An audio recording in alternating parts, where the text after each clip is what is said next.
Good afternoon and welcome back to Bratislava in Slovakia, where we are on the second day of our coverage of the Coolbet Open. Yesterday we had, or we followed day 1A of the main event, but today we are going to leave the main event for one day and we are going to focus on the final table of the Nations Cup. Nine players, six different nationalities will all have qualified in through rankings or qualifiers, and this is something I've been looking forward to, Jason. Yes, it's quite exciting to have such an international mix of players converge here in Bratislava for mostly it's a sports poker kind of feel and look, but they are competing for 20,000 euros. So we expect some nice competition with the 20-minute blind levels, 30,000 starting stack. I've been excited about this since I saw it on the schedule. And this is going to play like a sit and go, so top three players get paid. And that might seem kind of cool, but trust me, all of these players have won packages in some degree or other. It's like either a package or travel and accommodations to go to Bratislava. And we have players from Canada, we have players from South America, we have players from, of course, Europe, all over Northern Europe, even up to Iceland. And right now we are gonna start play here. We are already playing actually. One more thing that we have to mention. The first, well, we don't know how long it's going to take, but until we lose the first players, we are not going to see graphics or whole cards. So we are actually playing it blind now, Jason. This is the way we used to do it back in the old days. Yeah, I mean, I thought I was older than you, Steak, but I don't remember doing it in those days, so it'll be a little bit of a challenge following the action. We're going to have to rely on your expert skills a little bit more than mine, but it's fun just watching it. This is kind of the look and appearance that you have when you're walking into a poker room and you're actually railing a final table. Yeah, or when you're actually playing yourself, of course, then you see your own whole cards, but you don't see the other player's whole cards. So this could be a good opportunity to do a little guessing, Jason, and test your analysis. Okay, we could see where I go, especially coming in blind like all the players are about the other players. It's a group of 9. I did get to meet a few of them before the action began, but today was the first day that I met most of the 9. Did meet Eric a bit before, did meet Steek, who I heard is a cousin of a famous footballer. And yeah, we met the Chile crew as well. So there's 3 players from Chile representing Latin America, but we don't know how any of them play. No, well, we did have one of these guys at the feature table yesterday in the main event. It was, I'm not really sure what name they are going to use on me. It was we had my last night, but I think his last name is Olivares and it's Sebastian Viedma Olivares from Chile, who's in seat 8, I guess, since we're playing nine-handed. We are going to introduce you to all of these players, but I was kind of hoping we would get some close-up of them, but it looked of the players. But I think it looks like we're going to stay with this picture, which doesn't really make it any easier, Jason. No, certainly not. We're going to be playing best guessing games here, but I don't. If we at least know where the button is, we can start off on the right foot here. But from what I can see, actually, my seating chart is not correct either. So I have another challenge. But we can take the ones I recognize right now. We have Eric Beausoleil from Canada in seat 2. We have Hjörtur Davidsson from Iceland in seat 3. We have Jaakko Mikael Håkanen from Finland in seat 4. No, seat 3, sorry. Stig Solskjær Johansen in he's in seat 5. Yeah, that's right.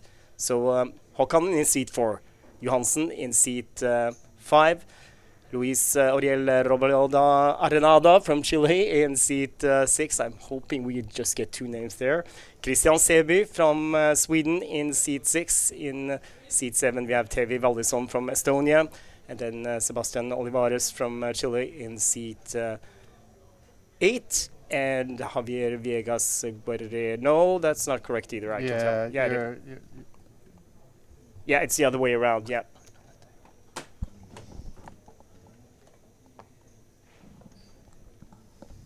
Yeah, it's kind of We'll get back We to had the it. player names right, but a couple of the seats were mixed up there. It's Yeah. Tavi in seat 4, and Yako in seat 7, and Christian in seat 9. I think everybody else was named as we need. That was kind of expected. Yeah, when we Without have the no graphics, graphics and we don't know a lot of the players, it is expected. Yeah, Javier Guerrero in seat 1, you're absolutely right. I just saw Eric Beausoleil in seat 2, and from the seating chart I'd gotten, I just, because I thought they just moved it one space, but they had not. Well, this is going to be harder than I thought it would be, because I thought we would see kind of the chips going in, seeing the action, seeing the pot, but this is, I guess, the best we get. So we just have to see where the chips are being moved. Was a showdown there anyway, and it looks like Davidsson, he took down a pot. We did have Hjörtur Davidsson at our feature table last night as well in the main event. Yeah, so two of the players we know a little bit about. Davidson didn't play like super fancy, I have to say. Played very good poker.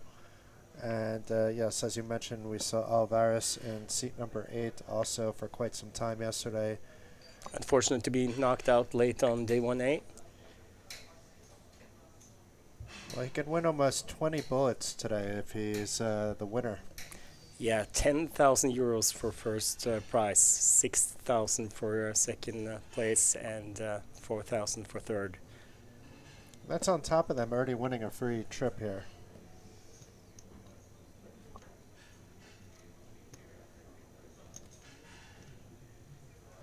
Looks like Solskjaer in seat 5 is getting involved.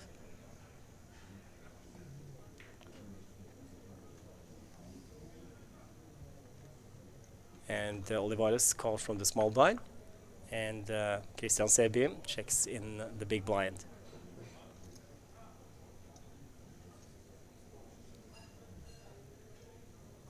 Goes check, check. Back to Solskjaer. Who bets?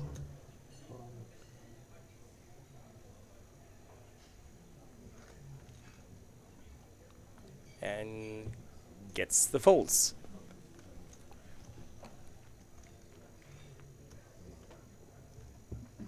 Did you see what blind level it started on? Was it 100, 100? I believe so. Yeah, I think so It's too. going to be quite some deep poker with some small pots, which are always interesting to follow along. But it's hard to see how much players are betting, and then even if we do follow that, we're not able to see the board or the whole cards. So those are pretty key pieces of information for announcing a poker match. But we can talk about other things going on at the same time while we're watching and waiting for some fireworks to happen.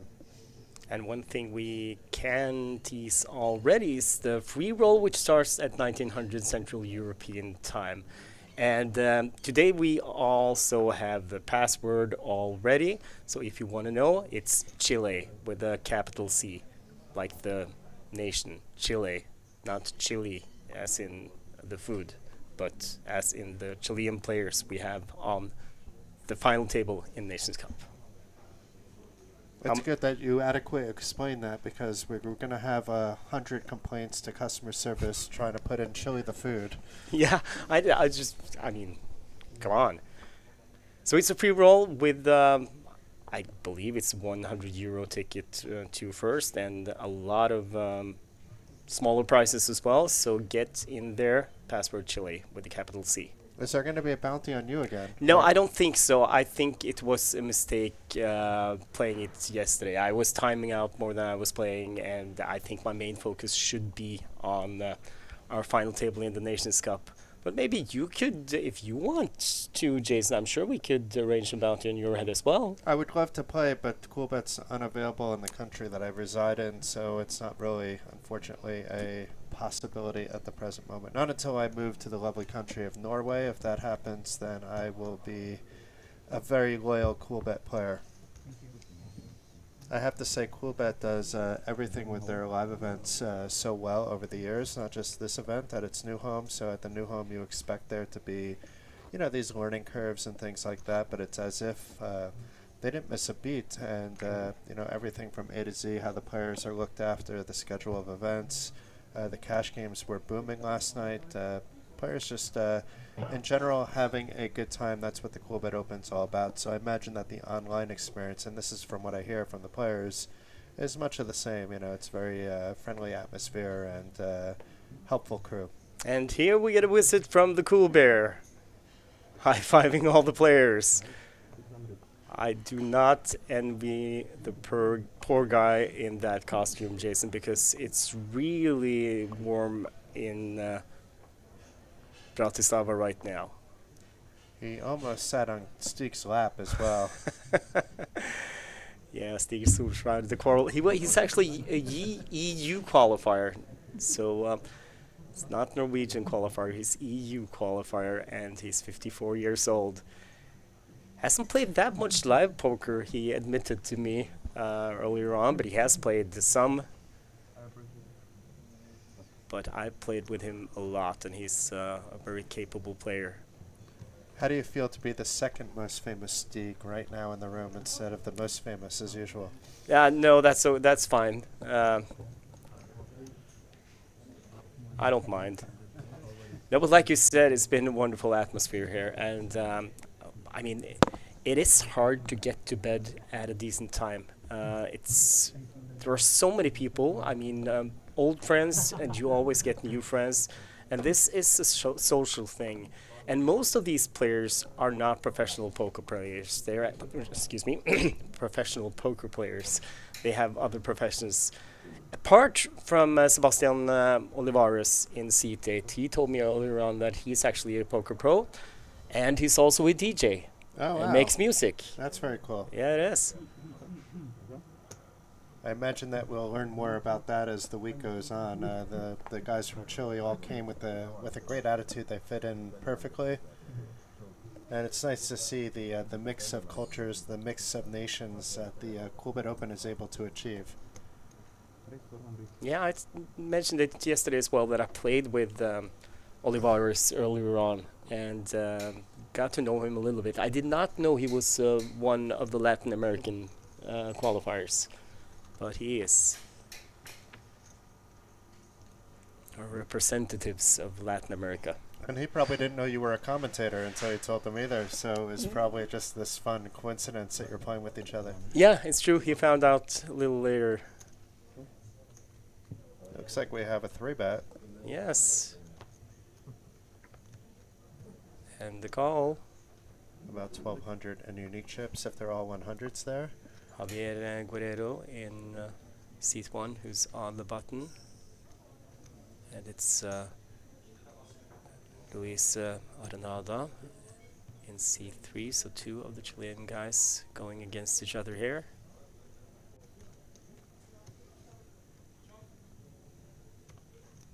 Even though they are all representing the Latin American group, it's not a team effort, so expect players that are wearing the same flag to battle against each other like we see now. Oh, we get check raise from Arenada here. He checked, and Guerrero, he bet, and then he got raised. Where's the button right now? It's on in seat 1, Guerrero. And he calls the check raise.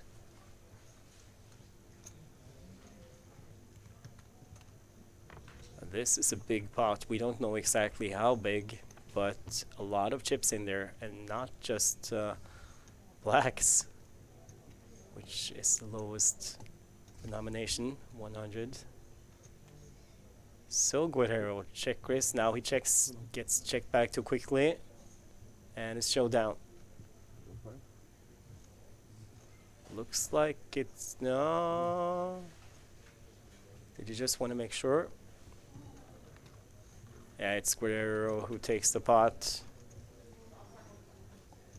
And it's a big one. I think we can safely say that Guerrero is the chip leader right now. Yes, I think that's fair to say. We did miss maybe a hand or two very early on, but from what I understand, we didn't miss any big action.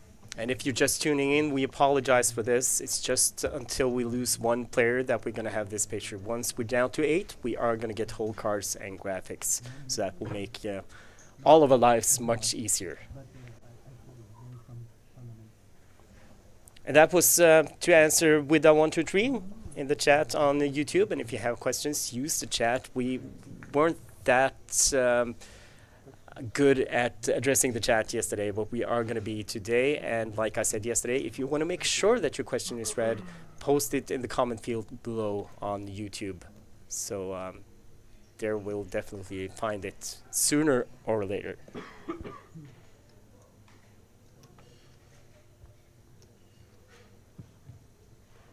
But we don't know exactly how long it's going to take to lose one player. Might take a while.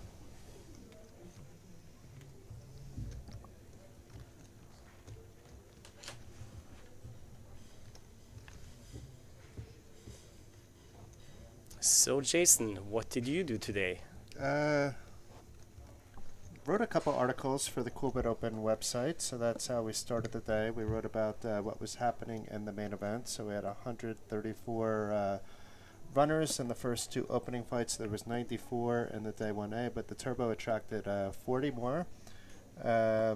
There were 24 survivors, and there were 15 in our opening fight and 9 in day 1B. So yes, that is 24 survivors.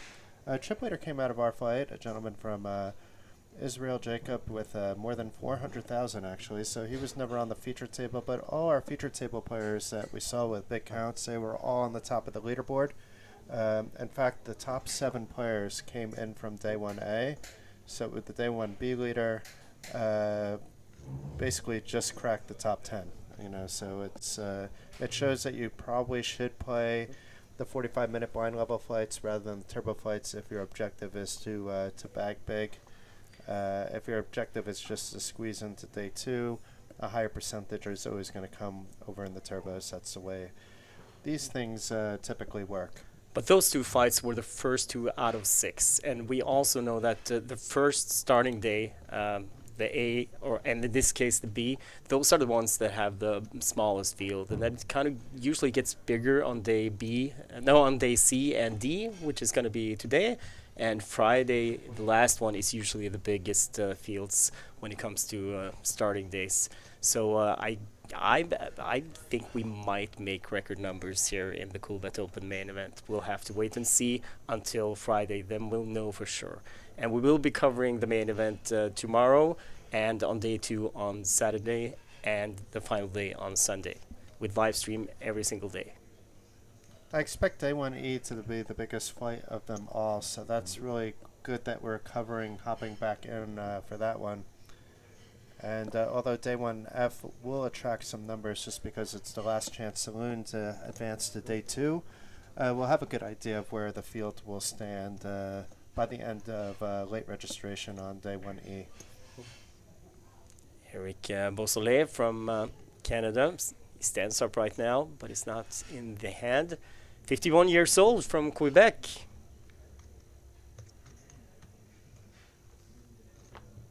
And he's been playing poker actually for more than 30 years, so he's a real veteran. Yeah.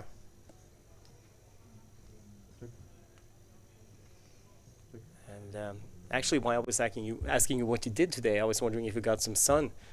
But I did walk around a little bit. Then I played Chinese poker a little bit as well, so played just a round of 10. Yeah. Lost a little bit in that actually today. Not a lot. It was cheap stakes, and then then got ready for the stream to join you. Didn't do any exercise that I planned to do today, but hopefully we get back to do that tomorrow because I think we have a late-ish start tomorrow too. We're starting, I believe, at 5:30 for day 1E. And what about you? How was your day today? No, that's the thing. The weather is so beautiful here, and it has been all week. It's gonna be beautiful for the rest of the week as well. And I talked to Eric Beausoleil, and he had already fallen in love with the city, and he was actually considering staying another week after the Coolbet Open is done. Why not? I mean, if you have the time, why fly straight back to Canada? You know, either stay in Bratislava, see what's happening. There's always something happening here. poker-wise, but it's a lovely place to visit. You're also not too far from Budapest, not too far from Vienna. Or when you come from a place like Canada, just keep going through Europe until you have to go home. You know, it's a lot of diversity in culture, and it's not every day that you can fly from Canada to the States. Maybe he does that for a lot of poker events, but for a lot of people that are coming, you know, specifically for an event like this, it's meant as a poker holiday. But I unfortunately have not gotten any sun, and that's back to this thing, Oh. the Coolbet Open being so social, so many nice people. And last night after we finished our stream, I went to rail the Vedas home game, which is one of the streamers tournaments that are being played down here, and it ended up with I think 7 Norwegians on the final table, and they are all personal friends of mine, so I felt kind of like I had to rail them until the end. Yeah, the final 7 were all from Norway. There was, I believe, an Israeli player that finished in 8th. And then, I don't know if you know this, but Vegard, who won the event, I know.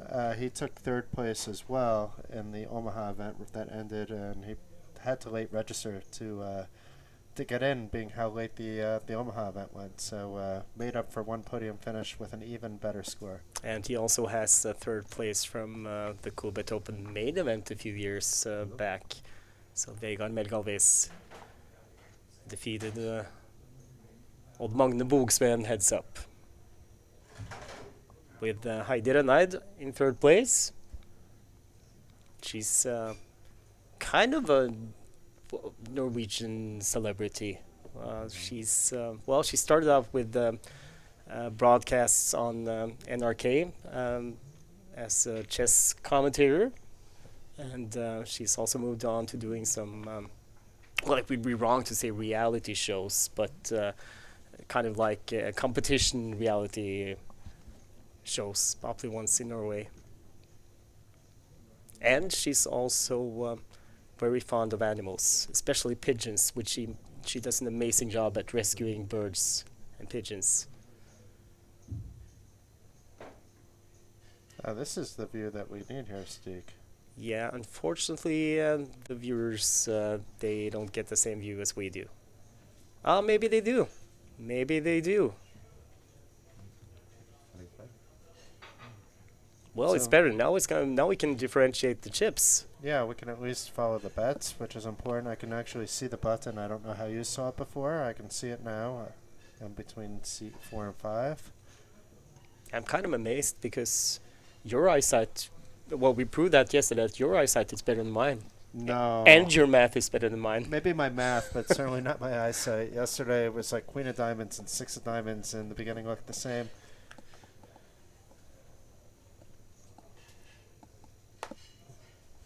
I don't think we're going to be able to make out cards and board, but we can follow if there's any big action.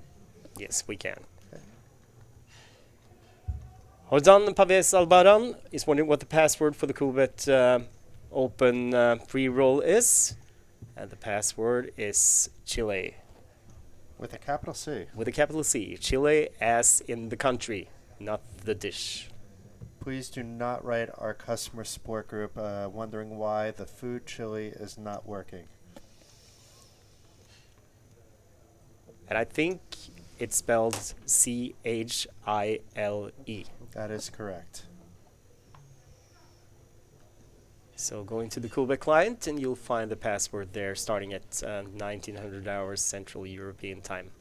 500 euros in tickets, so it's a nice value, more than 2,500 this week being given away in these free rolls. And yesterday I think paid out, 35 people, something like that. It was between 30 and 35 anyway. Yeah, it kept going up, that number. Yeah, and the winner took home a 100 euro tournament ticket, so not bad for free.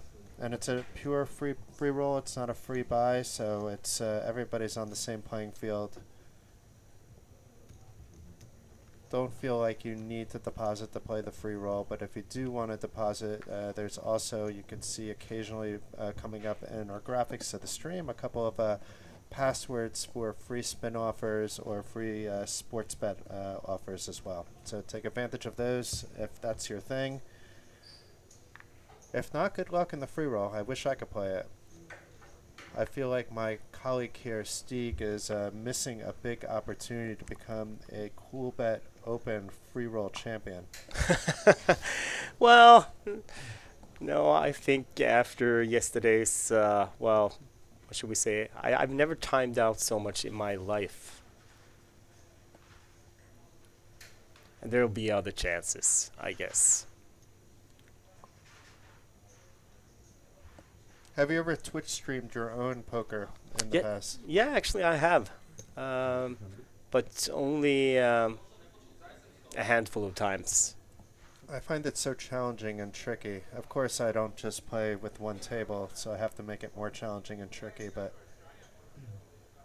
I find that I'm overthinking my spots and making mental and misclicks, mental errors and misclicks. So big props to the streamers out there that do it all the time. I know it becomes second nature after some time, but still, it's hard work, and you definitely have to reduce your tables, and you definitely give away free information about how you play.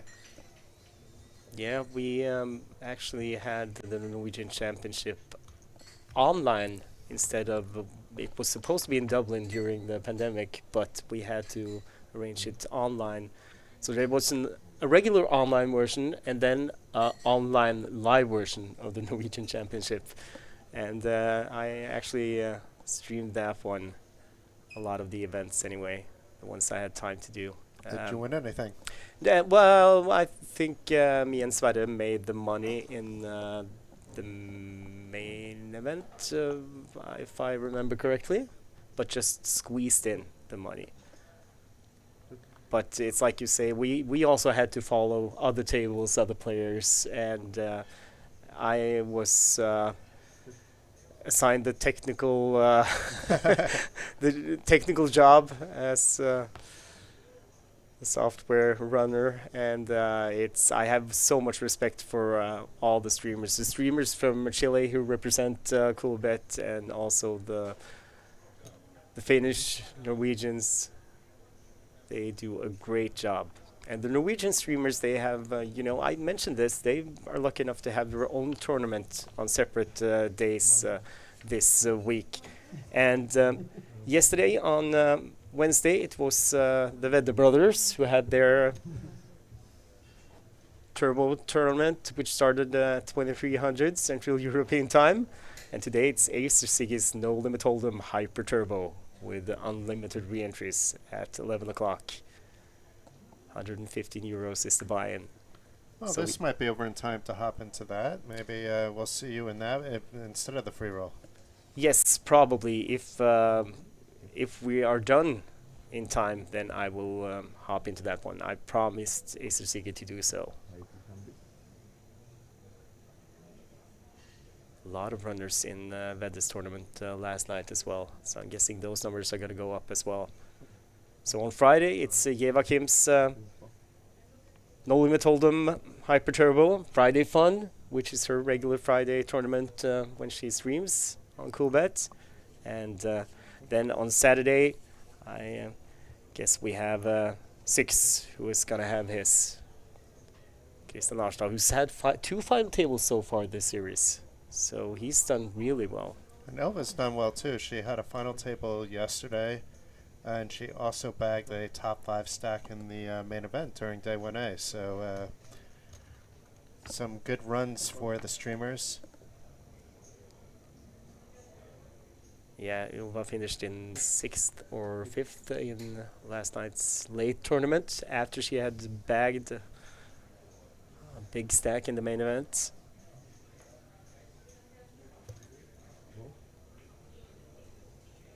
So we have a pot building here.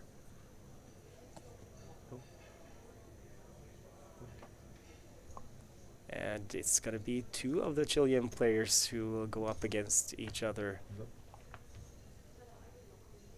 It seems like whenever the pot is getting big, it's the two Chilean players against each other. This is a different two, but... Yeah, Olivares in seat 8 was in the small blind.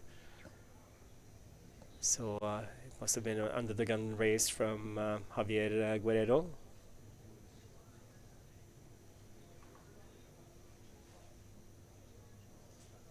Olivares checked. And the bet looks like, is that 2,000? Yeah, it looks like 2,000. Just a reminder, they started with 30,000. We know that Guerrero, he won a big pot against his countryman Arenada earlier on.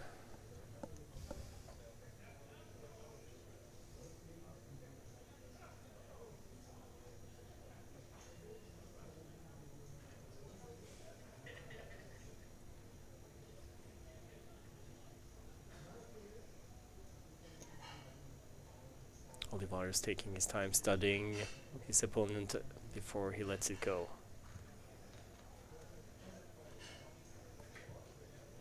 I got to talk to some of the players ahead of this final table, but not all of them. And one thing I did not find out is if the Chilean guys all know each other. I mean, Chile is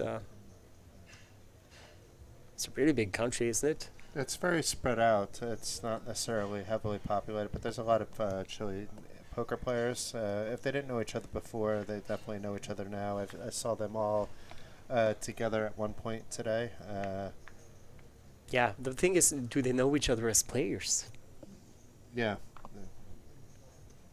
I'm like you, sure they have gotten to know each other.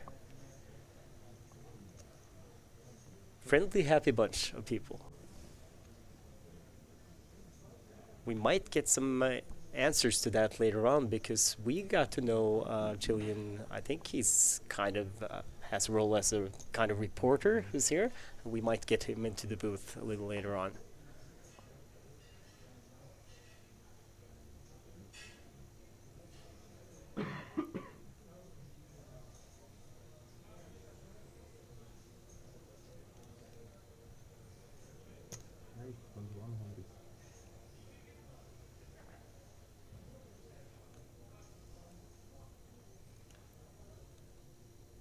Looks like a 3-bet there. We don't know what the Yes. blinds are, but I think it's 100, 200 at this point. Yeah, if not even on level 3. Well, anyway, it looks like it's Davidsson who's opened, gets a 3-bet from Håkan, our Finnish player. Back to Davidsson. And that looks like a call.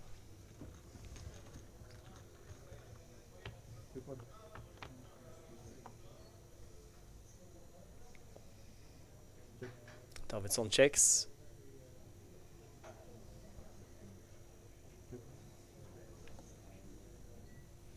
Hokanen checks it back.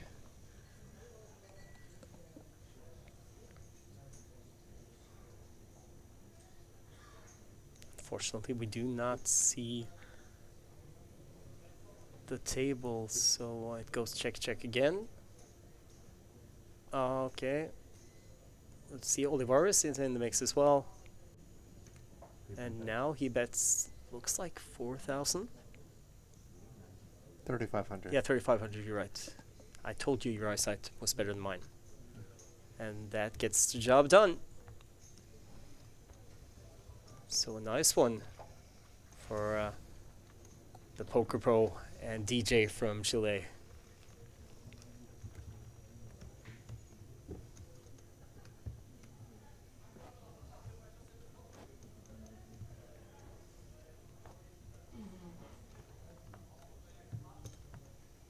Who is, well, looks like he's well over starting stack of 30,000 now.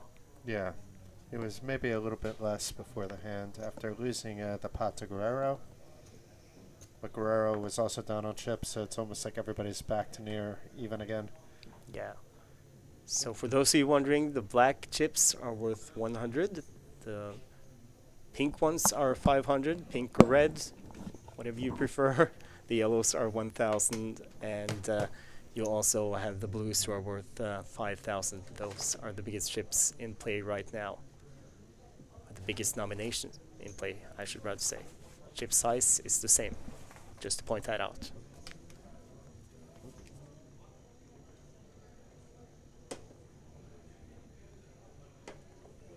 Eric Beausoleil has been sitting pretty quiet for now. It's like well, he's in the big blind, and it's Davidsson who has opened to 600, it looks like.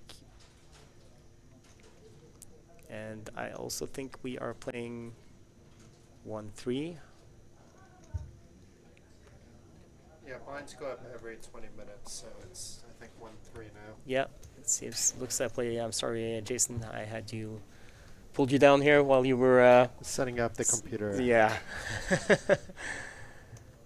But yeah, it looks like it's 1-3 now. The blinds go up every 20 minutes, so we're going to see them popping up quite fast. I know that I'm known for liking Mayhem, but this time I want to see Mayhem just because I want to start seeing the whole cards. We can analyze the action a little bit better. From what we can tell for now, it seems that all of these players, they have, well, they seem to be pretty solid. It doesn't seem like anybody has been out of line or trying to run away with this in any way. Yeah, definitely no like intensely splashy play that's evident anyway. It's hard to know what was happening with those 3 bets, but when you're 300, 100, you know, now they're 100 big blinds deep, but when you're 300, 150, even 100 big blinds deep, 3 betting light is something you should be doing. Then it's a matter of how you take it from there. And this plays as a one-table tournament. For those of you who have played a lot of sit and goes, that is endgame in its purest form. Good practice for final tables if you start playing sit and goes, and that's valuable experience to have when you reach the final table, because the dynamic with the ICM and everything, you get all of it. So endgame is important. Eric Haber told me once that I asked him what he would do if he was going to teach a player to play poker that had never played poker before. And he said, I'd start with hyper turbo 6-max sit and goes, and then go to turbo sit and goes, and then go to full ring turbo sit and goes, and then he'd go to regular sit and goes, and then he'd go to 18 player sit and goes, and then 3 table sit and goes, and then 180 player sit and goes. I wish those formats all still existed in abundance, but at least some of them still do. Start with the end game. Learn the basics. Learn when you learn your push folds. And learn ICM, how to squeeze into the money when it's 3 places paid, and you're the shortest stack in 4th place out of 4 players. Dynamics are slightly different in this case, being that everybody started with the same stack and they started so deep, but the dynamics are going to change into exactly what Steek said sometime after the first break. Yeah. Once you have that average down to like 50 big blinds, then it's true like live final table poker. Yeah, there will be, of course, some differences when you reach the final table in a big tournament like the Coolbet Open main event with several starting fights and big fields. But the theory, it still applies. So it looks like we might be having a dealer change. Looks also like Sebi has put out 1,500 here. Oh yeah. So that's a 3-bet against Tavi Malison from Estonia. I think that's one of the first hands we've seen Malison involve himself in. I think he raised and got 3-bet, or is he in the big blind? I'm trying to find the button again. I had it before. Now the button is... Beausoleil has the button. Yeah. So it looks like Davidson, that maybe Johansson opened, and there was a 3-bet, then a fold. Because it looked like Johansson was in the hand as well. yeah, and now it's 3,000. So we might have 2 big hands clashing here, actually, the way the action has been going.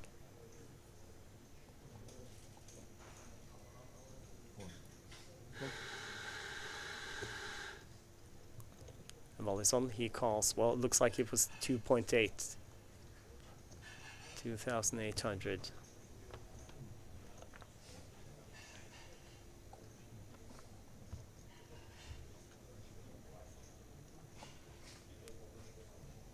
And unfortunately, we don't see the flop. Which kind of makes it... Oh, here we go! Ah, we're getting some We are angles. getting This is some good. angles. Wonderful. This is Tavi from Estonia. He had a late night last night. Believe you me. He went deep in the Turbo tournament that started at 11 o'clock. And he was having a good time.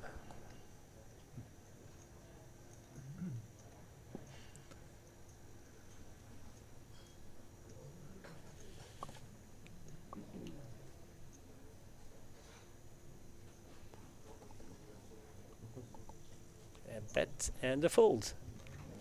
So nice little pickup there by the Estonian Tavi there. Been quiet, so definitely above starting stack at this point in time. And I just, while we were waiting around because that hand took a bit of time, I popped in to see what was happening with day 1C, the main event. So the main event is already doubled. I mean, it's 154 entries already on day 1C. Which is on level 11. Late registration is open for that until end of level 12, and then they bag chips up to 14 blind levels, and then there'll be a 15 blind level version of day 1D starting at 9 o'clock. So don't know who is chip leading at this point in time, but I can tell you that there's 94 players remaining out of the 156 to enter thus far. At 3 o'clock, we had the 225 No Limit Hold'em Unlimited re-entry begin, and that is currently at 32 players, so there's technically still a little bit of overlay in that one if you want to hop in. Might be some value. It does have a 10,000 guarantee. I expect it to surpass the guarantee, but anyway, that's a good event to hop into, and at 6 o'clock, we have the 165 No Limit Hold'em Turbo begin, and that will feature a very fast 15-minute blind level, so it should be action-packed. Nice, fun event for a Thursday evening. Yeah, there are a lot of tournaments you can hop into, like Jason says, if you are still in your hotel room. Maybe you had a late last night, as me and Tavi did. Oh, now we get flops as well. Oh, nice. That's nice. 5 deuce queen. This is like the way we did it back in the days, Jason.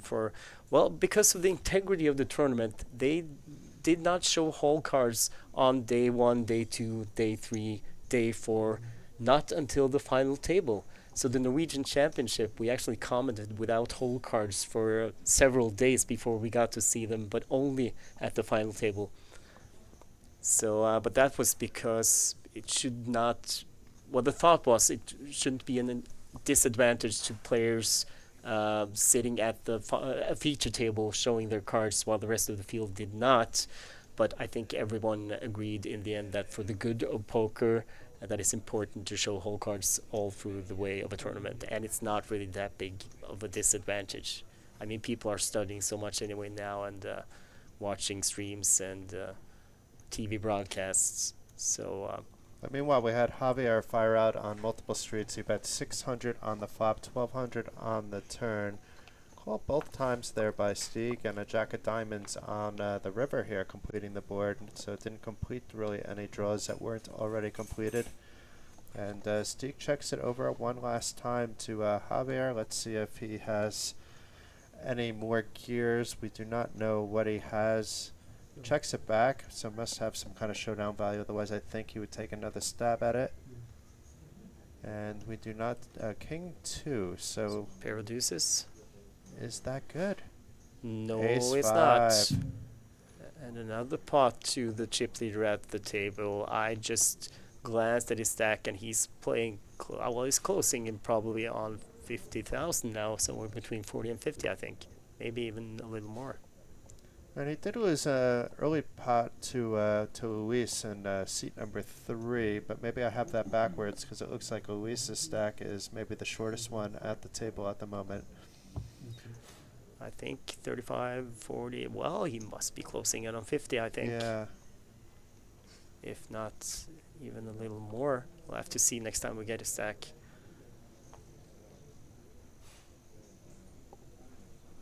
So, now we there will be no more guessing. Well, we have to guess what the whole cards are, but the rest of the cards we can see, luckily. And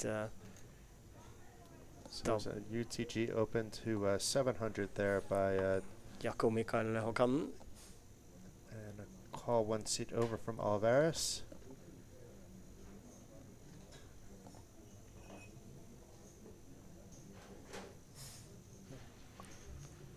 Osole folds. Arenada. Both Arenada and Wallison sporting the shades. I think Wallison maybe for another reason than Arenada. He folds, Solskjær folds. Hjörtur Davidsson from Iceland in the big blind. He calls.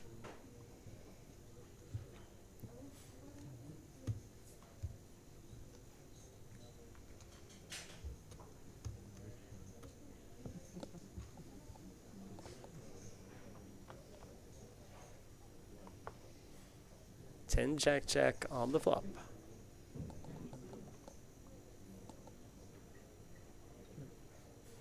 Goes check, check. 9 of diamonds on the turn. Delayed. No, wait, now Davidsson can lead comfortably. The story can still check out here. The king queen is checking a lot of times on this spot, hoping to maybe even check raise there. 1100 is the bet, the call, and Olivares he folds.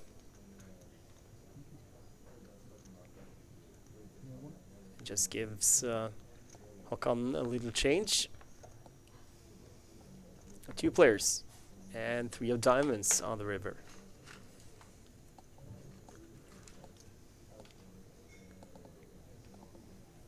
$23, 2,300, and gets the job done. Håkan he folds. So when you see sunglasses at the feature table, it doesn't always mean that they wear sunglasses. You know this, Stig, as well as I do, but maybe the viewers at home don't. But it can be quite bright, actually, being at the feature table. So most poker rooms are just dim by nature, so your eyes are just used to playing cards with the dim light. And here it's the polar opposite. It's very glaring light, so that the visibility of the table is something that is appealing over camera. Yeah, and some players just like to play with shades still, and others, they had a long night last night, like our friend from Estonia did. But he wasn't alone. I was there, enjoying watching him and the others play.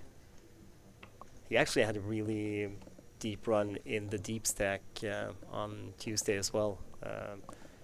Tavi Wallison, who now looks down at nothing he wants to play.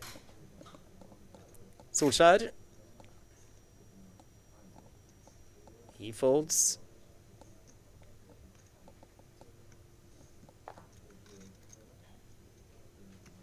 So does Davidsson and Håkanen. And gets it through.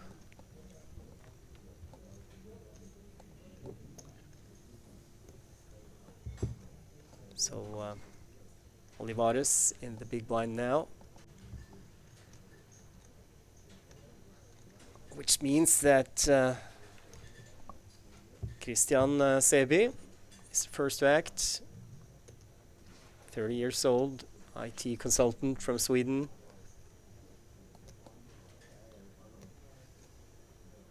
he folds. Chip leader Guerrero.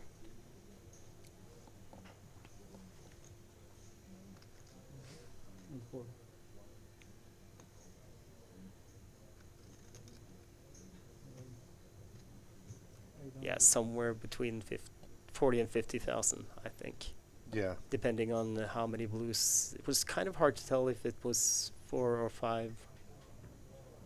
Well, it was at least 5. Yeah, okay, then he's somewhere around 50, I think. That's one of the things that you and me have in common. We're kind of good at eyeing stacks, and you are, of course, better because that's something you've been doing for a long, long time, Jason. But now my eyes are not as good as they were before the COVID pandemic, and I'm being stubborn about getting my glasses. So that will change. Yeah, I've always been stubborn about glasses as well. I am nearsighted. I've always been, but I've never worn glasses for it. So a lot of people actually took me for being arrogant for a lot of years. Because you didn't want to wear glasses? No, because I couldn't see them, so I never said hi from a distance. Oh, that looked like that looked more dramatic than it was actually. It was like pulling the chips from behind and just straight arm out, but it was. I got excited anyway. Yeah, I did too. But it looked like it was just a call. We are gonna get another call from Davidsson. Ooh. Oh, third ace on the turn.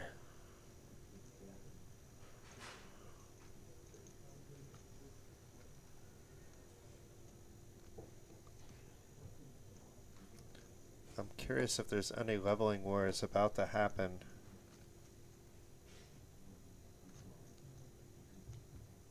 Guerrero. That could be a leveling war if he has the ace.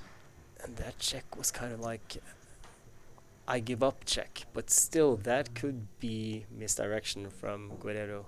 Might be that that's what he was trying to make it look like. And what about Davidsson? Fortunately, we don't have him in the picture right now. It looks like he checked. No, maybe not. No, looked like he Bet, bet. yeah. And took it down.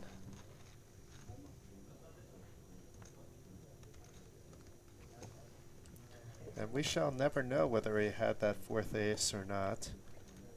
Unless we ask him in the break. And then we still might not know. You're right. He might not tell us. Or he might tell us and may say, because he knows that we're on the stream, I had 2 aces in my hand. Yeah. Which would mean that it was a misdeal and the hand will be voided. Actually, Guerrero would win the hand if Davidsson had 2 aces in his hand and did not tell the dealer. Because There we go. you're obliged to tell if you see two cards that are the same. You have to tell the dealer. If you see that there's one more ace in the deck than it's supposed to be, 5 instead of 4, you have to tell the dealer. So if you look down at pocket aces and it's ace of spades, ace of spades, if you don't tell the dealer and you go to showdown, you actually lose the hand. So that's important, but it doesn't really happen that often. But I guess I've seen it happen, and I guess you've also seen it happen I'm on trying occasion. to remember if I've seen it happen. I've Okay. heard about it happening, Yeah. but it's so rare. Yeah, it's very rare. You know, the dealers check the oh, now I said it in Norwegian. The decks. It's called stock in Norway.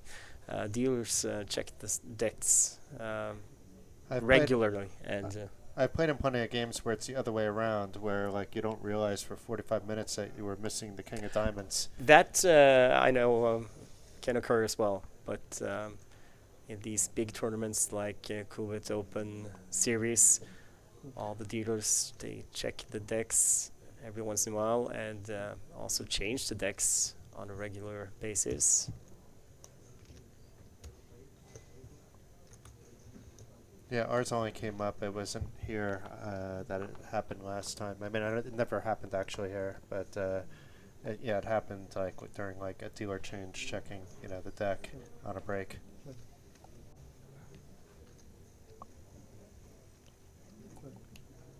Olison, Olivares, and Sebi who are in the pot here. Check the flop. 5 on the turn. It's kind of blankish, unless you have a hand like 9-5, pocket fives. It's a good King hand to five. bet from the big blind though after checking around on the flop. It is. Ah, Solskjaer is in there as well, yeah. Mollison calls at 1200. Stig Solskjaer Johansen. He folds. So does Olivares. So Sebi against Mollison.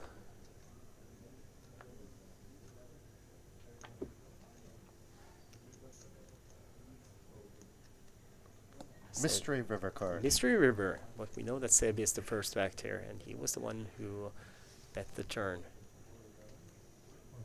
And he bets again. 1 blue, but I'm not sure how much it was. I don't think he bet the whole 5,000. Probably not, but I was trying to see if he said anything, and I don't think he did. Ah, so maybe it was 5,000. He may have mumbled it, but you didn't see like a typical. No, but I talked to Christian prior to the final table starting, and he doesn't seem like a guy who mumbles. He gets Mollison to fold. So it's probably for 5K then. Yeah, I think so too.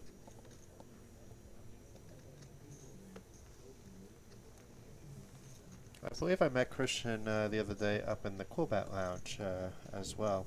Yeah. So if you're in attendance on the first floor, you basically go into near the Crown lobby. You take that elevator to the first floor. You'll be happy you did. There's the Coolbet Lounge there. Some nice company, beverages. You can talk to the crew there, talk to other players. It's just a good place to chill out if you want to have a few moments to chill out. I think blinds have gone up. We are playing 200, 400.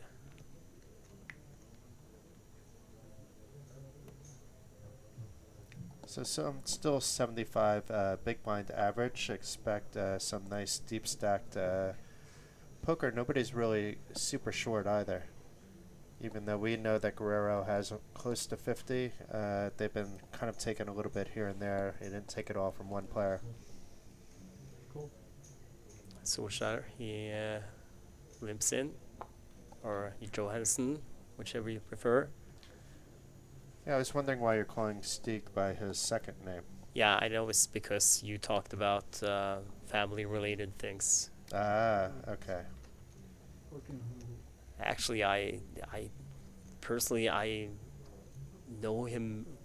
Well, I know him in person as well, but it's like his nick on Coolbet. That's the thing. I usually address him by his nick.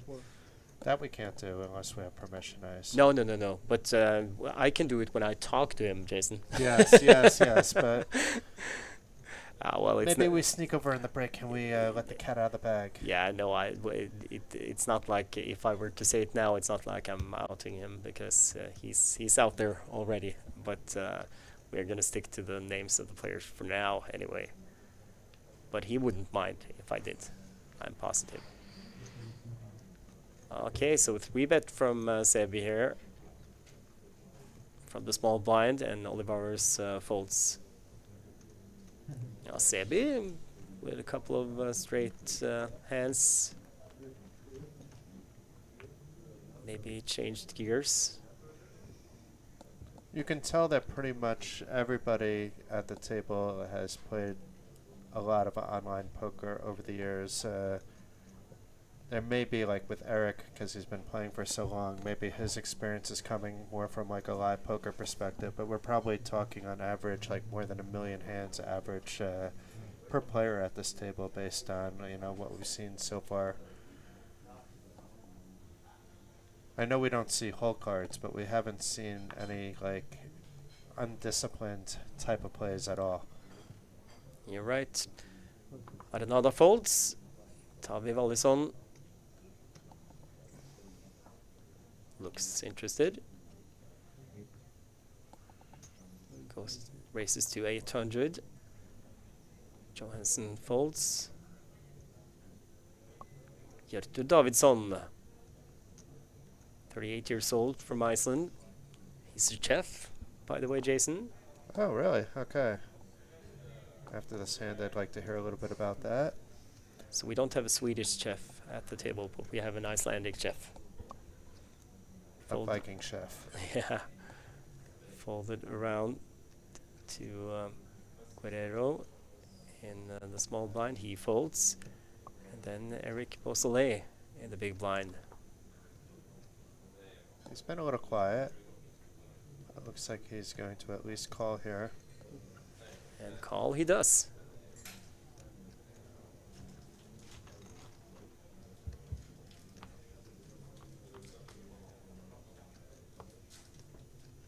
Four, seven, ace flop. Rainbow. Beausoleil checks. Mollison.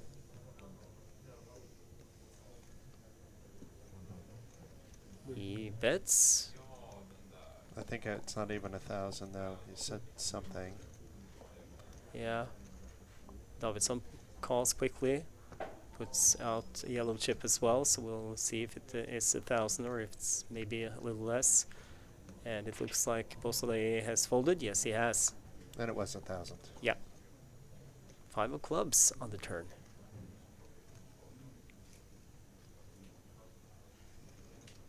Not really a card you expect to help either player based on their positions.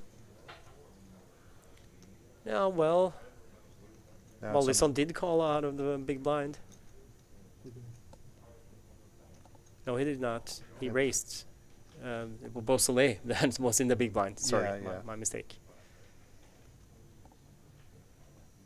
Davidsson bets after Mollison checked. Trying to rep that ace.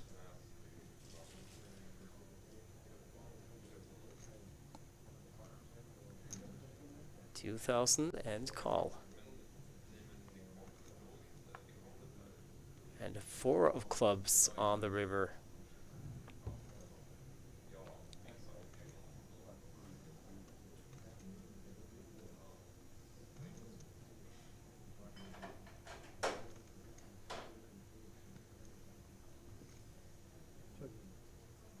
Mollison checks again. Davidsson checks behind, so showdown. And that's pocket 8s. And they're good against the pocket 3s of Davidsson. So a nice pot.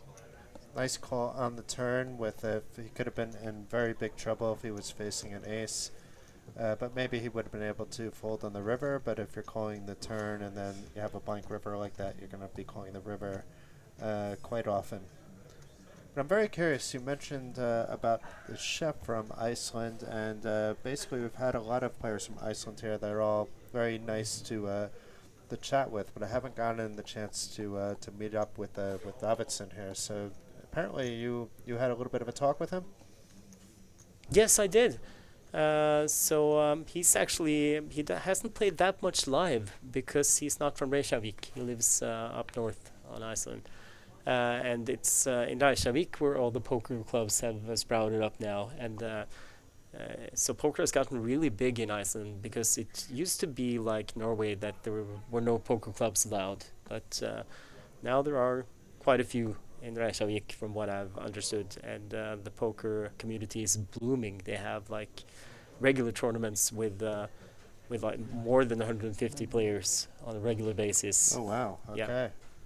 From what I've been told. So, and I have no reason to believe that those Icelandic people rise. So No, that's they're not But, usually exaggerating about things. no, but I mean, it's. I think the proof is in that there are a lot of people from Iceland here in Bratislava for the Coolbet Open, and that Iceland was actually the biggest field in the qualifier to this event, the Nations Cup.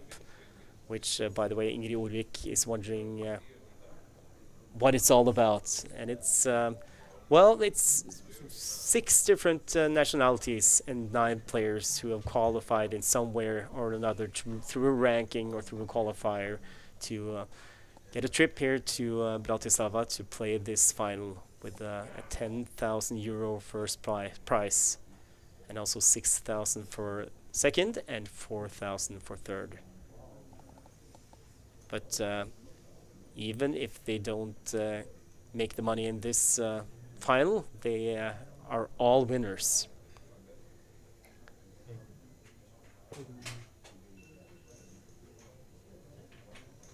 Now it's Jaakko Mikael Håkan from Finland who is opening. No, actually, we are into the hand here, well into the hand. So he bets 1,000. No, we were not well into the hand. Oh, yes, we are. I think we were on the turn. And we have 4,000 in the pot. Yeah, that was easy, yeah. Check again from Guerrero, one of the three players from Chile, which is also the password for the free roll on Coolbet, which starts in 1 hour. The Coolbet Open free roll, absolutely free to play. Capital CHILE with an E at the end, please.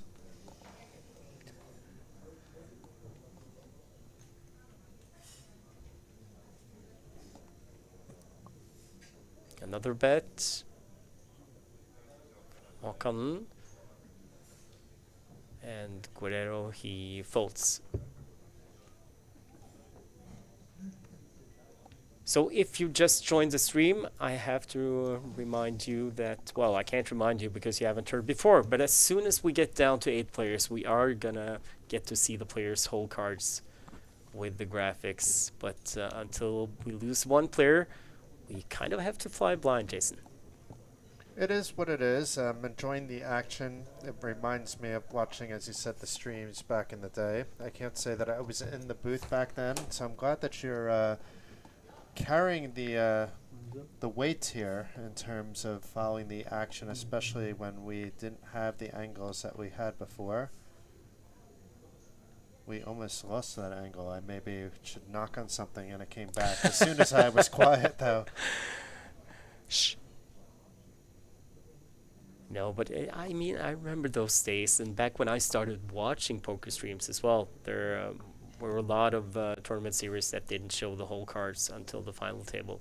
And I find, I think it has its charm. It's not the same as seeing the whole cards, but it's kind of like a little bit like playing yourself. You kind of have to guess what the players have.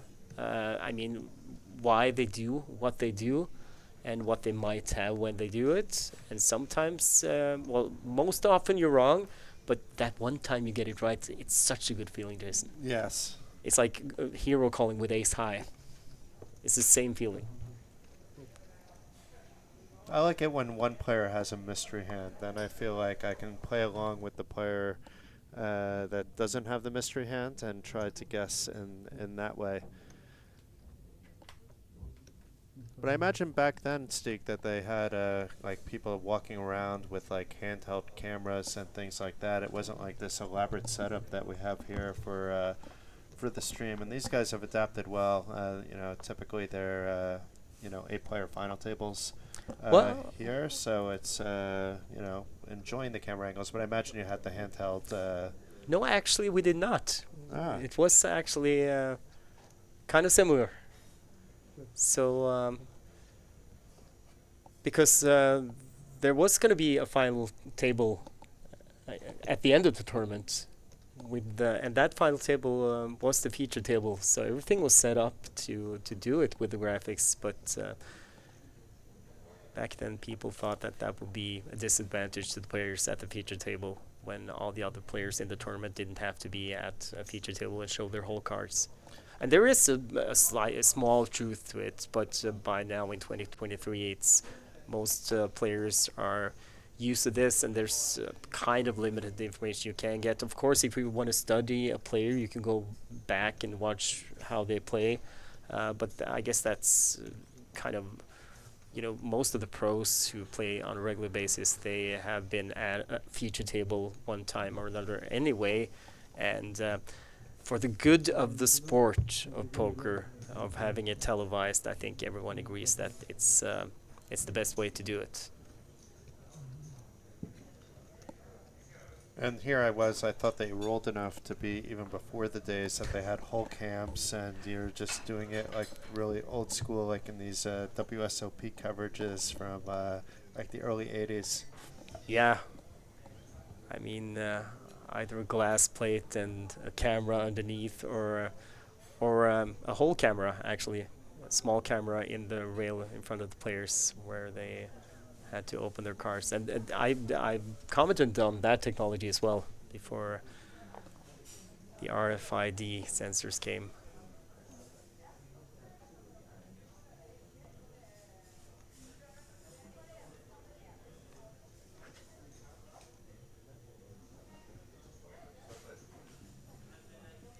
So, we're waiting for Håkan. And he opens. I guess Or just did a he just call. limp? Yeah, I think he limped. That's I think 200, 400 now. Yeah, it has been for a few minutes. I think we are Yeah. closing up on the next level actually. So, yeah, it is 200, 400. And look here, Eric Beausoleil from Ooh. Canada. Ooh, that was... Accidental string bet that he took back. Yep. Guerrero and Wallesson folds. Stig Rune Solskjær to the left of the picture. He checks his big blind. So, no, hold on. Yeah, he was in the big blind. 7 king king. And Davidsson, he bets 700. Enough to get Håkan to fold.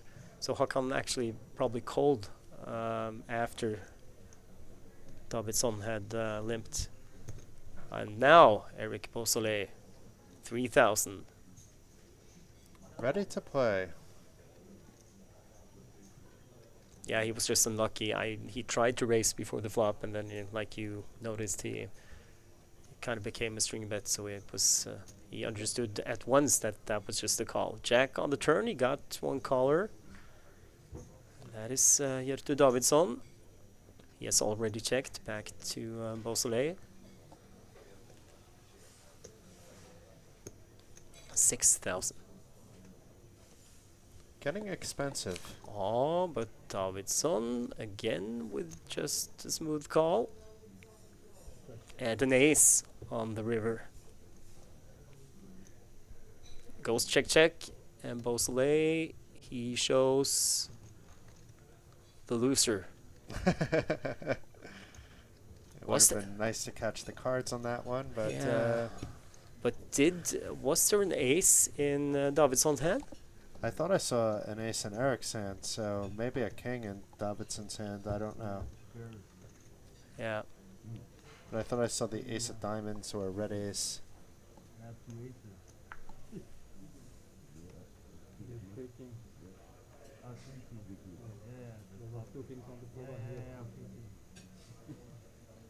Oh yeah, you are absolutely right, Jason. There was a king in Davidsson's hand, and Beausoleil, he had the ace.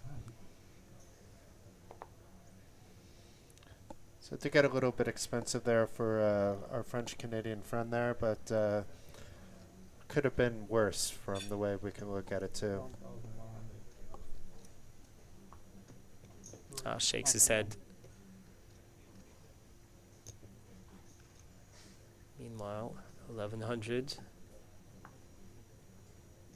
Yeah, it's now gone up to 2-5 because I see a pink chip in the middle for that big blind ante already. I told you had good eyesight, Jason. I'm good with chips. I'm not necessarily good with like seeing letters and symbols. Sebi, who opened 100 the gun +2.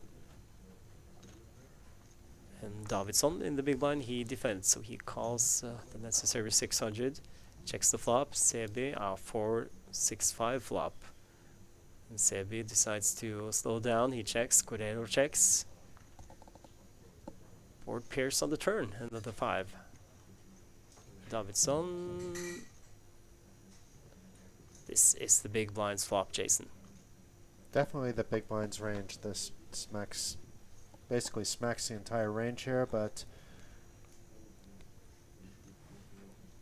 on the other hand, it's not out of the realm of the possibility for the opener to have hands like 8-7 suited as well.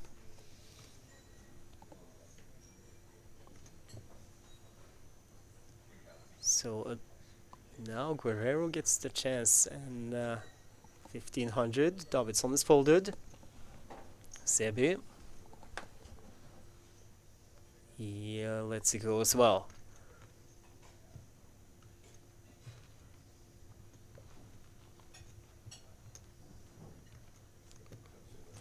Guerrero, who has definitely been one of the more active players at the final table.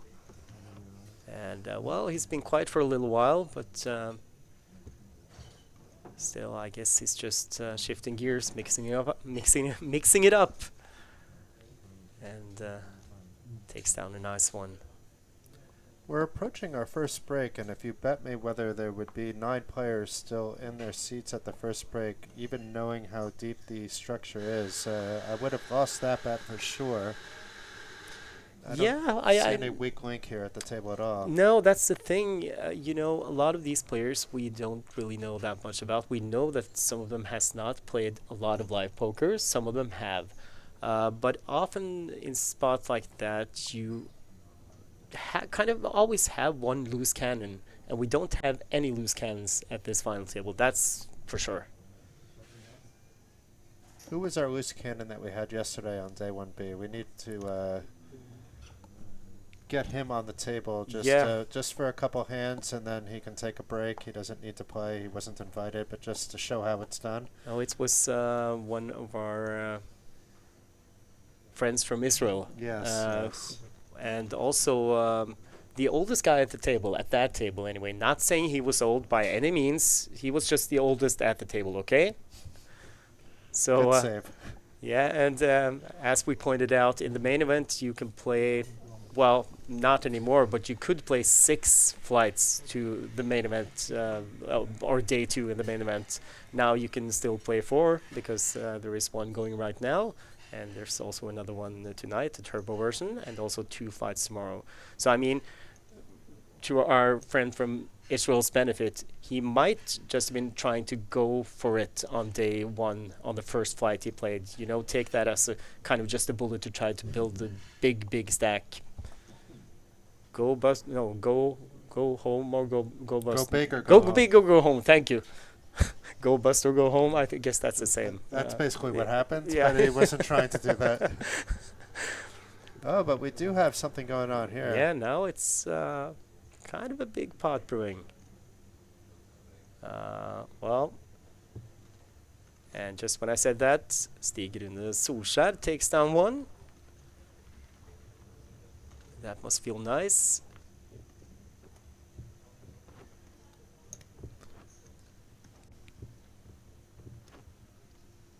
We haven't mentioned the festival series today, so we do see the banner a few times. Now seems like the perfect time. So 500,000 guaranteed main event in that bad boy. There'll be dozens of side events as well, mixed games, hold'em, whatever you want.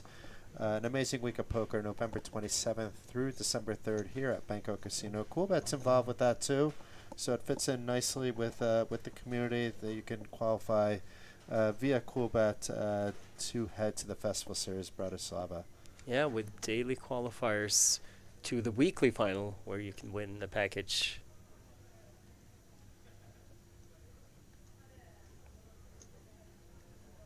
Hopefully we see you there, Stig. Yeah, I'm still trying to qualify. I've been close, but no cigar, as they say. But I'm not giving up quite yet. I was at the festival here in Bratislava last year. I remember. Yeah, so and had a great time.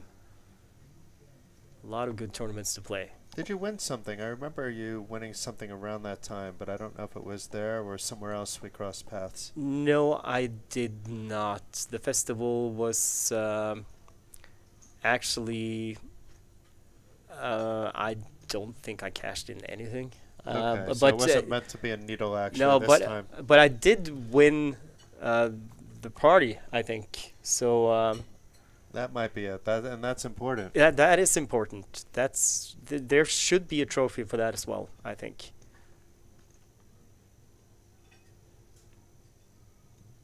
Except I guess Franke would win it every single time.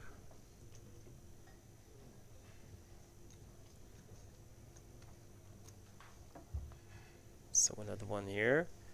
Davidsson and Sebi. Sebi checks again. Davidsson checks behind.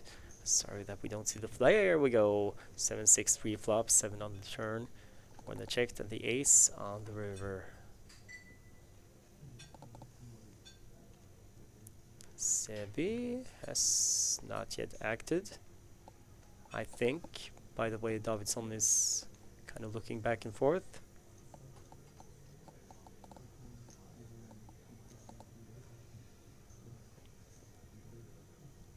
Oh, look at the chef from Iceland in the left. He is interested, I think. Oh, that is deemed 20. No, I'm so wrong. It should have been 2100, right? Yeah, it was kind of a string back, but I mean the intention was there. He Yeah. dropped the chips. I think in most cases you'll get away with it, but as long as the intention is clear, and if you lose one of the smaller nominations, and it kind of drops a nanosecond after the other chips, I usually you'll get away with it. Plus, it was only 100 chips. Yeah, It's yeah. not that anybody's going to call the floor over 100 chips one way or the other. Although I have seen that happen recently, but in general, people aren't calling over 100 chips when you have a 30,000 starting stack. It was a different situation with Beausoleil because he had the 3 bigger chips and then he lost the first one. And, you know, the intention was there as well, but the way he accidentally did it could be used as an angle shoot, and that's why he did not get allowed to race. It was judged just a call.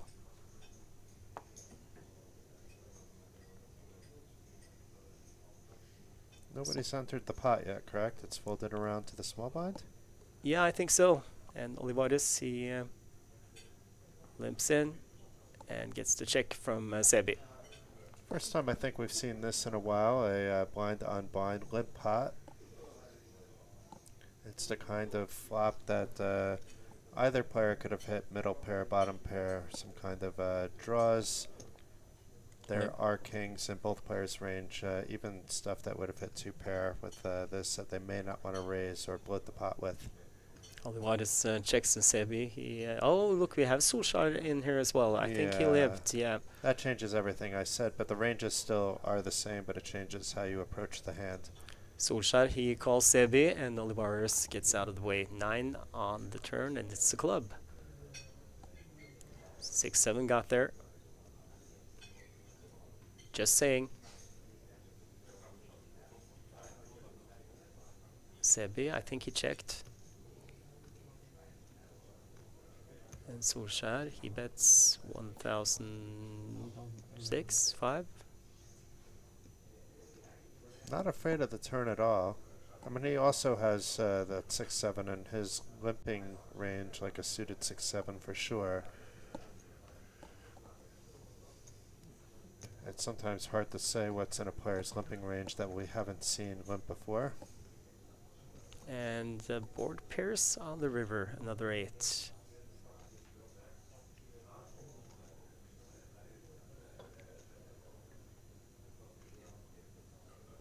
Sebi first to act.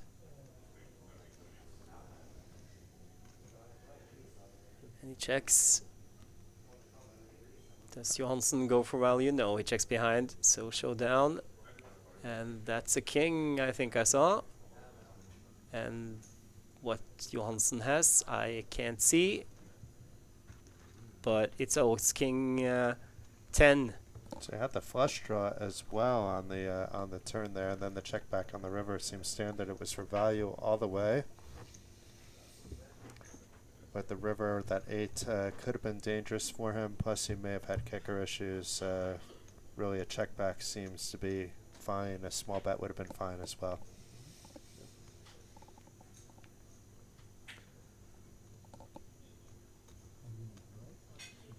But if I did see a king in Sevisan, which I might have been wrong, but then you would have to have a baby kicker right.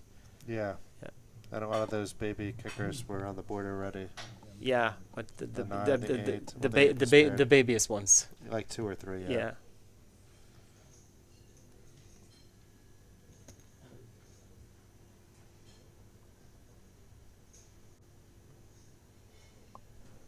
Tavo Wallison has opened it up to, looks like 1100.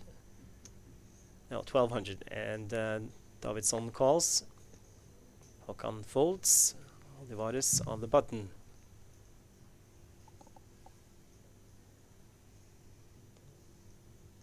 Looks like we're going to go on a break after this hand. That's the second player that has stood up. Yes, you're right. Olivares, he folds. And so does Sebi. Guerrero, he folds. So 2 players to the flop. 7-5-6. A lot of diamonds.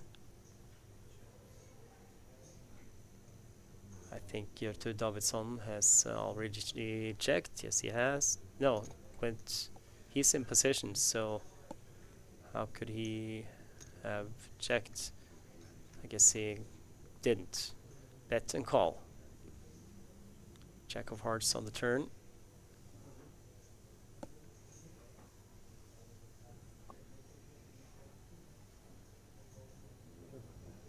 Wallison checks.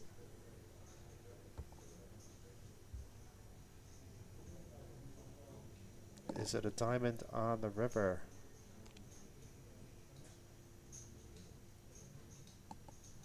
Mystery river. Yeah, 4-2 flush is always interesting. 3,500 it looks like, maybe 3K. I think you're spot on. But either way, enough to get Davidsson to fold. So a nice one for Tavi Wallison from Estonia last hand. Before the first break, we are also going to take a break. We'll be back from Crown Plaza in 9 minutes.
Nations Cup have had their first break of the day. What could be a long day. We have 9 players still from 6 different nationalities fighting it out over a first prize of 10,000 euros, Jason.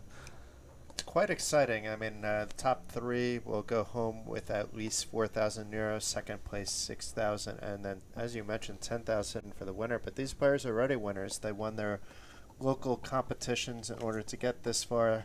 That got them a package to come attend the Coolbet Open, so that they have a fantastic week, more or less on the house, on top of being able to play for a 10,000 euro top prize. Yeah, most of them local packages, except for our 3 Chilean players who are representing Latin America, and Stig Rune Solskjær, who is representing EU. But he is from Norway, but won the EU qualifier ranking. Actually, I think I might be wrong. I think maybe he finished second on the ranking, but the first place wasn't able to travel to Bratislava. Interesting. Okay.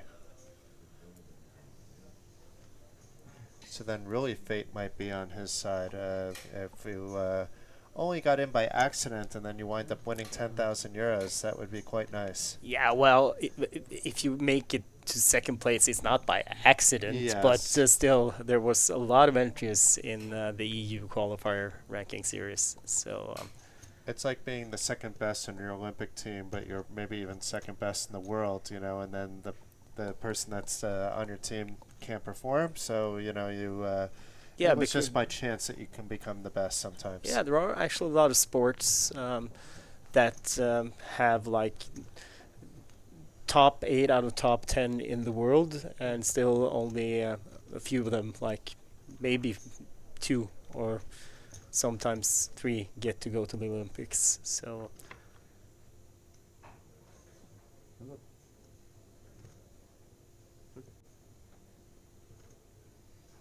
Looks like we got our nice view back too. This is good. We'll be able to follow the action as good as possible now. We have at least 5,000 in the pot there. I don't know exactly how much, but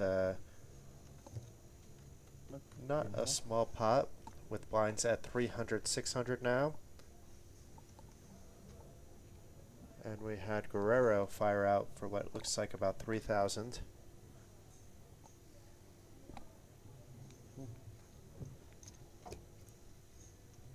Sebi, he calls. It was for 3,500. Yep.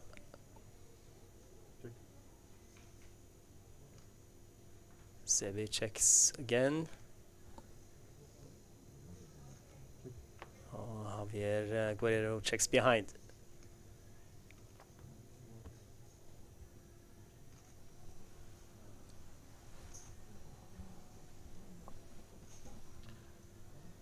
Let's see if we have a stab on the mystery board. Oh, it's not a mystery anymore. Here we go. 655, Jack 3. The 3 shouldn't really change anything for either of these players. No, I think it's safe to say that that's pretty blank. Really only helps that 4-7 suited kind of hand. Yeah, but still cut off against button. And 6,000 from Sebi.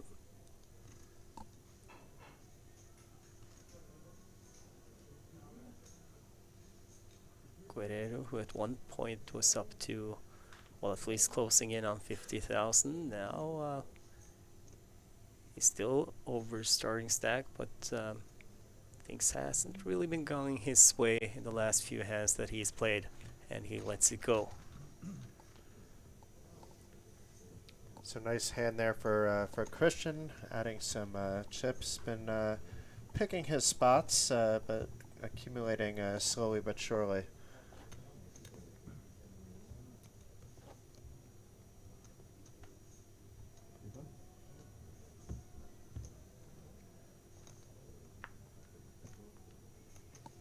I had a quick pick.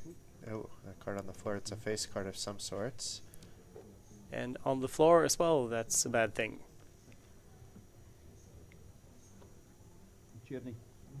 So during the break, I popped up quickly to the main event, and the vibe there was fantastic. Lots of noise. It's very quiet in this room because basically we wanted to give these players the experience of playing on the center stage. So they're on the feature table. The rest of the room is open for spectators, but you don't hear the sounds of the shuffling of chips like we did yesterday because we kept all the other poker action in other rooms throughout the venue.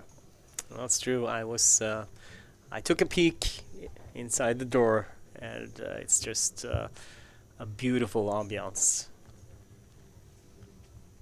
So one card on the floor, and the dealer just gave a little nod to the TD who came over with a new deck. Face-up card on the table, that's one thing. That's okay. You don't need to change the deck, but if a card falls on the floor, then they usually do it. And they may be using like the TV table deck as well, in which case you want to make sure that it's properly tested. True.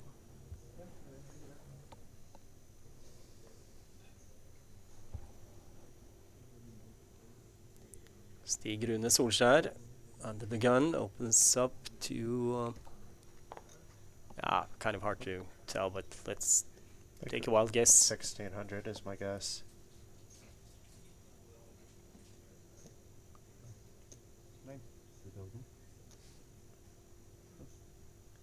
That doesn't tell us either, because it was just a call there. But we do know that Olivares, who we saw on the feature table on day 1A yesterday, only to fail to find the bag, got involved in the hand. And Eric, our Canadian representative here, also calling from the button. I guess it's 2000, and I think maybe Johansson actually limped under the gun. Anyway, Guerrero folds a small blind. We have Tavli Vallison from Estonia in the big blind. He folds. Then we'll see if it was a limp. Indeed, I think it was, because he calls 2000. So it was a raise from Olivares. I played with Johansson in the deep stack a couple of days ago, and he had a tendency to like to limp in certain spots. And nothing wrong with that, but you have to have a limping strategy. And when he limps, like we see, he didn't limp to fold against a raise, he limped to call. And that's one strategy. It's something that some players will do with these pocket pairs, that they can do it if they limp, but if they raise, they're going to have to fold a lot of the time. But still, it's not necessarily a strategy you should use unless you understand fully why you're limping, how you balance your limping potential range. Once you start playing against stronger opponents, they're going to sniff out why you're limping, so you need to balance that out. Check to Eric Beausoleil, who bets and gets the two other guys to fold. That's one way to do it. Just a quick reminder of the free roll on Coolbet coming up in 20 minutes. The name of the tournament is Coolbet Open Free Roll. Oh, sorry, I was just wondering what you were doing, Jason. It was like I saw a movement. I thought, what is Jason doing? No, it's a free roll. 1900 CET on Coolbet, and the password is Chile. Chile. Chile, as in the country.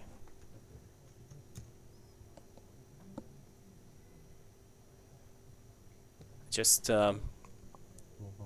came to me during the break that I had not had coffee today, Jason, and so this is my first cup. That is strange, because I was thinking I haven't had coffee and I didn't go get one actually, and I have at least 2 cups every day. Usually I would say 2 cups is a light day. Yeah, I have to cap myself, but that's how much I like coffee. I can have up to 4 cups before I decide that I shouldn't have any more coffee, even if I want it. Looks like it's it's Håkan who has opened to 2000. No, wait, we have Jertu Davidsson, who's opened and gotten called by Håkan. It's folded around to Guerrero on the button. It looks like there's a min raise there and a call. Like it looks like 1200. Yeah, 12 or 13. And then it looks like 1500 over there, but it could be 2000 on the call. Yeah, it's 2000 on the call because Johansson is in the big blind and he decides to defend, I think. Yeah, it is just a min raise.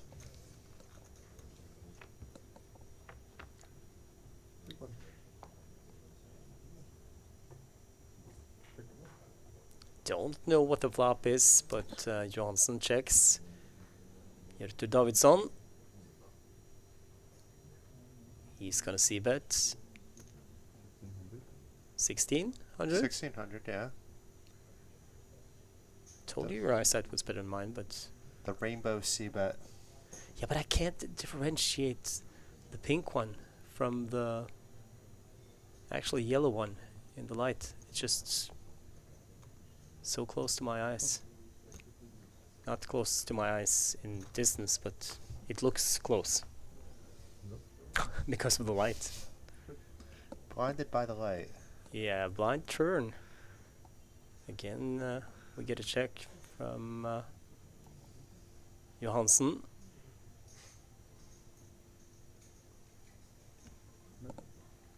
And another bet from Davidsson.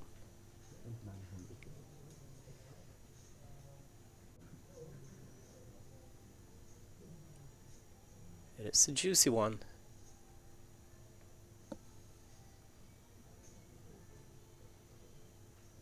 And juicy enough to get Johansson to fold.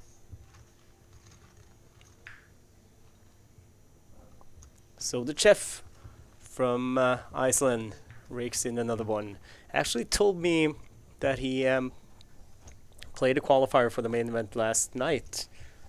Or yesterday anyway. And well, if he was playing the qualifier yesterday, then he would have had to play last night, because those qualifiers, they last for quite a while.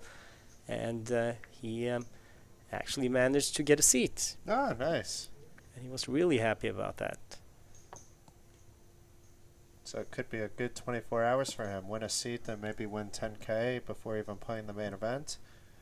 Yeah. Long way to go before the 10k happens, but the seat's already in the bag.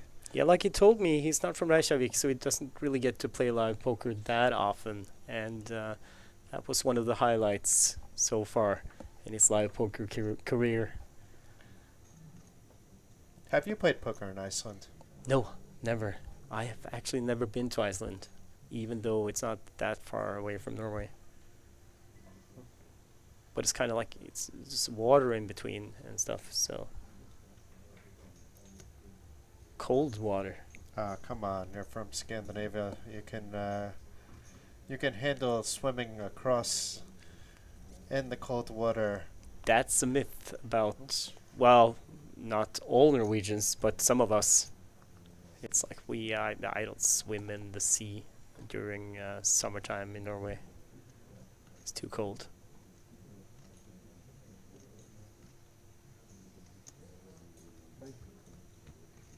We're not all Vikings. You don't have a Viking ship in your backyard that you can just take out when you need to, when you want to just head over to Iceland? Nope. That's a shame. What's the point of being Norwegian if you don't have your own Viking ship in your backyard? Beats me. Ace 6-4, 2 spades.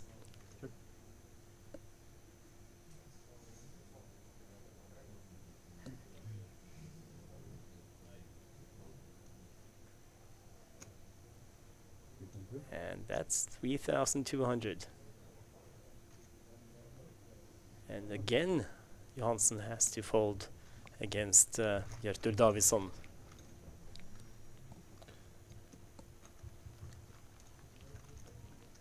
Must have pep talked himself before the break. I'm gonna win hands. I'm gonna win hands, and he's chipped up quite nicely. Yeah, he's been active after they came back. And I would be very surprised if we do not see a bust in the next few levels now. We're still quite deep, though. It's 50 big blinds deep. We have a lot of play. I don't think that anybody's in danger zone as they currently stand, so But where would we need to be? Even at, so next is going to be 400, 800, and then 500, Yeah, I 1,000. think somewhere around after that it's gonna Yeah. happen. That's what I was thinking about when I said next few levels. But it could even go a little bit further than that, I think. With 20-minute Absolutely. blind levels, we could be looking at a, like, 1,200 or 1,600 big blinds. Yeah, potentially it could last even longer. So, but I mean, I just have a feeling. I've got a feeling.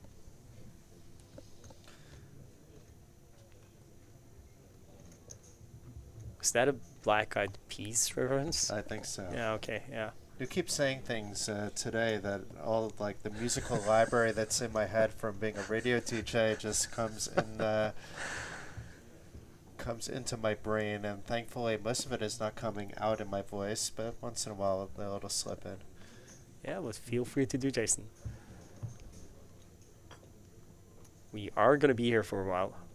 I mean, not just today, but tomorrow when we are doing the second to last fight of main event day 1, and then on Saturday day 2 of the main event, and on Sunday the main final day, whatever that is, if it's the final table only or if we are a few tables left in the main event.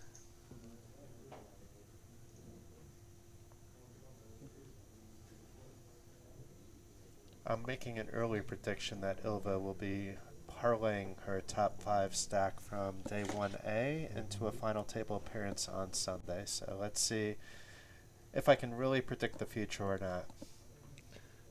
Yeah. A question from Brendan Carpenter. Why can't we see the cards? Well, Brendan, I guess you just joined the stream, but you will be able to see the cards once we lose one more player, so we're down to 8. But right now, we have to do it the old way. The way we did it back in the days. The guessing game. So don't worry, Brandon. They will come, both whole cards and graphics, bet sizes, everything you're used to seeing. Once we lose one player, that will be back. Ace 10-8 on the flop. We have Tavi Wallison in the hand. We have Stig Solskjær Johansen in the hand. Wallison is going to bet the flop. Do we see an ace there in the corner? First card. Anyway, 1600 from Wallison. Johansen with the call.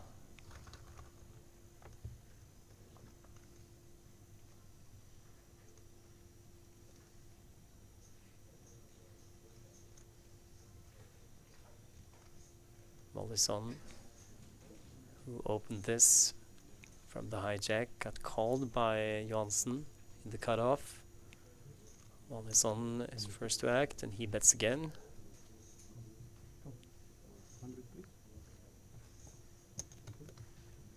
And bets, well, how much could that have been? He got 100 back, so 2,900 maybe. Yeah, it didn't look like it was that big.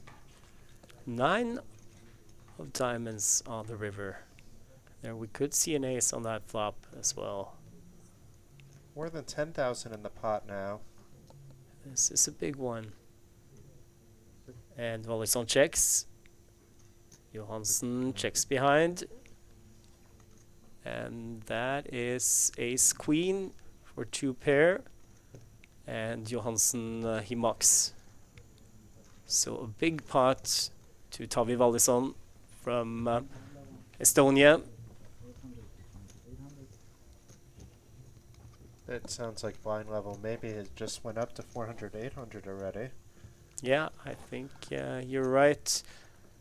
Wallison, who finished 15th in the poker listings deep stack here on Tuesday.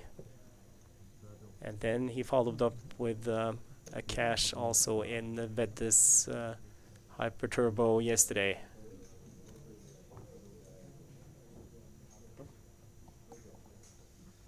I think he was knocked out. Well, if I remember correctly, it was still 2 tables, but I think it was close to the final table bubble.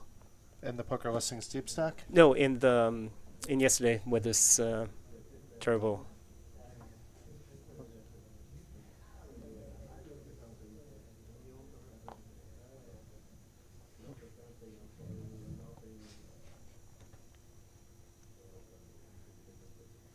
So 2 caches already for Vallison. Now this time it's folded. I think it's folded around to Olivares in the small blind. He limps in on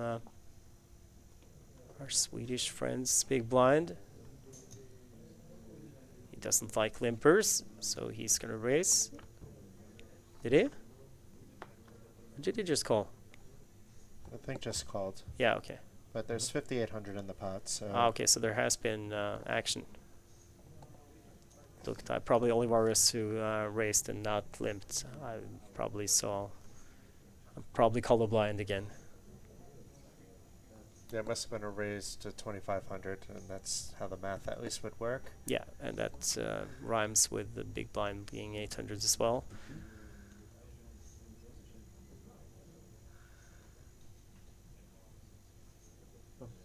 And I think the down bet to 1,600 worked for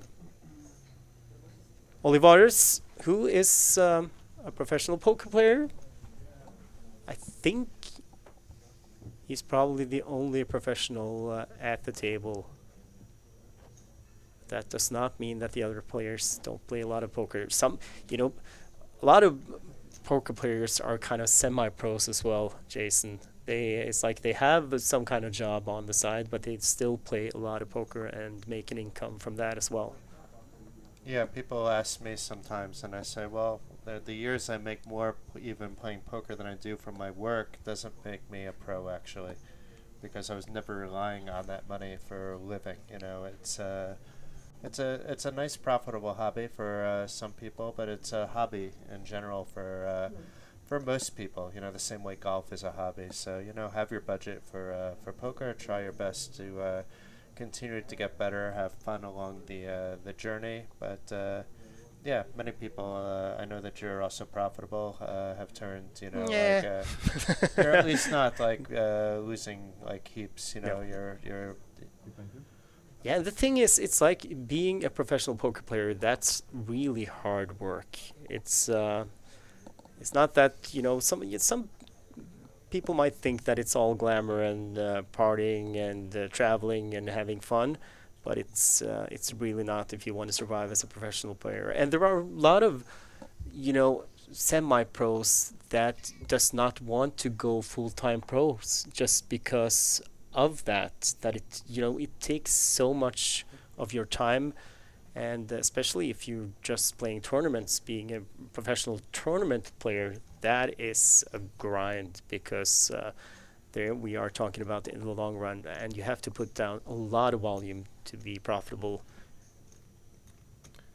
Yeah, I felt a lot of pressure the one year that I was doing it professionally, with the intention of doing it professionally for that little period of time, and you're second guessing yourself a lot more than you would otherwise, and then you're down on your mistakes a bit harder than you would be otherwise, and it's much easier if you've had a few losing days, which is standard no matter how good you are, that those hits hit you a lot harder as a professional, especially when you take those few days and extrapolate it to a few months, even a few years for some players. It's hard to get beyond that mentally, where if you're a recreational player, you just take a look, well, was I hitting a bad end of variance? Have any way of improving? Or do I just want to keep playing like this and don't care because I'm having fun? It's a much different mentality. And the variance is, or can be, brutal. And it's like you say, when you have a long period where you don't cash anything, and you need a bankroll, and it's so easy to start to doubt yourself when you go through one of those dry periods that you seem to like the variance is just against you, and but it will even out in the long run. but in the long run, when you are playing tournament poker, that's a while. So and it's really hard to actually put in enough volume playing live tournaments. And it's hard to remove yourself mentally from that short-term variance. It really is. When I'm not working, when I'm at home, I'm putting in maybe 100 tournaments a week, and that's not nearly enough to even out the variance to have a winning week every week. It's certainly not even close. So just a reminder that the Coolbet Open free roll starts in just 4 minutes on the Coolbet client, and the password is Chile, as in the country. Capital CHILE. Eric Beausoleil from Canada Has rebounded nicely after being a bit frustrated after losing a fairly big hand before the break. Yeah, quick check from him there, and also checks from Håkan and Olivares. And there we go. We are on the turn. Beausoleil checks again. Oh, we also have Guerrero in there. He checks. No, Arenda, it's Davidson, not Håkan. and it's a Renda, not, I think, Guerrero. Yeah, Renda. Okay, yeah. You're right. Arenada. Arenada. Arenada. Luis. Luis, yeah, I know. We'll go with Luis. Well, a bet from Davidson, who is still building and has also taken over the role as captain on this final table after they came back from the break. It's built nicely, and he has a lot of chips now. Let's see if we can make a visual guess. It looks like about 55 even, but it depends on whether there's 40,000 in blues or not. Yeah, I agree. I think maybe it might be a little bit more.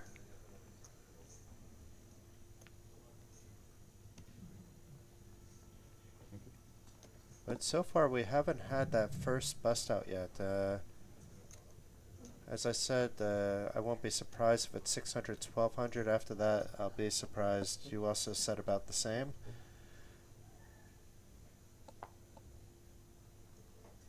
But I was expecting maybe a setup before then, or someone to get short.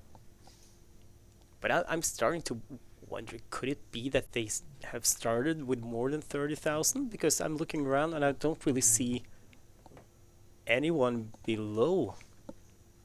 Well, maybe Arenado. Luis has about Yeah. 18, 17. But still, if you look at the other stacks, well, okay, Håkan also might be down a little.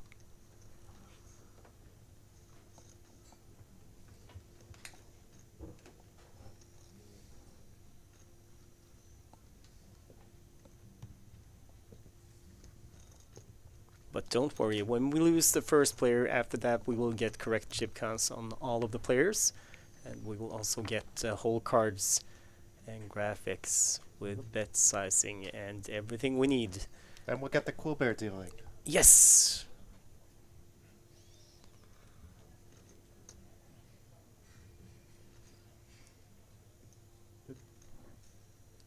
Arenada up against Sebi. They both check the flop, 3-8-8, Jack of Hearts on the turn.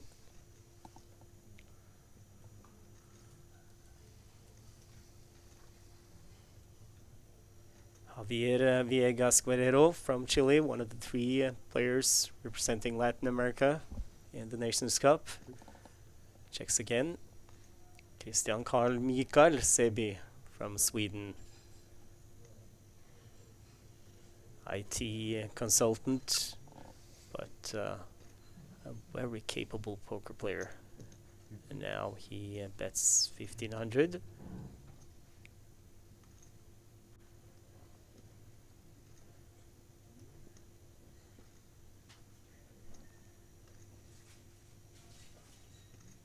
And Arenada folds.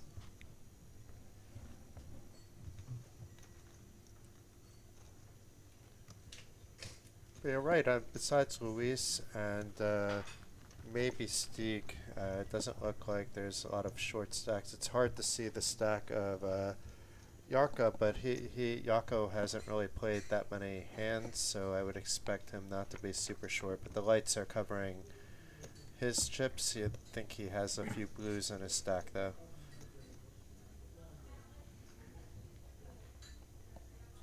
And Guerrero, who had more than 50 before, he's down below is starting, it seems. Yes.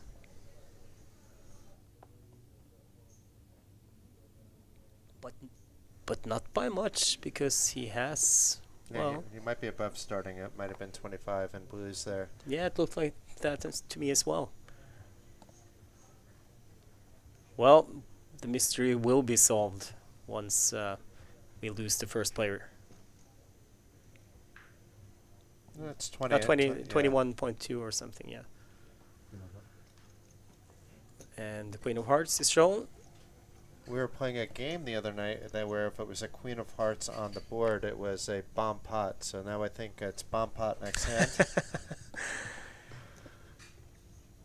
Yeah, well, I don't know, maybe that's the next new thing. I mean, mystery bounties are hot right now, and there will be mystery bounties here during the Coolbet Open series as well. But maybe bomb pot tournaments are the next hot thing, Jason. Maybe you're onto something. Yeah, that could be fun. Yeah. I would do a bomb pot mystery bounty, flip and go, spin, and what else can we add to this? Yeah. Golf, and somehow you have to get a hole in one, and in order to get the trophy. Yeah, and you have to swim across. The Atlantic Ocean. No, I was thinking more like Donau, since we are in Bratislava, but okay.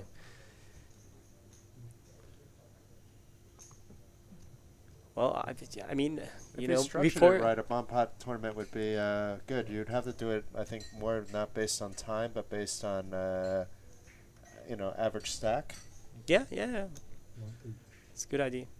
You know, that's the only thing about Bratislava that has disappointed me. It's like I've always, on den schönen blauen Donau, which is translated to the lovely blue Donau. And, I mean, Donau here in Bratislava, it is not blue. But that's the only thing that's disappointed me about Bratislava. What color is it? It's the couple of times I've seen it, it's been kind of like more like pretty much a lot of rivers I've seen before, like semi-gray brownish. Ah, reminds me of back home. Yeah, yeah. Not home in Lithuania, but my original home in New Jersey. But I mean, Donau is a long river, and it runs through several countries, and it might be blue in other places. Meanwhile, flop queen 5. 6,500 in the middle. Lines are now at 500, 1,000. Or are they? I think that would make the most sense with what's in the middle. 1,800 is the bet. Arenado. You have 2 blues left. You have some yellows. You have the 13-2 behind. 12-2. 12-3 because you have 1 black as a card protector. But he calls. Oh, it was 13-3 or something. You think he has the queen there? He's on the I'm gonna go. I'm gonna say he could have.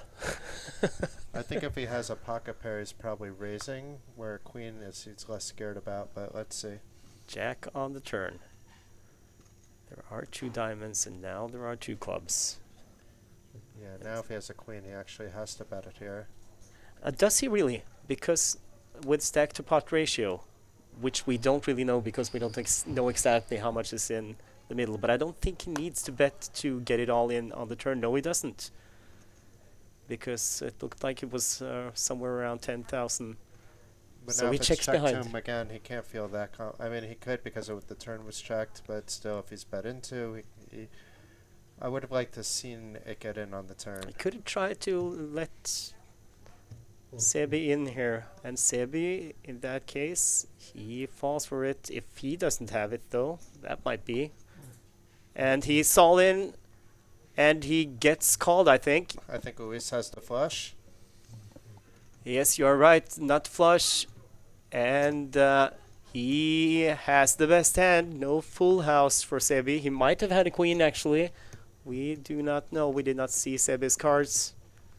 Interesting. I mean, the story checks out the entire way, checking the flop, checking the turn. But on the stack size, are you ever just shoving over the top of the open there on the flop, like based on the fact that you have about 12 big blinds behind? Yeah. It's enough for fold equity. You don't mind the fold. You're not always getting there. And if you're called, you're at least live even against a queen. You're just dead against, what was it, queen, queen, five? So against a queen five, pocket fives or pocket queens. And so be it. If that happens, it's been a nice run. And shake hands and on to the next event. Yeah, I agree. Worked out fine for Javier Guerrero. And Christian Sebi still has... Luis. Arenada, Luis Arenada. And, well, it works out fine for Guerrero as well. I mean, he's still comfortable. Yeah, he didn't lose any chips. He didn't lose any chips, come on. Give me some slack. And Christian Sebi still above start stack, it looked like, even after losing that big one to Arenada. And he is... gonna use some of those chips he took from Sebi now. Luis Oriel Reboledo Arenada. That's his full name, which I probably butchered. Huh? No, it sounded quite good, actually. Okay. Thank you, Jason. I mean, so many different names we have to pronounce during these days here in Bratislava in the Coolbet Open that we have. I mean, it's just mathematical that we have to get one of them right at least. Yeah, but I'm not going to get Davidson's name right no matter how many times I try to pronounce his first name. Oh, that close. was close. Right. That was close because you went Davidson, and that would be Norwegian. Yeah, but that I can actually say. It's the first name that I can't come close. Oh, so Davidson, I can come kind of close. People will understand what I'm saying. Okay, repeat after me. Repeat after me. Hjörtur has folded. Hjörtur has folded. Oh, that's close. Hjörtur. Hjörtur. Hjörtur. Hjörtur. Hjörtur. Hjörtur. No, you're Oh, close. right. Okay. I tried to do it I'm with getting further and further away. it was just about every single time you said it was funny. So, but it's good. It's good. It's hard. Icelandic. I'm not gonna say that I'm fluent in Icelandic, and I probably mispronounced it as well. But I was trying to get as close to an Icelandic accent as possible. Hjörtur. Meanwhile, now it's Sebi, who is... I liked how yesterday we had the son of Saverson at the table. Yeah, that's right. Saverson's son. And now we have Valisson, and we have Davidsson. And Sebi is all in. He opened, got 3-bet, and he's all in, and it's against Arenada. So it would be Luis at risk if he calls. Despite doubling up, he's still under a starting. Looks like around 27 total. Well, yeah, behind, yeah. But he's got some chips in there as well. Looks like he has about 23 in his stack. Oh, no, it's more. I think... 3 blue ones. Oh, just 3 blues. Okay, then you're right. I thought it looked like 4 to me, but I think you're right.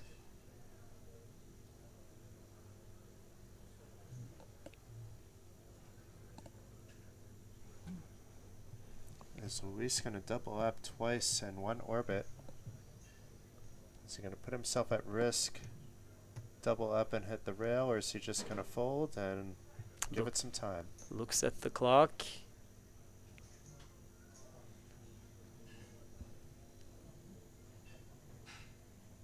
Looks like he's in a world of pain. He is in a world of pain, and he lets it go, and he shows a pocket pair. Yeah. Yeah. may have been pocket, like It must have strong been pocket must have pair. been jacks or queens, It but was yeah, jacks. yeah, I think it Face was up. jacks too. And either Probably at either 600 flop. either Sebi now is really happy or really disappointed. Well, that's a strong fold. Yeah, I mean it makes sense based on how everybody's playing that you're just hoping he has ace king or potentially just going a little bit on the crazy side with tens, but I don't think you could even count tens in there. So then you're really talking jacks, queens, kings, aces, ace king, and maybe an ace queen suited, and there's not enough there maybe for the jacks to call off there. So I know, I like the depending on. read. Yeah, I agree, but still, I think Sebi is capable of doing this with the tens. I mean, the blinds are up. We're playing 500, 1,000, and But even if you add tens into that range, yeah, it's and still if that's all that you're adding, it's still a fold. yeah, yeah.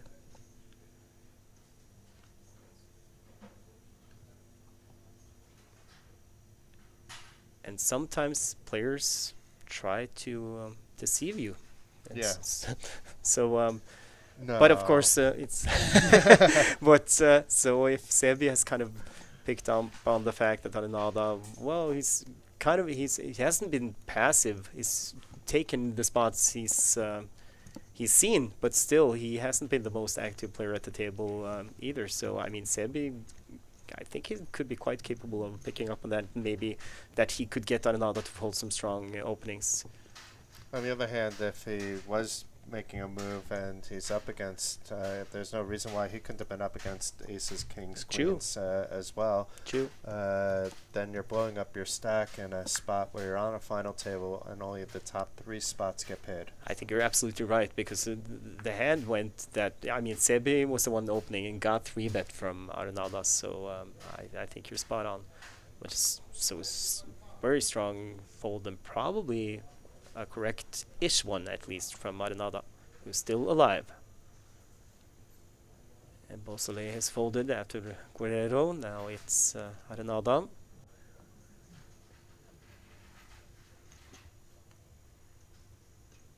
And it doesn't seem to have gotten to Luis, so maybe that's why he showed. He let out his frustration that he had to fold, and I still don't think he should have shown that he folded such a strong hand, even though I like the fold. The only part I don't like was showing the cards, even though we would have seen it on stream anyway, but not in this case because we're not going to have whole cards until we're 8 players remaining. Einarvold in the YouTube chat, he needs the password, Jason. Oh, well, it's not a food, but it is a country that sounds like a food in English. Oh, don't be that guy. Okay. It is Chile with a capital C, Chile.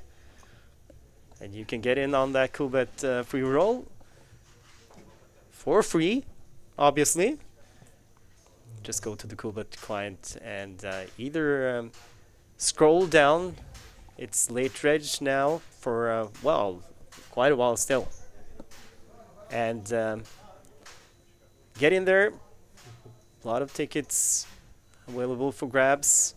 And a good structure. I mean, it was, 8-minute blinds, 10,000 starting chips, so it's good, free practice as well, because people were taking it seriously yesterday from what we saw.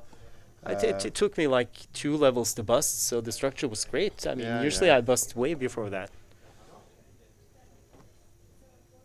And a 100 euro ticket to the winner, but plenty of prizes to be had for those not finishing the last player standing. A 500 euro being added by Coolbet generously throughout the next few days. So 2,500 euros in free rolls. That's not to be laughed at.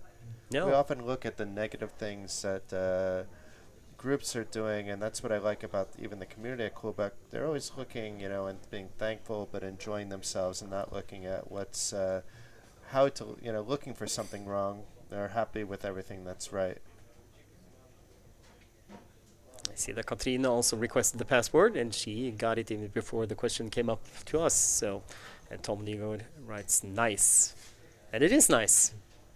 I tried to play it yesterday for those of you who didn't follow the stream. But the problem was multitasking is not my strong suit, and I was timing out more than I was playing. This is true. And you were just raising pre-flop. Oh, when here you we should have go. jammed. Here we go. Sorry, Jason, but Håkan is all in for his last, well, looks like 8,300. Does it from the button. Could be the first player out. No, 9,300. And he gets called by Sebi. And it's King Queen for Håkan. And it's Ace 9 for Sebi. And King in the door, but an ace that follows. Oh, so another God. king. And a 10, which means I think he doubles up here. I think it was Håkan who had King Queen. It was. Yep. What a roller coaster of a board that was. Yeah, wow. Look at Jakob Mikael Håkan with a smile on his face.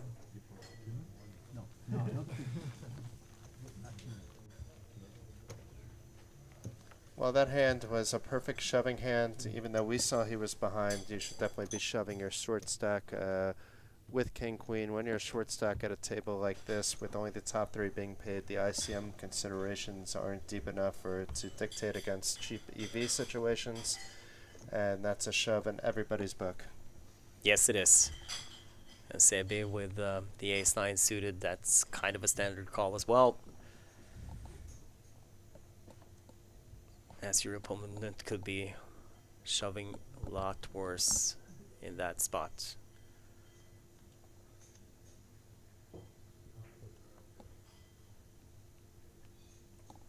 So we are still 9-handed. A reminder that when we get down to 8-handed play, we will have graphics, we will have whole cards, and well, at least mine and Jason's life is going to be so much easier. But I think that this has its charm, this old way of doing it.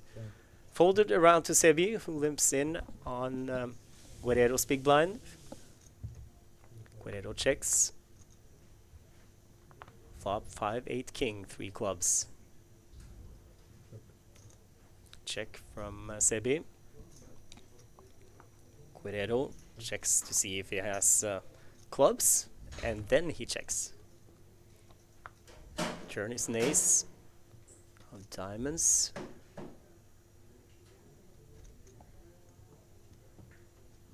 Sebi. I think maybe Guerrero's club check is one of the factors that led him to bet, and he gets Guerrero to fold. 1,500 was the bet from Christian Mikael Sebi from Sweden. Oh, no. We had a Stig in the hand as well, it seems. Oh yes, he's in there. I missed that one, so it's not over. Now Sebi checks, and Stig Solskjær Johansen checks behind. Sebi shows queen something, and Johansen showed. Did you catch that? No, but I'm guessing just like a bear ace or king. It obviously wasn't a set or a 6-7. So another hit to Sabi's stack, or Sebi, whatever you choose.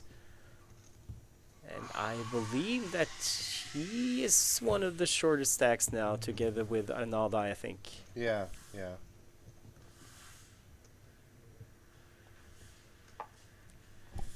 It looks like everybody else is around starting or more.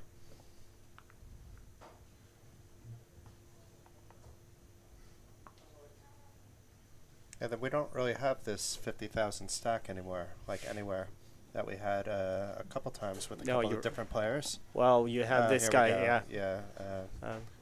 Tavi Wallison has a lot. Yeah, Tavi has over 50.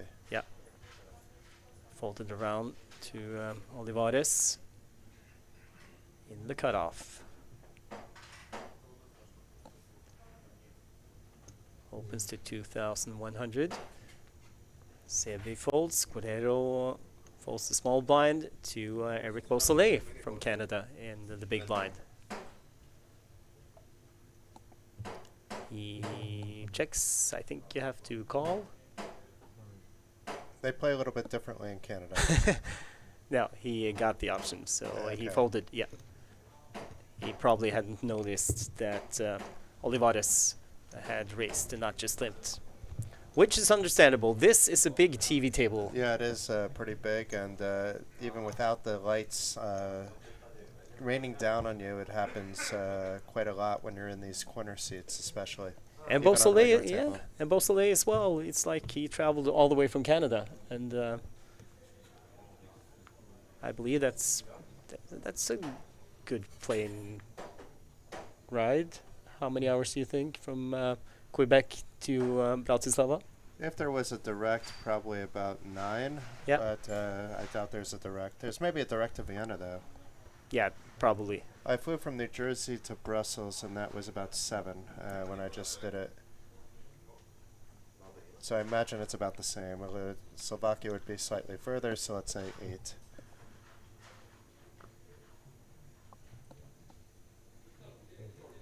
Håkan has raised it up to 2,000. Chile's a different story, though. Those guys must have been traveling nonstop. I have no idea how they made that journey. Maybe connected. Maybe there's something to Chile direct to like London or Paris, and you go from there. Maybe even to Vienna. Maybe there is a direct. We'll have to ask these guys. Yeah, that's true. Remind me to do that, Jason, because I'm actually curious about their travel path, because that might have been several stops, or maybe, like you say, it could be a direct flight to Europe. But even that direct flight is going to be forever. Yeah, I mean Schiphol maybe, Amsterdam. Yeah, maybe. Yeah.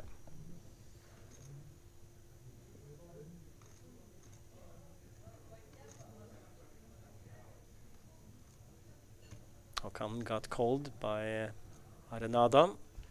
That was 10, 9, 5 of spades on the flop. So once again, a monotone flop. Arenada has checked. Håkan is gonna c-bet here to downsizes to 1400.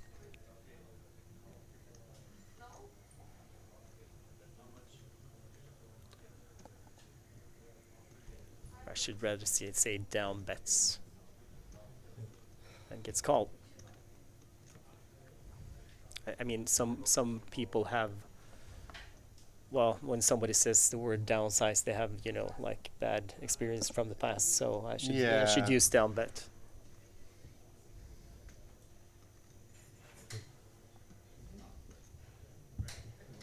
Check, check on the turn. The river is a jack, 4 to a straight, 3, 4 to a flush. Here we go. And straight flush possibilities, too.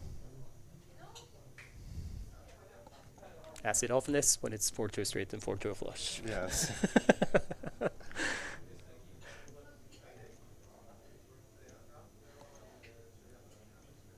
But 3 different straight flush possibilities. Yeah.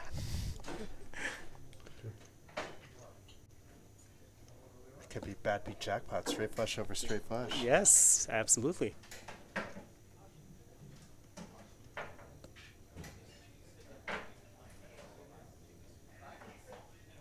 Håkan taking his time. Arenada has checked. And he bets. Oh, this is a small bet, 2,500.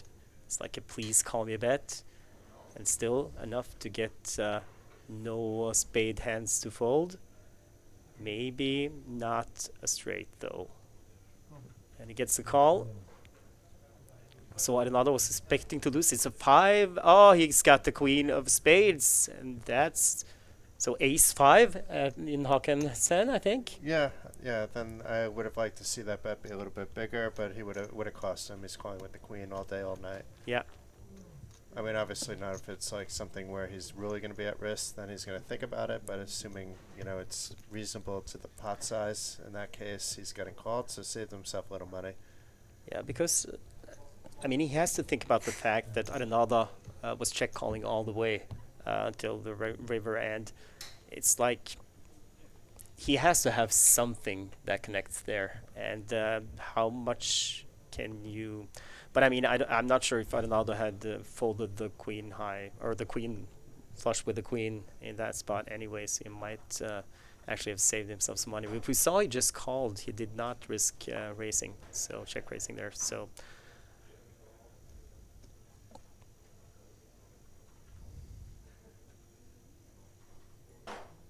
Hoikinen right back at it seems. yeah, at least thinking about it.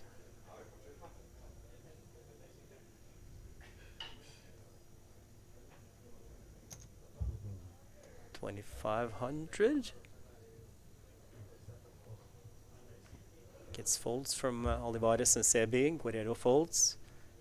Beausoleil, he folds the button. Arenada in the small blind.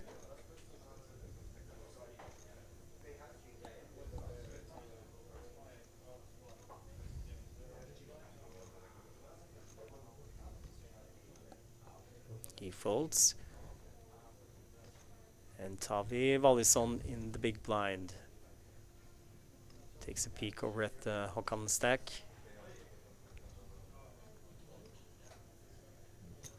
And puts him all in, I think. So Håkan lets it go.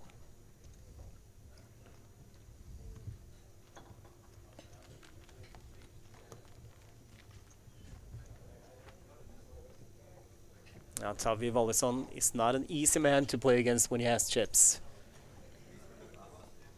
It'll be interesting to see his whole cards, like if he's getting cards in spots like that, or whether that was a bully spot. But I have a feeling he had. He's not just pushing around in that kind of particular spot against an early position open. Even against a player that may have been on slight tilt from the hand before, but it didn't seem based on his body language that that was the case. Now his body language is dictating something a little bit differently than it did the previous hand, though. Yeah. Folded all the way around. Beausoleil thought about it a couple of times. No, I'm not going to do it. No, I want to, but I'm not going to. Arenada on the button.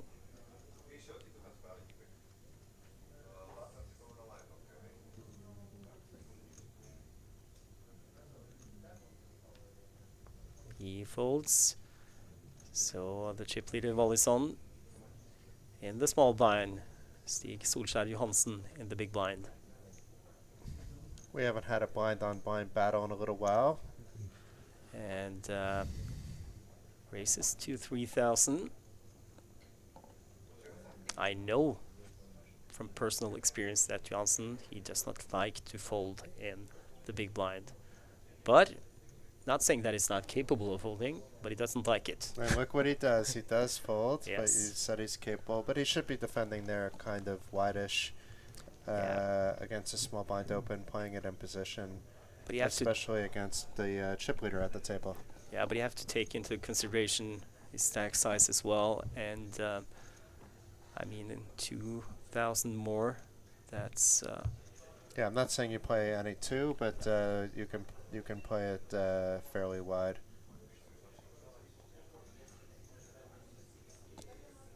Like Yeah, it's and fine to call with the 6-10 suited, for example. yeah, and it's like, I mean, you are going to be in position after the flop, and I mean, sometimes the chip leader in the tournament, when he or she raises from the small blind against your big blind, it's not always that they have something. Yeah. That's why if it was another player, you reconsider. But Tavi seems that he's picked up another gear, at least based on the frequency of hands that he's playing and the aggression that he's kind of turned up a little bit. Now, Beausoleil opens, and it's a big open. 3,500? It looks like... It may have gone up to blind. The blinds may have gone up, but no, I don't think so. Think it's still 500 to 1,000.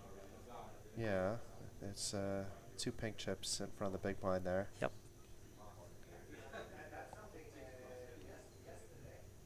I thought it looked like 45 or... But maybe I'm wrong. We'll find out now. Are we gonna 3-bet? Yeah, that's a 3-bet all in from Hjörtur Davidsson. Back to Beausoleil. Takes a look at the clock. It is 3.5 though. Yeah, it's 3.5. It's my eyesight again. I should stop guessing, Jason. But if he's opening 3.5x, now based on the fact that he's thinking he has a low pocket pair, maybe as high as like sevens, but you don't need to be betting 3.5x. And he folds. I agree with you. On the other hand, it's a good fold if you had a low pocket pair in that spot. You don't compound a bet sizing error that it didn't really cost him that much. Assuming he had something like sixes that he should be opening anyway. You know, if he opens it to min raise to 2.5k, that accomplishes the same thing, and you save yourself 1,000 chips. If you're raised upon it, maybe you're not shoved upon if you don't put in 3,500. Maybe you're just called. Maybe there's a a 3-bet lighter, and you can play it from there. But then again, Eric Beausoleil played poker for more than 30 years, so he's probably comfortable playing these old school pre-flop raise sizes as well, I think. And there's definitely some time where you can mix in those bet sizes profitably, but they're usually more from, let's say, the button blinds than they are from the hijack and cutoff or any other position at the table. Yeah, and he might have noticed as well that, with the, min raise and just a little over min raise bet sizes pre-flop, it's like we haven't really, I think we've had one raise and take it the entire final table so far.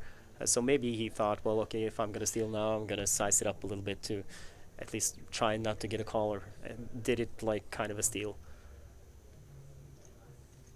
Which unfortunately it did not work this time. But it is like you say, if you keep doing that, it's got to be more expensive than it has to be. Yes. Or needs to be. If you do it once, it's not a big deal. It's 1,000 chips. That's not going to make or break. That's not going to decide whether or not you win this tournament. Unless you're all in against somebody that has that would have had 1,000 less than you, then we've seen people. We both commentated events where people have literally spun up a chip in a chair, and when there's 9 players left, that makes it even more likely. So maybe that 1,000 will cost him. Yeah, I've had. Well, it would be wrong to say my share of spin-ups because there hasn't been that many, but there have been some memorable ones that was, just felt like a fairy tale. My first tournament win, I was down to 5 chips, and some of my biggest scores were when I made like a big blunder early on, either by luck or just misplaying it, and then not tilting off the stack. I mean, the 5 chips obviously was different. That was a lot of luck, but then, yeah, if you double a few times, the doubles actually turn out to be triples, quadruples, because of the dead money already in the pot, and then anything can happen.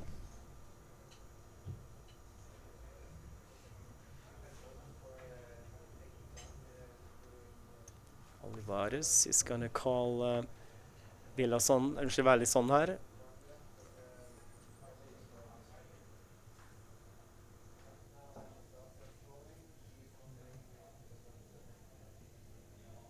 And he checks. Vallison checks behind.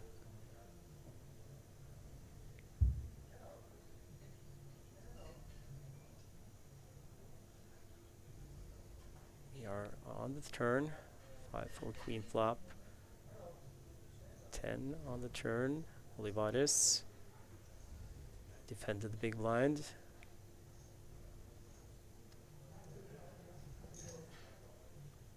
Call the flop.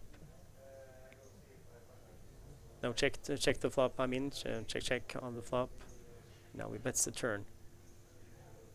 So Vallison gave away the initiative in the hand when he checked back. Calls 2,000.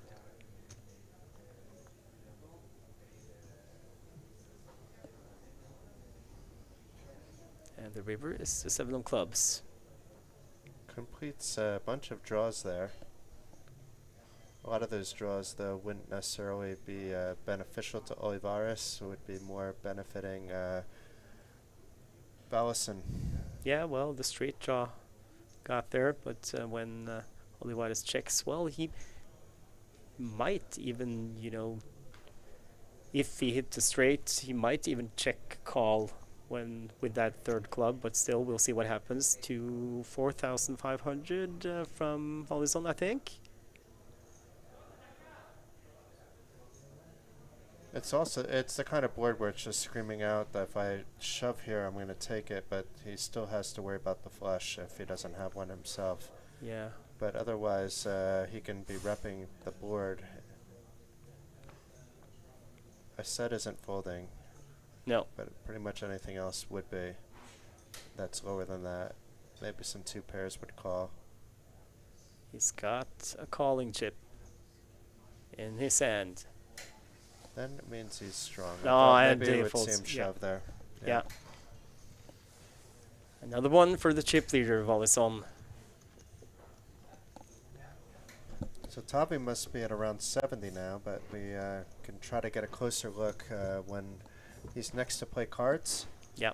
And we'll probably have an elimination before we know it now. Now we've gone to like the area where I said that we would likely have, if it hasn't happened, it needs to happen in the next 10 minutes. Yeah, you said it's 600, 1,200.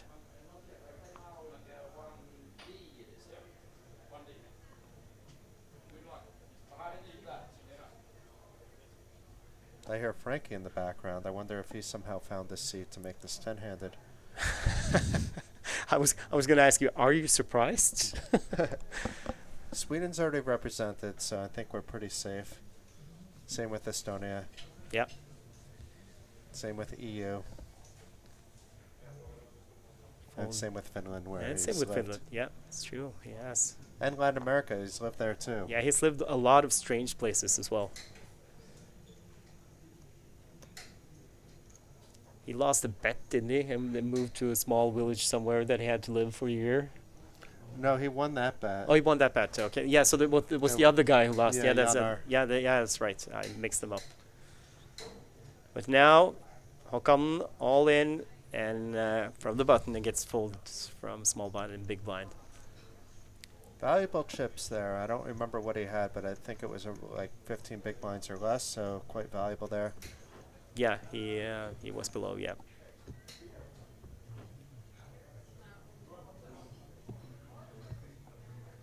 And it's always nice. I mean, when you're on the button and it folds around to you, I mean, your range is super wide because, especially in this format as well, you can put so much pressure on the players behind. And it's 6-12 now. Yes, so it is. This is where I'll be shocked and have to run a lap around the casino if there's no bust out at the end of this line level. And I mean, I know you have been going for long walks a lot lately, Jason, but still, it's the run around this casino. I think that's, I mean, I hope there is a hard starter in the hotel lobby if you make it that far. I think I could do it, and since it's been a self-imposed bet, the clothes stay on, everything is done above board, there won't be any police involved, it'll be just a little bit of a jog if it doesn't happen. But I mean, it's the heat, Jason. It's like 30 plus Celsius here in Bratislava in the sun. And I mean, if not the distance, then I think the heat is definitely going to break you. Olivares opens the button now. So let's just hope there's a bust out because we don't want me dying. There is a bus stop. The problem is that it's just near the hotel entrance. But anyway, he gets called here A bust stop, okay. by Guerrero.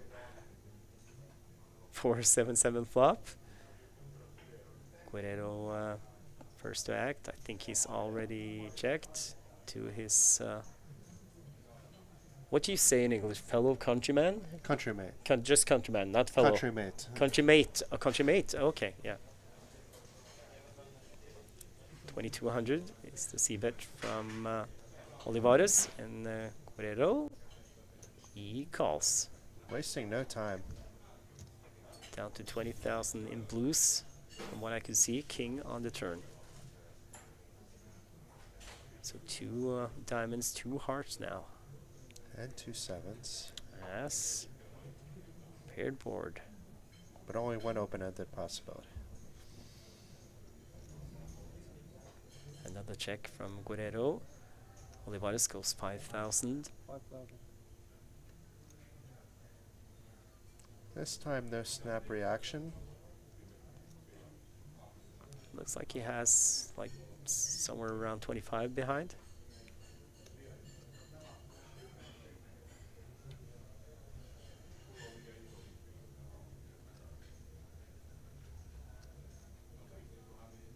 I like the bet from Olivares. It's kind of like, it could be a bet to induce, or it could be a bet for value. Like both of those things. And it's also enough to get Guerrero's stack size to fold. But Guerrero, he calls and checks. Let's see what Olivares does now.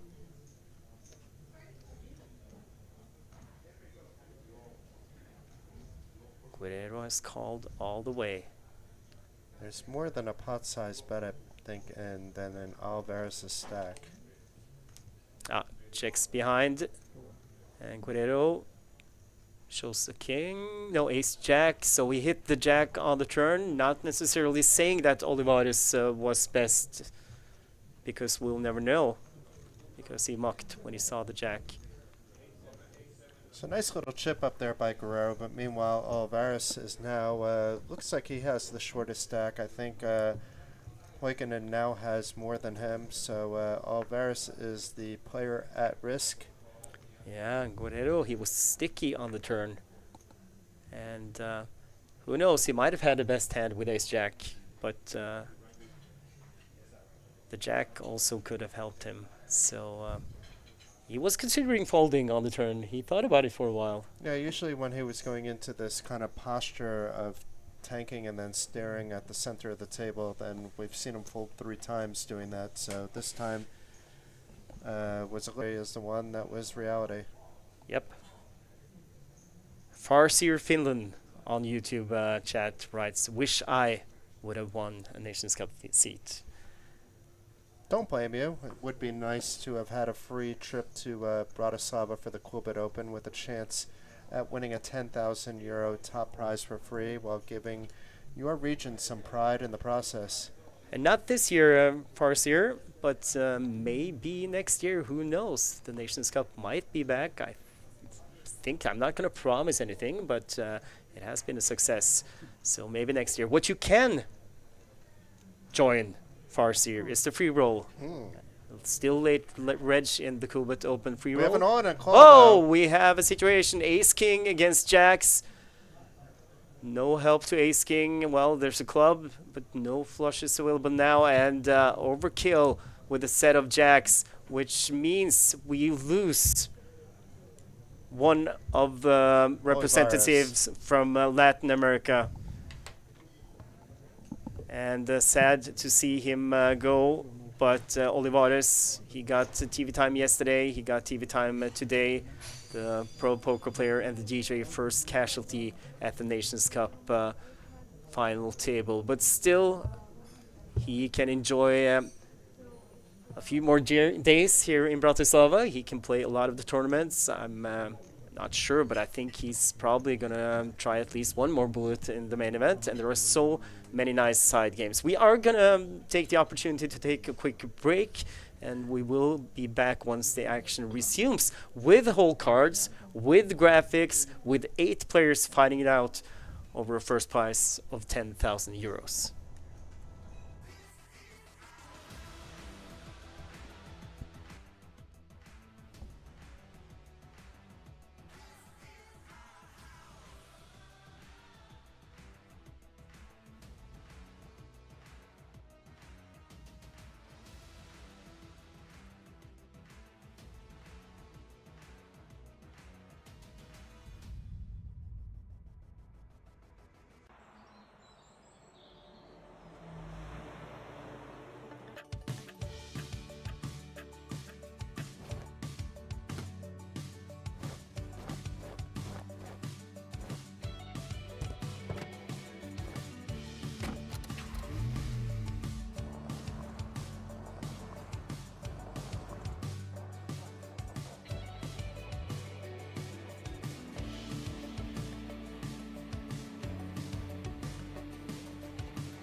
And Jason, it looks like we are back, but the players are not. So that gives us some time to, well, look back at these first few hours of the final table of Nations Cup. Now that we are finally down to 8 players after losing the first one, which was Sebastian Viedma Olivares from Chile out in 9th place. It was quite a good. It was quite good action leading up into what we now have as the official final table. It took 9 blind levels before we had our first elimination. We started at level 100-100 with 30,000 starting stack, and not till it was 600-1200 did we lose Olivares. And I'm expecting to see some good play, and now we can provide some more detailed analysis as well, because we could see all the action. And one player less means they are one step closer to the first prize of 10,000 euros, but a healthy 6,000 for second place and 4,000 for third. And here is the chip count, and as we, well, Volison, as we suspected, 64.8, and he's the chip leader at the table, closely followed by Davidsson, 53.1. It's Håkan who has the shortest stack, 10.3 thousand, which means that he's down to, well, I think the blinds are we at the same level? I think we are. Yeah, we're still at Yeah, 600, 1200 for, I think, a little more than half of the blind level. Yeah, but still less than 10 big blinds for the Finnish player. And now they're back. Guerrero in seat 1. No, hold on. Viegas. Well, okay. His name is Viegas Guerrero, so they use Viegas. I guess we have to do that from now on as well. Okay. Yeah. Beausoleil in seat 2. Reboledo, which we used to call Arenada. He is in seat 3. Wallison in seat 4, Johansson in seat 5, Davidsson in seat 6, Håkan in seat 7, and Swedish Sebi in seat 8. So it's Jonasson with the short stack of 17,000, and then Eric also with about the same. Here it is in the big blind format. So it's actually Hokanen with the minuscule stack of 8 big blinds. He needs to get something going. He can't sit around for too much longer.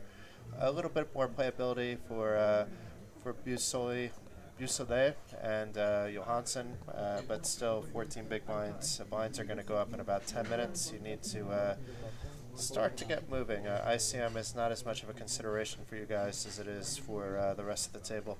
And if you're just tuning in, it might seem brutal that just the top 3 get paid, but remember, all of these players qualified into this tournament where they got flight accommodation to Bratislava and the opportunity to play for a first prize of 10,000. So everyone is already a winner. And here are the prizes that you spoke about.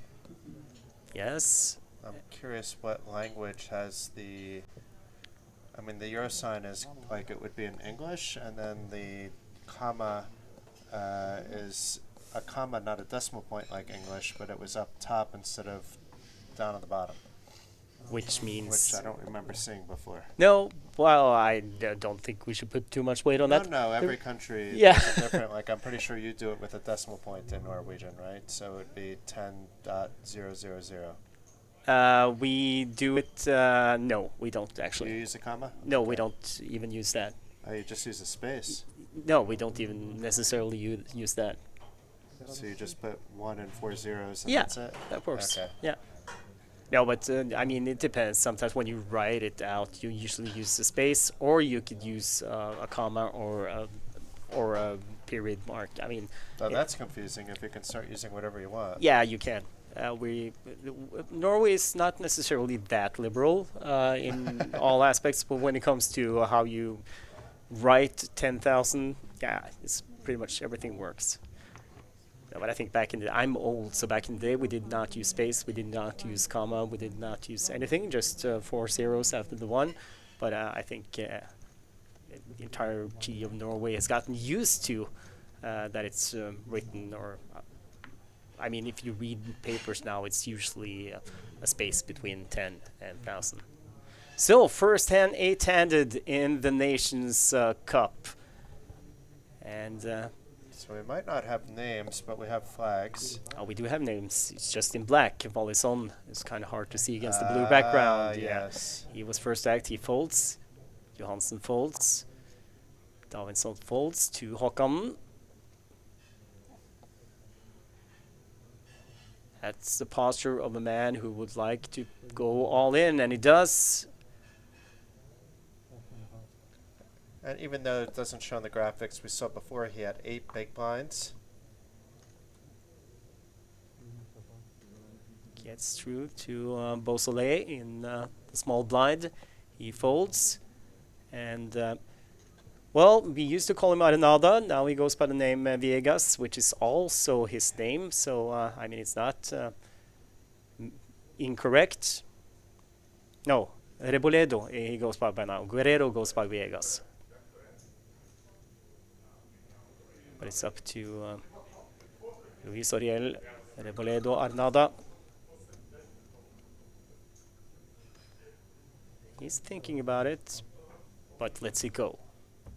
It's a pretty standard shove there, and a little bit too wide, even though King 8 we see is flipping to call even for an 8 big blind shove. So picks up valuable chips. Håkan.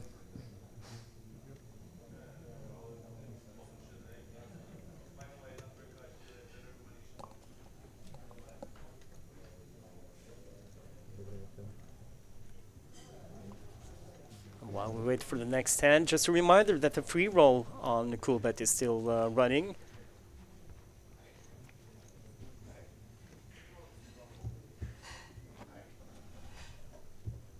And you can get in on the action if you go to the Coolbet client, Coolbet Open Free Roll, which started at 7 o'clock, and type in the password Chile, capital C-H-I-L-E, like in the country, not the dish.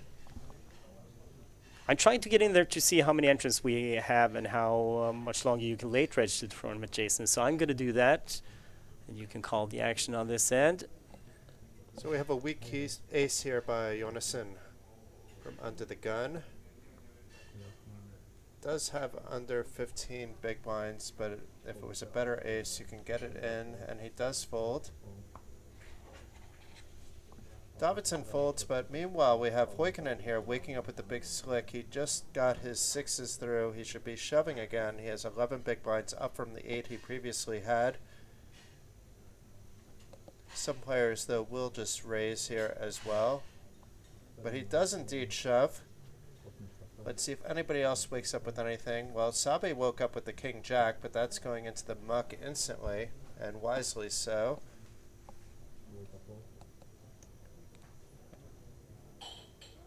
Folds around to Robledo, who shouldn't be doing anything with the Jack 6, so now we can see sometimes when he's taking his time, it's not necessarily thinking about whether I'm folding or not. And it is a pretty hand here for Tavi, but not pretty enough to call an 11 big blind shove. But he is thinking it over. So, yes, you do want to be able to get more than 2.5 big blinds, but it's nice to get those 2.5 big blinds. He stole 2 pots, once with 6s, once with ace-king. You're very often flipping or far behind when you're called. Meanwhile, instead, he's gone from 8 big blinds to more than 13. So, still 21 minutes left of late reg in the pre-roll, and the password is Chile, C-H-I-L-E with a capital C.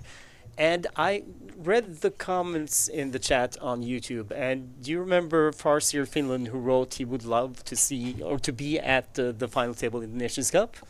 Yes. He actually played the free roll last night and won a €30 ticket. So he must have been top 10, top 5 somewhere, I think. Yeah, that's quite impressive. There was, 130-something people in that one, Yeah. so And there are nice job. Yeah, there are 125 players who started for now, still late reg for another 20 minutes, and 45 players left. $100 free roll, no, €100, I should say, free ticket for first place. And summer festival tickets, €50 tickets for second and third, fourth to eighth, which is somewhere where our friend from Finland plays, gets a 30 euro festival ticket, and then 9 to 12, 20 euro ticket, 12 to 16, 10 euro tickets, or tickets, 5 euro tickets, and 3 euro tickets also up for grabs for top 24. Well, let's hop into the action real quick here because we have a raise here to 3,000. So we mentioned about these 2.5Xs from places like the Hijack that they're not necessarily the best sizing, but better than 3.5X. And then you have Eric here with the 7s. His hands were looking a little bit nervous when he made the call, which when I see a player like that, and I don't think they're doing it intentionally, I put on my hand much stronger than 7s. Johansson calls from the big blind here, and we see the flop queen for deuce. So 9's still best. Johansson checks. Viegas with the pocket 9s, the best hand. We know that, but he can't be sure. And as you said, he might have picked up something from Beausoleil that he was... yeah, so he checks. Nice pot for Beausoleil, which he takes and goes all in. This should work based on what we know. Yeah, it's 14,200. So SPR Very hard was for right Javier there. to call there. Yeah. It's for a good portion of his stack, and if Eric has a queen, and he could be shoving queens with 2 hearts on the board. We don't know enough about Eric to know if he would be doing that or not. Johansson has folded back to Viegas. But he'd be doing this with an ace-x of hearts as well.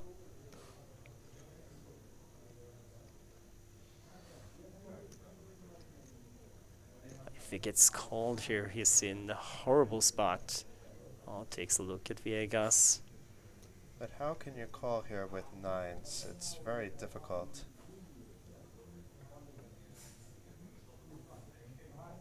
And he comes to the same conclusion. I can't call here.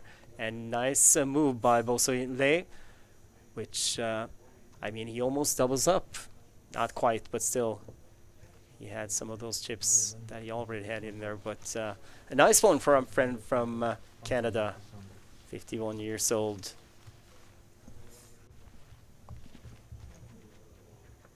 I wouldn't be the oldest one at this particular table. I don't know if we could have said that yesterday or the day before.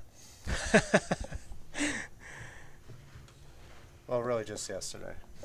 Yeah, well, that goes for you and me both, Jason. We are kind of like, you know, the 2 guys up in the balcony in the Muppet Show. Oh, yeah. Yeah. Oh, that was horrible. Terrible play. Boo! Ho, ho, ho, ho, ho.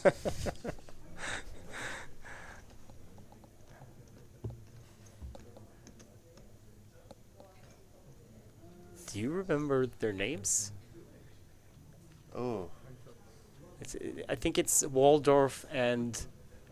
I think they're named after 2 American hotels. Waldorf and... Estonia? No, you're close though. It's something like that. Chat, can you help us? 2 old guys, grumpy guys, in the balcony in the Muppet Show. Waldorf and... Ah, okay, yeah. I mean, the Waldorf Hotel, right? And you have another one. It's a Waldorf Astoria now. Yeah, okay, yeah, so yeah. It might be... No, there was another hotel that the other guy was named after. A chat, help us out. And meanwhile, Johansson with Jack-8 suited in the small blind. He has less than 10 big blinds now that the blinds have gone up. We're playing 800, 1,600. And he gets a call from Davidsson with ace-9, and he's in trouble, but still 2 live cards. He has the diamonds. Equity-wise, not so far behind, actually, so anything can happen here. And Davidsson with a 9 blocker to the straight. Important to take into consideration here. But it's not the 9 of diamonds. No, it's true. King 6-10. Well, no immediate help for Johansson. Could hope for runner spade for chop pot. Not anymore. It's a queen, but he picks up an open-ender, which Davidsson blocks, by the way. Now it was and 4 on the river means we are going to lose Stig Solskjær Johansen, the Norwegian who represented the EU in this tournament, out in 8th place. But he is going to be here for a few more days. I got word that his wife just arrived today and that he actually was in a hurry to get back to the hotel room because he had bought his wife a nice gift that was waiting for her in the hotel room. I think something wearable. I'm not sure if I'm allowed to say exactly what, but I think the word starts with L and ends with lingerie. Mm. And did he tell you this information before or after he busted? Because I'm wondering if it's just like a cover-up story for him jamming this jacket suited, or No, whether, because I think the jam is fine actually. he wasn't the one who told me this. It was actually. But the timing is important. If it was before or after, whether the wife's lingerie Is what cost him a chance at a 10,000 euro top prize. it was the Flatakers who told me the story, and I'm often, well, I'm not always sure that I should trust them, like with my life, but still, it sounded reasonable. But well played, GG Stig, and hope to see you on the feature table later in this Coolbet series, maybe even in the main event. So 7 players now, 4 away from the money. Lawlison 61.8, and for if you just tuned in, they started with 30,000, so he's got more than double starting stack. And blinds are now 800, 1600, and there's a scheduled break after this blind level. Whether that happens or not, we'll see together.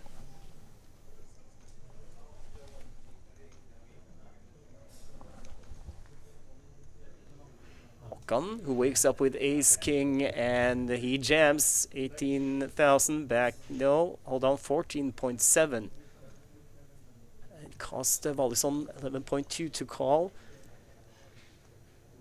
It's a close one, actually. I think it's a fold. If it was king, queen suited, it's a call. The king, 8 suited is maybe a little bit too weak. Yeah, it's kind of not quite getting the price in the spot as well, and he comes to the same conclusion.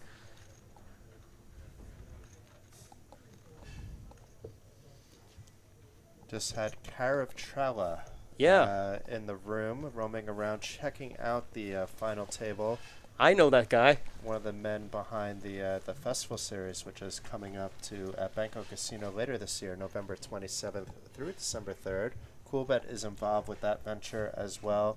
I'm personally also going to be there, so worth checking out at Bangkok Casino. Great place for poker. Bratislava, an amazing city, and the festival series and Coolbet both bring a lot of fun to the table. Oh, you just got paid, Jason. That's yeah. Oh, I got paid. Yeah, How much you money got did I you got a make tip. just now? Yeah. Is it a correct currency? It's quite a good tip. I got tipped. Yeah, that's wow. Yeah, we're not going to say how much No, because I no, may no, have to give it back. Yeah, I think no, you have to pay tax from it. I think.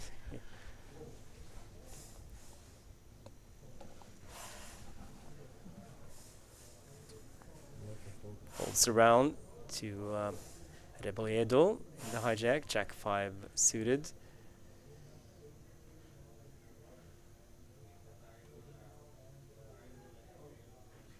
And he folds. Wallison, pocket fours in the cutoff.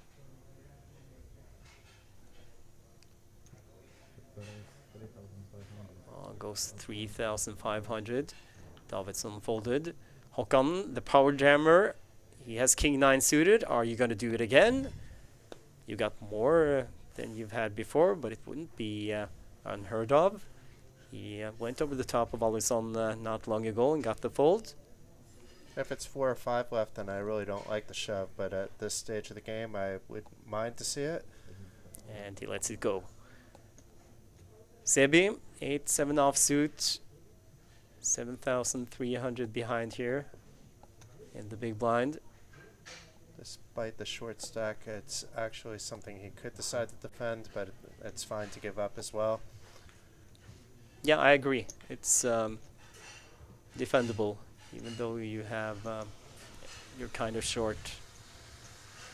Even if you're really short, you could defend there. Like if you have 7 or 6 big blinds, you don't have to put the whole stack in. You just call, and if you hit a piece, try to get your chips in. Yeah, the And thing if you is, didn't, just go on. yeah, I'd say especially when you're down to that number of big blinds, I mean, if you go over the top, you might not get a fold just because of,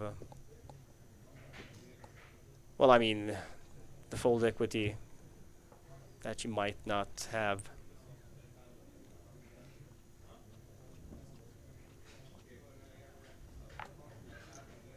And you can even do like the old sit and go grinders often did. You can do a stop and go. Yes. Waldorf and Stadler, Spike D, in the Statler, YouTube yes, chat. yes. Waldorf and Stadler, you are absolutely correct. Or Statler. Thank you, Spike. You win a virtual hug from the 2 commentators. Yeah, and you can even get a IRL hug next time I see him. You know who it is. Oh, yes, I do. Yes, I do. All too well. Volleyson, ace king suited, opens to 3.5. Davidson with pocket jacks. 2 pretty similar stacks between Volleyson and Davidson. Also similar last names. But it's Hoikinen now, who jammed before with a small pocket pair with an even smaller one now, and it's looks like what could be a great squeeze spot against an active player who opened just a flat, went over, which is unusual with the jacks. Usually you would see a 3-bet, but maybe not against a big stack. Hold on, what's happening here? Yeah, okay. No, he folded. He folded, yeah. Viegas now in the big blind, so he did get away from it.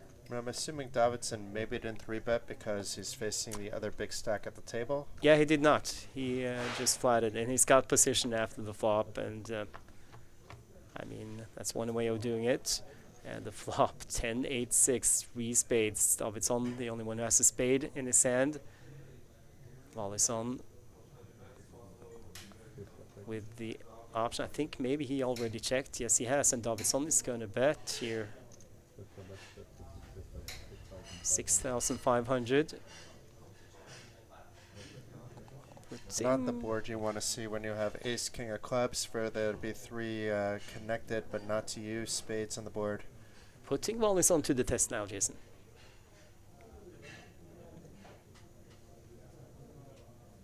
Often in these spots it feels so weak just to check fold after you got called. But Volleyson, he has been here before.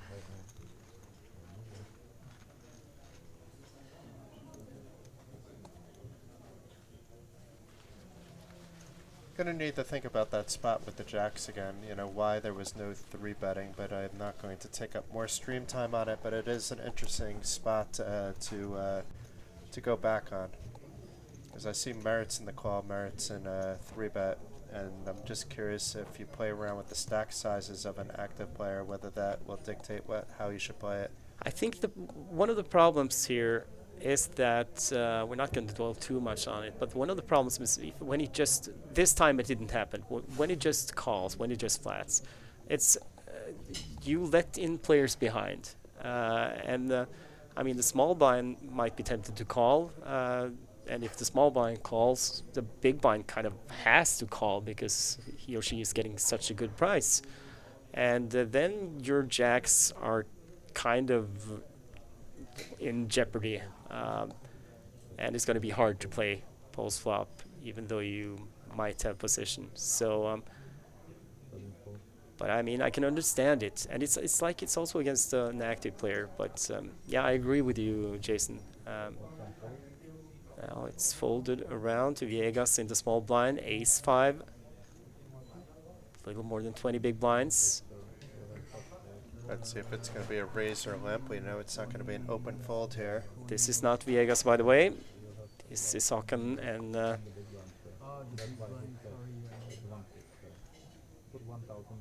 No, it is. Yeah. You're on a... No. I did, yeah, we were on the picture. Oh, yeah. Now we have Viegas and Beausoleil. And It is a raise, it seems. yes. No, Just a the call. call, I think. No, it's 1600. Yeah, it's a It's a call. call. Yeah. And Beausoleil checks Jack 8. Sorry, I got confused here for a minute, but yeah. And 7-5-6 flop. So pair for Viegas, open-ended straight draw for Beausoleil. You can see the equities. It's a pure coin flip at the moment. Check, check. Jack. Viegas now with 2 pair. No, Beausoleil with a pair, sorry. Viegas still with his pair of 5s. Ace kicker. He checks it. Beausoleil. Honest bet, top pair, and a straight draw, 3000, and gets the call.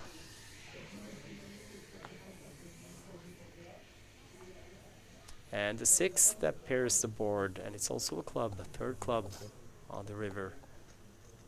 Check again from Viegas. Beausoleil, are you going for value?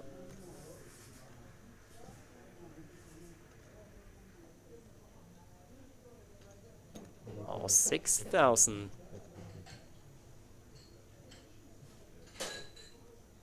Interesting that he's doing it on the 6 of clubs. And so I think Viegas agrees with you, Jason. He's gonna think about this one. And lets it go. I think he was kind of thinking about hero calling with his pair of 5s in that spot.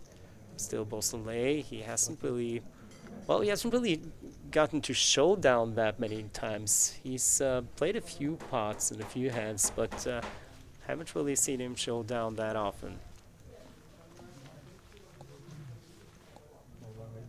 He had the one where he had an ace earlier on for a pair, but still that was no good against Strip Kings. Yeah.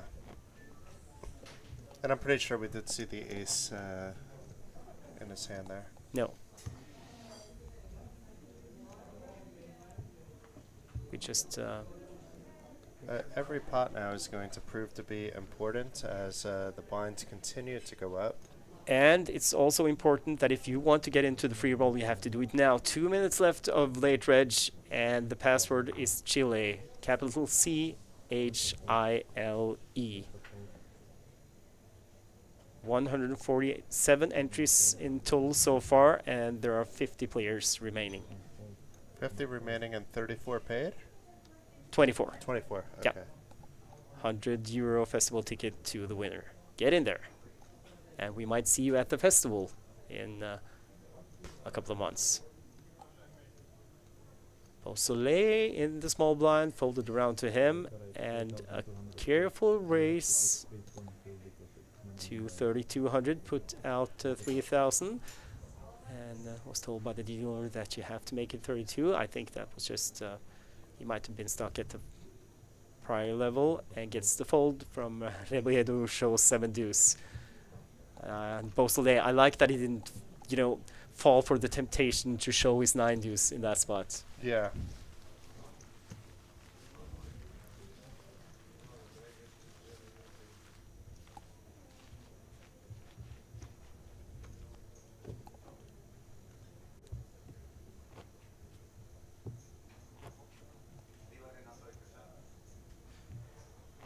The atmosphere has gotten a little bit more serious now that they're getting closer and closer. I know player-wise we're still at 7, but as the blinds go up, it really is getting closer. There's 270,000 chips in play, so that will really be the bottleneck in how long this possibly can go. We're probably, in theory, I guess it's possible for it to be an 8,000 big blind, but we're probably looking at somewhere around the 5,000 or 6,000 big blind. When we'll see a winner, which still means another 2-3 hours of play, but you can understand that every pot now is quite serious. Now Sebi with king, queen offsuit, 10 big blinds, goes all in. Viegas folded, Beausoleil on the button, 7-3. He's gone. Rebiedo 9-5 offsuit, would surprise me if he called this one.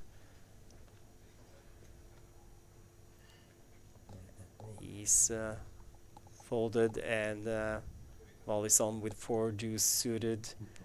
It is suited. It is suited. I think that's what he said. They are suited. No, I like Tommy Wallison. He's most often, well, the times I've seen him, he's been in a good mood, and he's a nice guy, and he was the most, I would say, livid player left in the Wed Turbo last night here in Bratislava.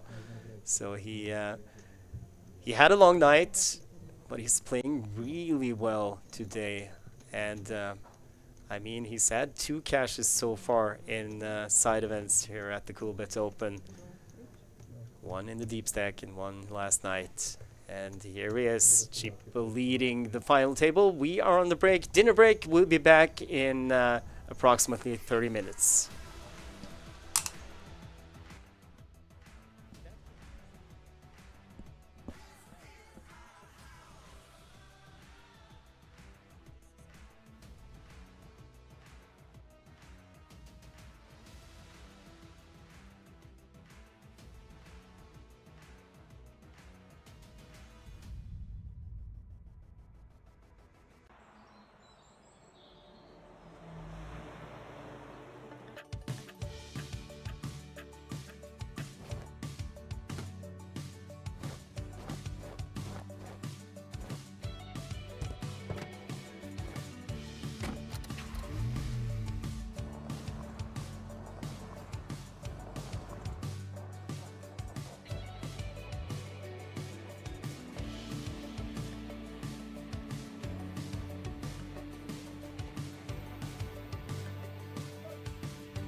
The players are back. We are back ready to continue the final table of the Nations Cup. 7 players left after we lost Stig Solskjær Johansen in 8th place.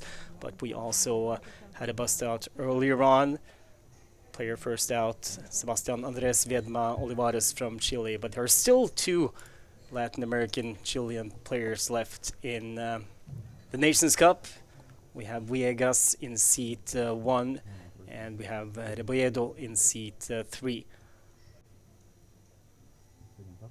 Meanwhile, the stacks have gotten shorter for some of the remaining players. We could see a 10 big blind stack there, another 10 big blind stacked here by Sebi. So where we weren't necessarily in push-full mode before with as many players, we will be now. And just an example that we don't know what Sebi has, but he does jam it in. Christian Sebi from Sweden, who actually won a final table qualifier here in Bratislava for this event. And he's got Ace King, sold it to Beausoleil, our Canadian entrant. He folds Cebolledo on the button. 30k, that's 39k, so he's got almost 20 big blinds now that the blinds have gone up. We are playing 1,000, 2,000 with the 2,000 big M blind ante. And Ace King also for Velison, the chip leader. Well, he was the chip leader. Now he's got 54.5 behind in the small blind. I think you have to get it in here. It is likely going to be a chop, but all 4 of the suits are live. He just calls. Necessary 19.5. And look at this. And Davidsson with Ace King and the big blind. Wow. What a spot. Not necessarily something that's going to be interesting or exciting. It's either going to be totally unexciting or really exciting. And he just jams. 17.5 might get... No, Velison, do you think he'll fold here? So Davidson would have the hearts live, Sebi the diamonds, and both the spades and clubs would be live. So small advantage for Valdison if he does call and he does get it in. People would often joke about this. But I have 2 flush draws though. But in this case, it actually applies. Yes, that's the advantage in the hand. It's so small. We're talking like percentages, but those percentages can't come. What a spot. Not often do you see 3 players all in with Ace King.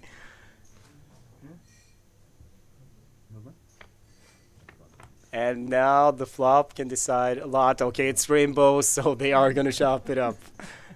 And it certainly lightened the mood at the table, this hand. Like it was a bit serious right before the break, and now players laughing, smiling, having a good time. Wow, and the thing is, it's like Sebi... It's like none of the players would mind it except that 2 of the Ace Kings were in the blinds. So it's like nobody wins.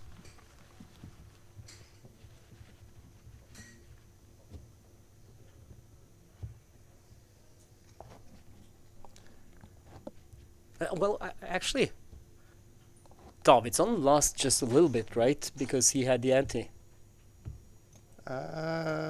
Was it the small blind in as well? Yes. So technically lost a little bit. Yeah. Okay, Sebi. Still, well, slightly over 10 big blinds. Folds A6 under the gun. Viegas folds. Eric Beausoleil. He folds.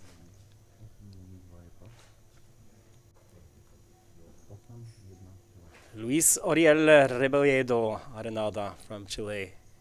King 4 in the cutoff. Is he thinking about trying to steal the blinds? He's been doing this 5-second, 10-second pause pre-flop. I think it's so when he does need to think he can. But it's not going to be a tell at the given moment. No. Davidsson wakes up with pocket queens in the small blind after Mollison folded the button. Raises to 6,000, 3x, and oh, he was judged just to call. Wow. So the dealer judged it as a string bet, I think, so he was just allowed to call, and Håkan is happy to check his 8-5 suited. Yeah, he would have had to fold there. It wasn't a min raise, so he gets a free look at a flop. 10-10 deuce, nothing there to get Håkan in a lot of trouble, I think, depending, of course, on how Davidsson is playing this one. He bets and gets the fold. That's the, well, not quite the minimum, but not much still.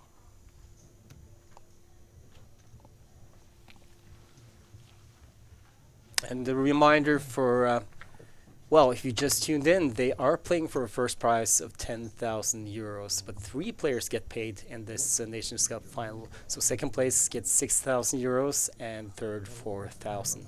So they are playing for a lot of money in the Nations Cup final. As we can see, Davidsson now the chip leader, 37 big blinds with his 75,000. Håkan, the shortest player, with 16,000, and that's 8 big blinds right now. Sebi also in kind of a push-fold mode. It's basically a 16, 17 big blind average at the moment, so it's anybody's game. Nobody really running away with it.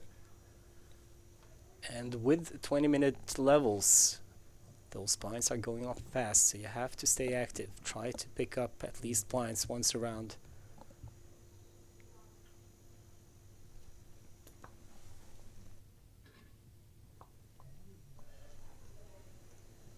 Careful fold from Beausoleil. He had a 6 suited. Better safe than sorry. Reboedo folds. Volleys on.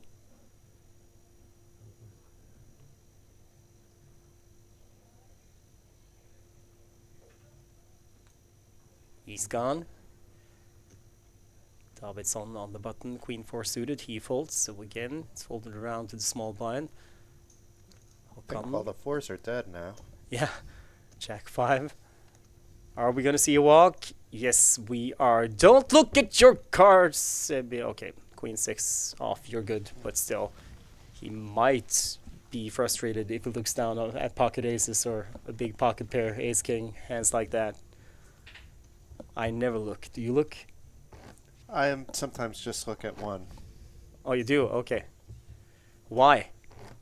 I look more than I don't look. When I'm playing online, depending on where I'm playing, if there's that feature and I'm not playing too many tables at once, I'll usually just take a peek. Yeah, well, if you're online, you're usually forced to look. But live. No, I mean also I look at the flop then. Oh, you have the rabbit chasing stuff yeah. going on. Come on. There's a saying I'm that. curious. Yeah, curiosity killed the cat. It doesn't make me upset, because you can't do anything different, right? That's so what then you can't be upset about it. Jason, that's what everybody says, and you don't know until you find yourself in a situation where you actually get frustrated. Why risk it? I get frustrated when I've, let's say, not realized that this one table right before a break I left open, and I come back and I see I folded aces. Then I'm very frustrated. But Don't look, because you wouldn't be if you didn't check that out. Come on. It leads to nothing good. But now 9-8 suited for Sebi in the small blind against Vegas, a big blind, and he gets the fold. Actually, he wouldn't mind the call from Vegas had the Chilean dominated in that spot, but still happy to take down blinds and ante.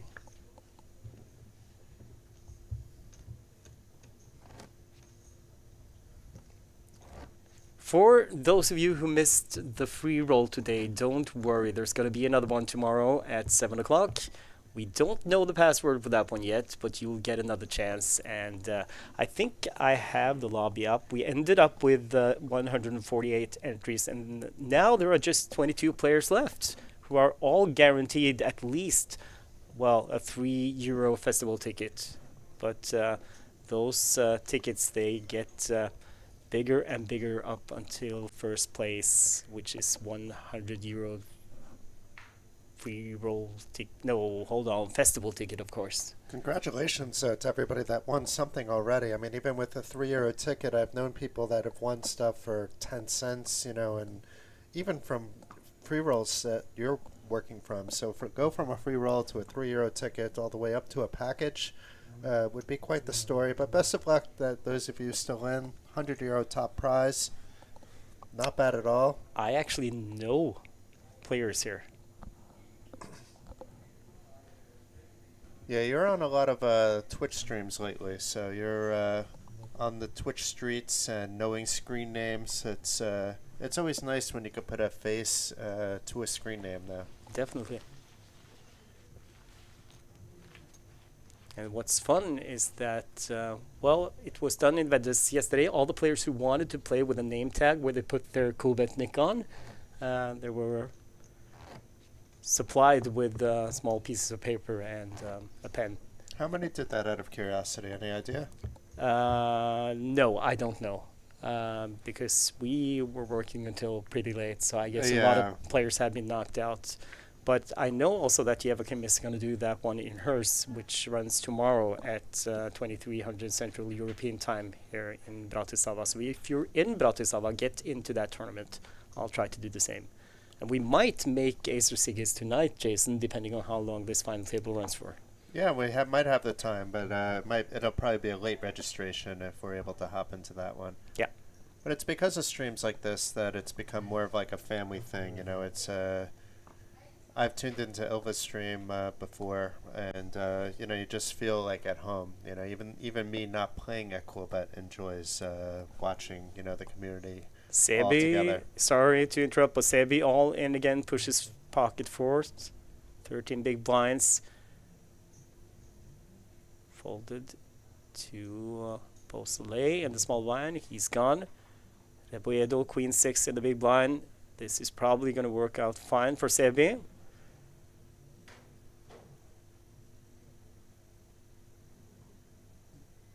Louis doing Louis things. And gets the fold. I think, I think it's safe to say that Sebi, he knows what to do in a spot like this, what he has to do. I know he knows his pushing range. Yeah, and it's always hard for some of the players because they're probably not in spots where they're playing and so close to tasting that 4,000, 6,000, and 10,000 euro prizes. So what typically happens in those spots is players then go to more of a caution mode. They don't want to be making a mistake on an aggressive side, but they're making then a lot of too many mistakes, not being aggressive enough. So I'm not saying that's the case here. We haven't really seen it, but do not see that quality at all out of Sebi. Pocket force again, but now from earlier position, he lets it go. It's also 16 big blinds. It's a bit of a difference. Healthier stack. Doesn't need to. I think he's got a good understanding of the dynamic in a sit and go as well.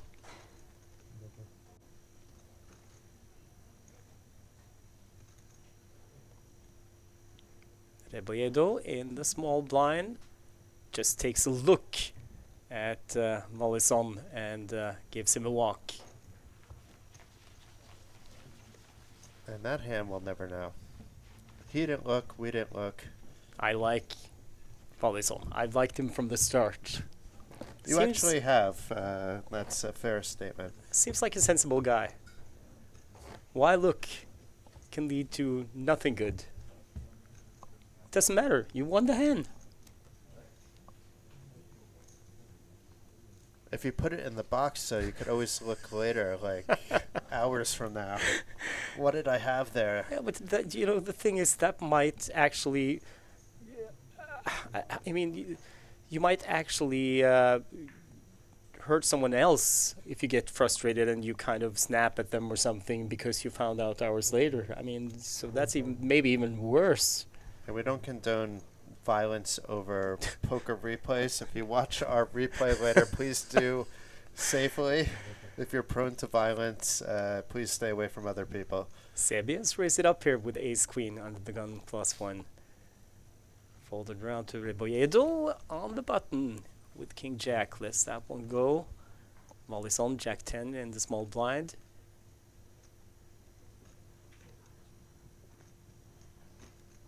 Probably has noticed that Sebi has gotten more active and he calls. Davidsson is getting insanely good price in the big blind, and he's the chippy, and he calls another 2,000 with 7-5 offsuit. 6 king queen, second pair for Sebi, open-ended straight draw for Wallison. Not much there for Davidsson. Wallison checks. Davidsson checks. Sebi might actually check behind here with second pair, but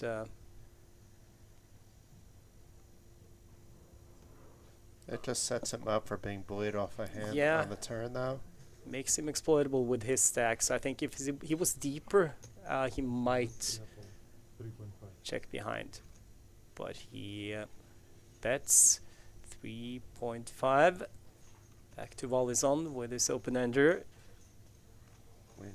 We know Tavi's not going anywhere, but is he gonna raise or just call? He just calls, and Davidsson folds.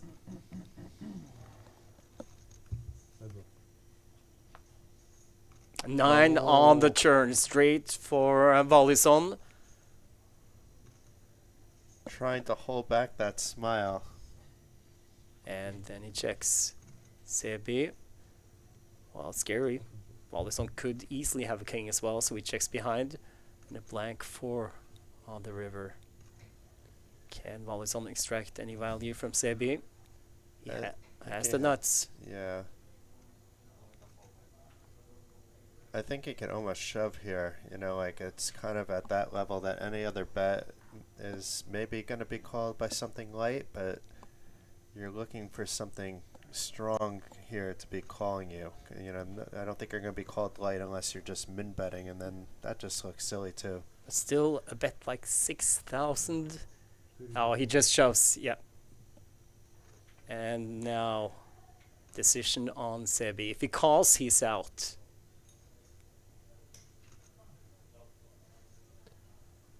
And he folds.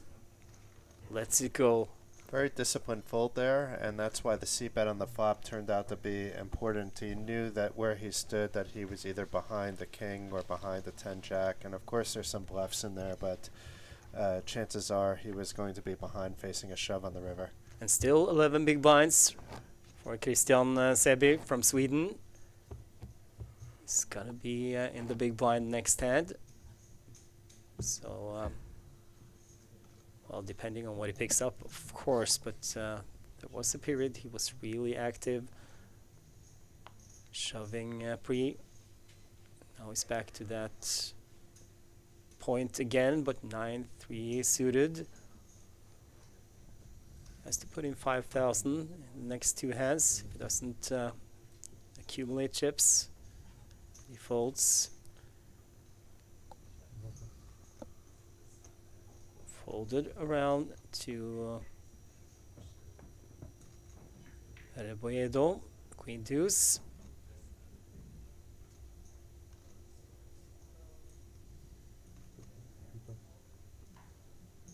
He's gone. Relison 5 deuce on the button.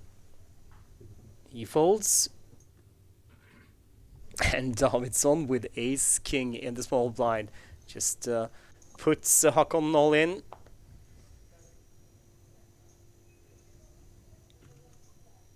Here we go. And he calls. But what does he have?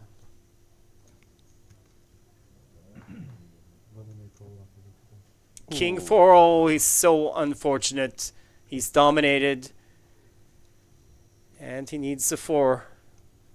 Of course, there might be other possibilities, like, yeah, hearts. 4 2 straight. 3 6 8, okay. Still runner possibilities for Håkon. Not anymore. Now he needs a 4 on the river. Or 3 and an 8. Or 3 and 8. Oh, wow, a 4. A miracle 4 on the river. Wow. Yeah, 3 or 8 would not have helped him. The ace would have played. So That's it was right. down to a 4. Wow, hitting his 3-outer.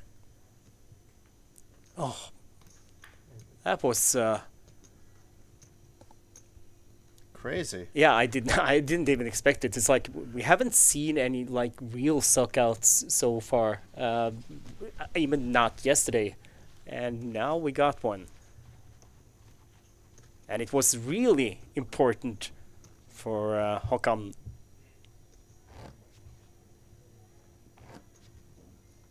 And pretty soon they're going to be on a very low average. I think it's around 40,000 average they have now, and it's going to be 1,500, 3,000 blinds. So just doing a little bit of math there, that's about 13 and a half big blinds. So Yeah, we decided yesterday that you are going to do the math here at the Coolbet Open. Yeah, I'm not going to even let's try. just say that in a few moments everybody's going to be very short. Even the chip leaders are going to be 25 big blinds or less. Rebuedo with pocket sevens in the hijack. Seven-handed. Is he going to raise or shove? He's going to fold. Wow.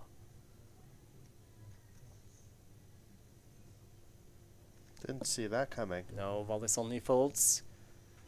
Davidsson still 56,000 behind after doubling up Håkan. Håkan, Jack, Trey. Are you gonna give Sebi a walk? Yes, yes, and that's beautiful for Sebi.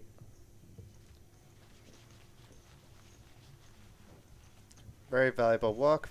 He got his whole 4,000 that he put into the hand, plus another 1,000 that he's about to put in now. Basically free rolling this orbit. Yes. Although now blinds have gone up to 1,500, 3,000, so it's not a complete free roll, but you get the idea. I was gonna say he still has 10 big blinds, but no, he does not. Yeah, something has to give now. There's several stacks under 10 big blinds. They can't go too much longer without getting their chips in. It's not to say the short stacks haven't been getting in, but they've been getting it in good and holding, or getting it in bad and getting there so far. Vegas first to act. No, Beausoleil, Vegas in the big blind. So Beausoleil, he folds.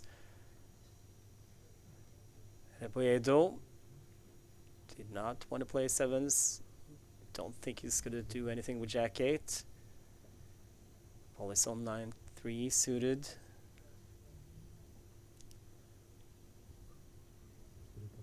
He's taking one out of Luis's playbook. He's doing the same thing now. Davidsson with pocket queens. Ooh. Can he get redemption after losing with the ace-king against the hand he had dominated? Raises to 6.5. Håkan folds. Sebi with ace-5 suited. In the small blind. It's really only a 3-bet hand when you have fold equity. I don't think you really have fold equity. I guess he technically does.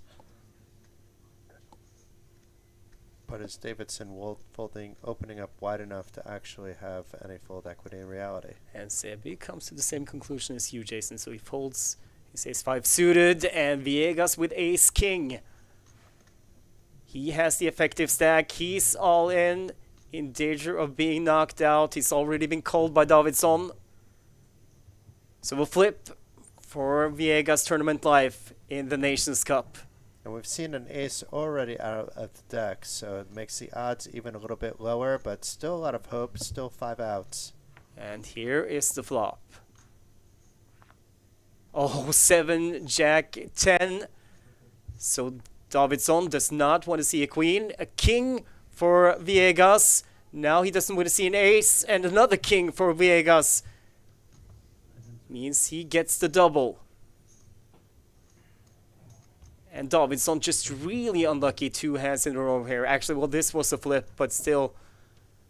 Still unlucky. I mean, anytime you get ace, king, or queens on these stack depths, there's really only one option, and that's to get your chips in and as fast as possible. First a bad beat, now a cooler. And Viegas, he is back.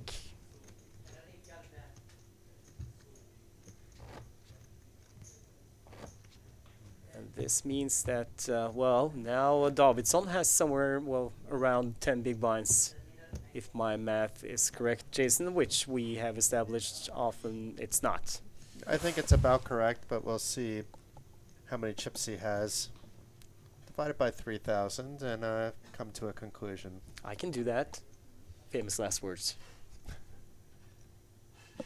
Luis, though, is about to go through the blinds as well and is down to 11 big blinds. So about to become one of those sub 10 big blind stacks. Ball is uncomfortable. He folds Davidsson. Ooh, I was really close. He was as close to 10 big blinds as you can come. Yes. And now Sebi gets the chance to shove the button, and he does it with Jack 9. Viegas folds. Beausoleil, 8-6 suited. He's got 22 behind, and he lets it go.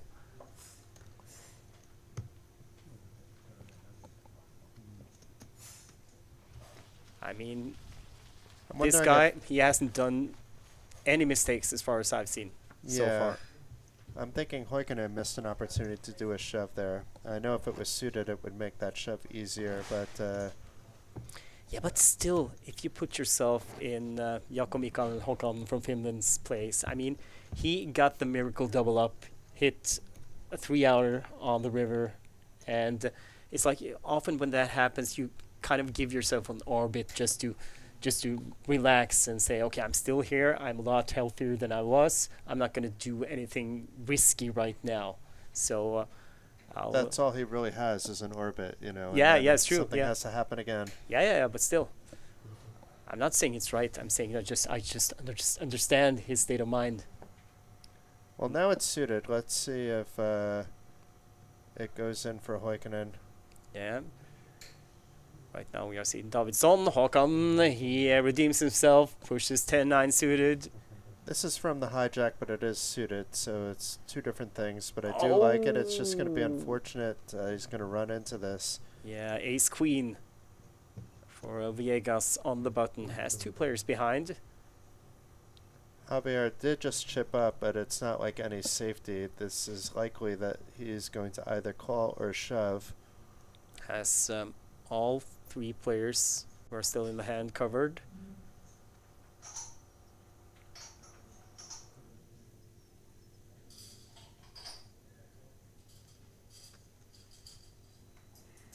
A deep sigh.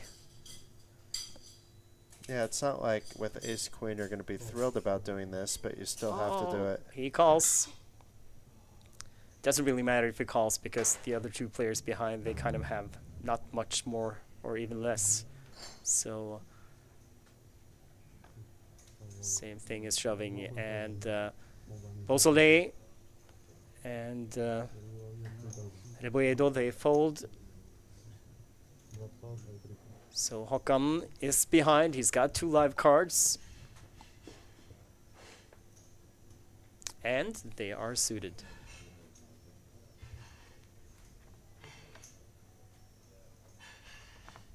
Oh, well, it was a good start with the 8, but nothing yet. And 7, that gives him more outs. Open-ended straight draw, but top pair for Viegas on the river.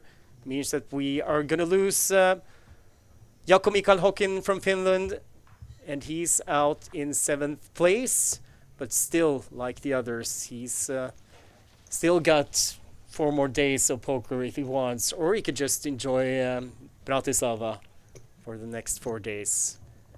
He seems like he came here ready to play. Like it's, I enjoyed watching him play. The shove at the end, I think, was more than standard. On when you're down to 6 big blinds, there's not much time you can wait. Suited connectors, 10-9 is fairly standard. Just a bit unlucky that A, it didn't get through, and B, he didn't get there after it didn't get through. So it was better than 50-50 for something good to happen. And Viegas now back to being chip leader, which he was early at this final table of the Nations Cup. But it's been a while since the last time playing 30 big blinds. Tournament poker is fun. It can be quite the roller coaster ride. Yes, it is. Folded around to the chip leader. He folds ace 4.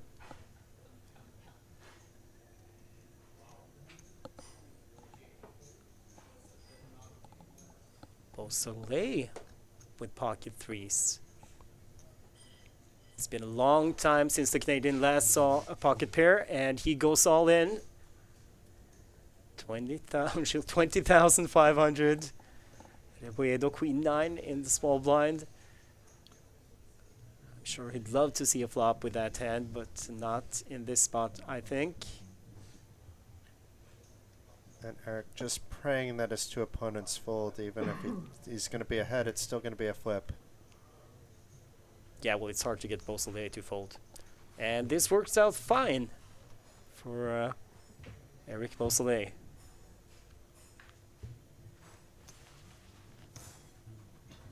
It's like that 10-9 suited is better than those pocket threes. If you're called with the 10-9 suited, you usually have a little bit more hope than you can have with the pocket threes, because there's going to be a lot of pocket pairs that come in there that you might be flipping against with the Jack 10, 10-9 suited kind of hand that are dominating the threes. Yeah, the best you can hope for is a flip, unless somebody goes crazy with pocket deuces.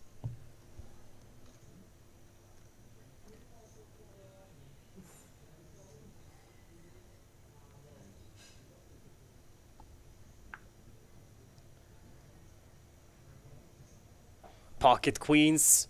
Ooh. For Christian Sebi.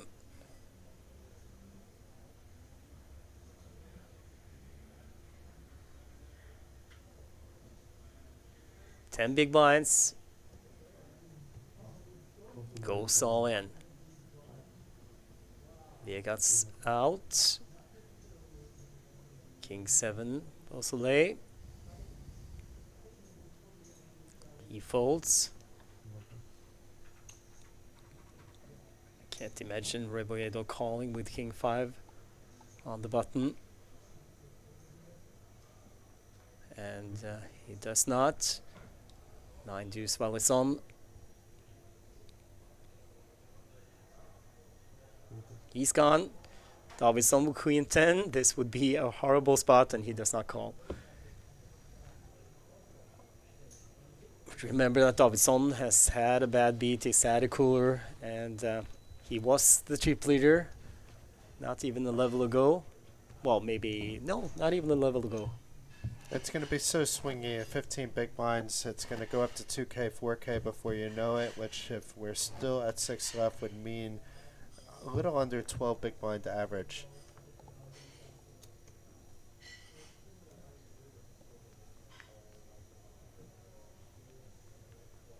It shows a very disciplined table. Players aren't afraid to make the, usually you want to be shoving a little bit wider when you get down to those spots, and these players are understanding if I don't have the right cards that are mathematically shovable, that I'm going to fold them.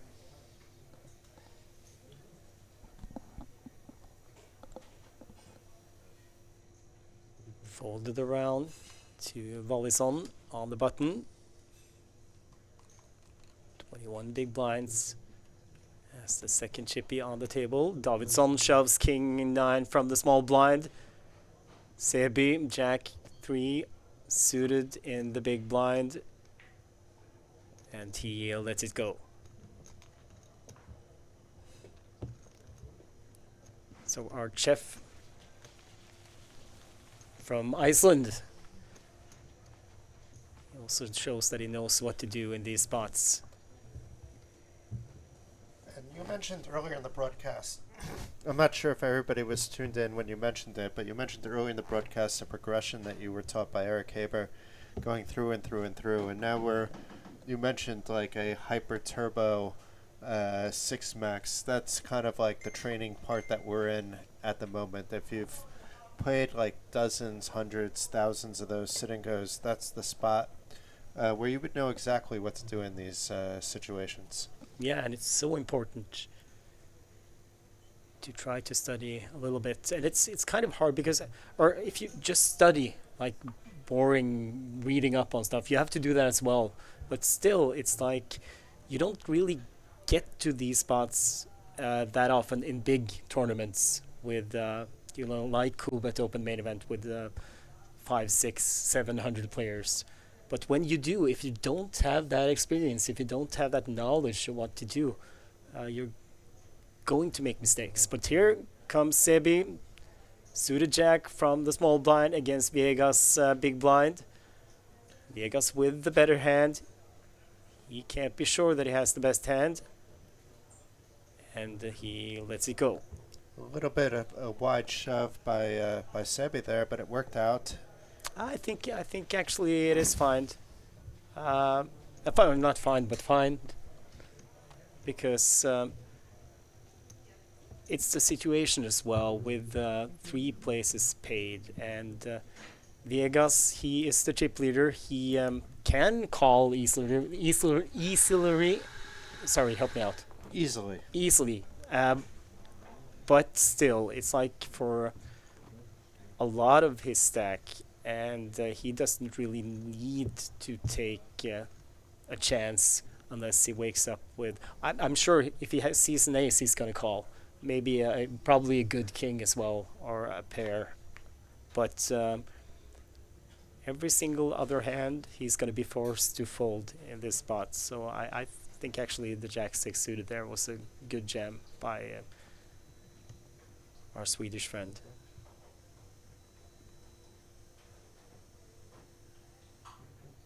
That's kind of one of the things that you have to know. How can you put pressure?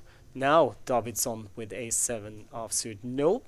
He folds it. Lets it go. Gives Sebi opportunity to do it again with ace-6 suited. Well, now he's got almost 13 big blinds.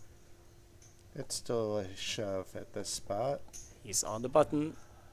And the effective stack is supposed to lay in the big blind. Viegas folds. Post lay queen deuce. And he is probably going to fold. He did like a double take and then a triple take. And he points to Sebi. It was like, I know what you're doing, but I can't do anything about it. Yeah, that's... in this case, he actually had an ace, but the last case, that was exactly it.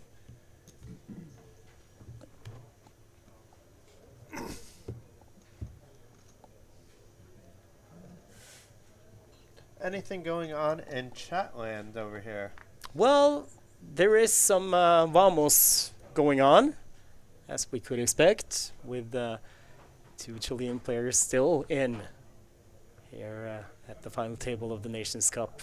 Heisenberg and Antonio. Vamos Chile from Antonio. Let's go back to this because we have a 15 big blind stack now by Sabia after getting 3 shoves through now.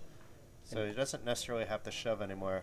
He may still want to shove at this stack depth, but this is where players begin to think I can raise fold if I need to, or raise call, depending on the situation. And he goes 9,000, 3x from the cutoff. So that looks like he's saying I'm going to raise call if you shove over me.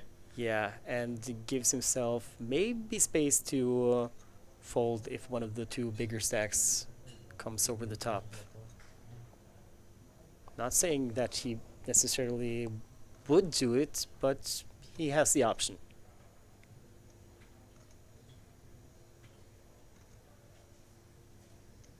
Reboedo already 6,000 out there with the ante and the big blind, and has to fold 10-5.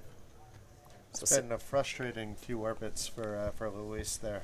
Yeah, and Sebi is just running over this table now. Of course, we know that partially due to the cards he's getting, but also pushing in the right spots.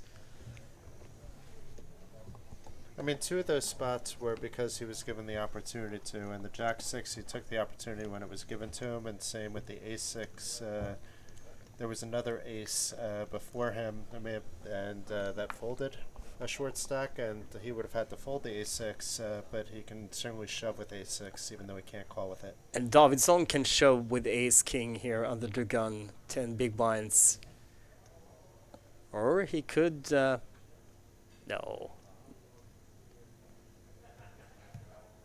He just jams it. And I agree. I mean, well, actually, in this spot, I don't think so many people are going to come in after if you get one call, but still, better be safe. Ace-king reaches his full value first when you see all 5 cards in the table. Another frustrating hand for Luis. Yeah, he's been so card dead.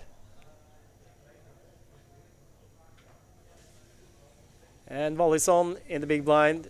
Yeah. And Toffee hasn't had anything in a while either. No. And that smile is kind of like confirming that.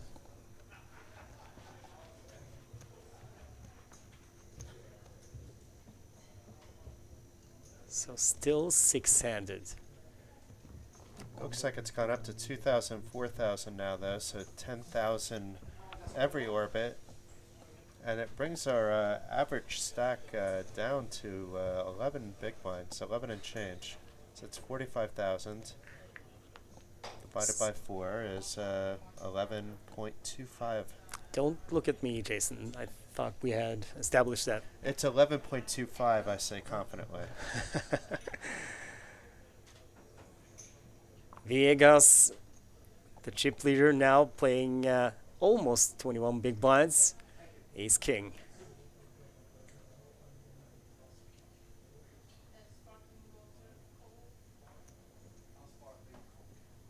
That was not a string bet. That was, the intention was really clear. I mean, I hate people who are too picky about stuff like that. Yeah, it's only when people are being like splashy, and it's like if it just happens to slip out when you're pushing it forward, it's a much different thing. There's no way he could use that as an angle shoot. So Reboyedo on the button with Jack 7 suited. That begins to look like aces after the hands he's been getting. You're right. Volleyson 9-6 offsuit. He's gone. Davidsson with 8 deuce. So raise and take it for Viegas. But like you said, he picks up 10,000 by doing that. And even as the chippy in going from 83 to 93 is quite the jump when there's 270,000 chips in play. So he has more than 1/3 of the chips in play now. It doesn't mean that he's even safe from cashing, though. That's the thing. You know, it's 1/3 of the chips in play still isn't a lot of big blinds. That's a little more than 20 big blinds, 1/3 of the chips. Yeah, and he's like, well, he's not the effective stack no matter what happens now. And he has to take the other stack sizes into consideration when decides to play a hand. So, but as the chippy, he actually has the most to lose. Losing his chips are far worse than gaining more chips. Yeah, that's kind of what I implied. Yeah.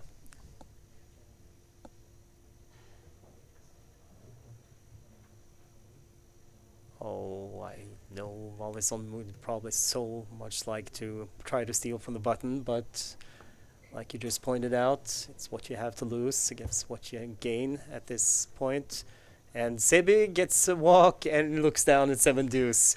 Those are one of the few times you're going to be like happy about it. It's like, I had 7 deuce, but look at this. Viegas chip leader 93,023 big blinds. Reboyedo down to 4 big blinds. Beausoleil has 5. Davidsson has 6. And then there's a gap up to Sebi and Volleyson, who both have 13 big blinds. And if you just tuned in, 3 players get paid. First prize of 10,000 euros.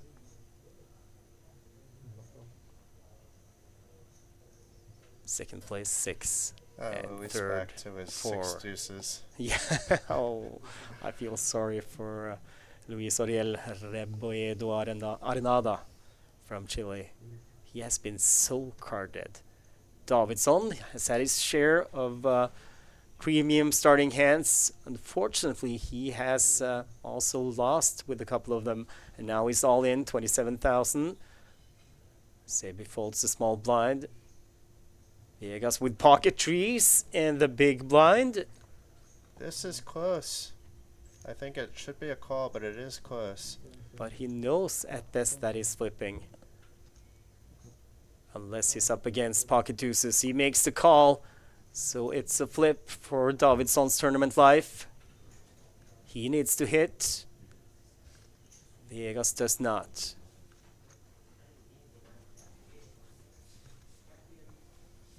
Ten, deuce, 7, no help to Davidsson.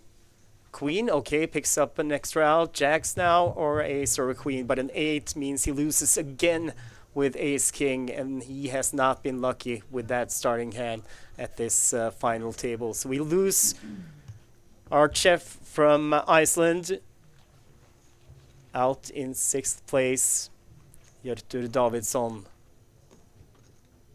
But still qualified for the main event in a satellite yesterday, so he is going to play I guess maybe not one of the flights today, but he is probably going to play tomorrow or Friday. So instead of winning the Friday is tomorrow, not top prize in that, he's going to win 40, 50, 60,000, whatever it might be in the main event. Yeah. Possibly, yes. And he has played well. Yeah, I mean, these hands like these ace-kings that have basically just played themselves. The pocket threes didn't play it themselves, so you would have to maybe look at that not even from a chippy perspective, but from an ICM perspective. I am folding there, but an argument can be made because of the 6 big blinds that maybe it's actually a call. Yeah, and he told me prior to the final table that he hadn't really played that much live poker, but I mean, I could not tell.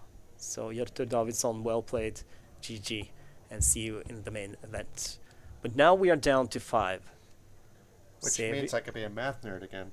Yes, you can. So we have 54,000 average, so that would give us an 18.5 big blind average. So Viegas puts Beausoleil all in. Beausoleil calls with Queen Jack. I think he just has to. And he's got 2 live cards, but it is for Beausoleil's tournament life. 8, 10, 9. He flops it. Flops the straight. 7, even longer straight now. Beausoleil needs a jack, does not get it. A jack or a king would have knocked out Beausoleil, but that did not come. It was a really exciting flop. Beausoleil with the celebration, well, might slightly prematurely, but still worked out fine for him. And there you go, Eric Beausoleil. Finally. And look at Viegas. Probably has a friend or two on the rail and just gives them the look. What can you do? And he knows that's just the way it is. Queen Jack is, you know, it's not that far away. No, I said, okay, he only had 4 big blinds. He only had 4 big blinds, so he had to go with ace-5 there, so... Yeah, the ace-5 was standard jam, king, queen, Yeah. jack, queen, jack. That hand was perfectly played itself. I just had something happened in my brain. I was all of a sudden thinking about that he had kind of outs, but he actually Yeah, did I was not. trying to go through. Maybe I missed something. No, you did but not. It was like, in my head. Everything just turned upside down. So in my head. oh, there now you're back on cranberries. You go from from Black Eyed Peas to cranberries. The fact that you recognize on like one line though means that's maybe even scarier. I'm bad at math. I'm pretty good at music.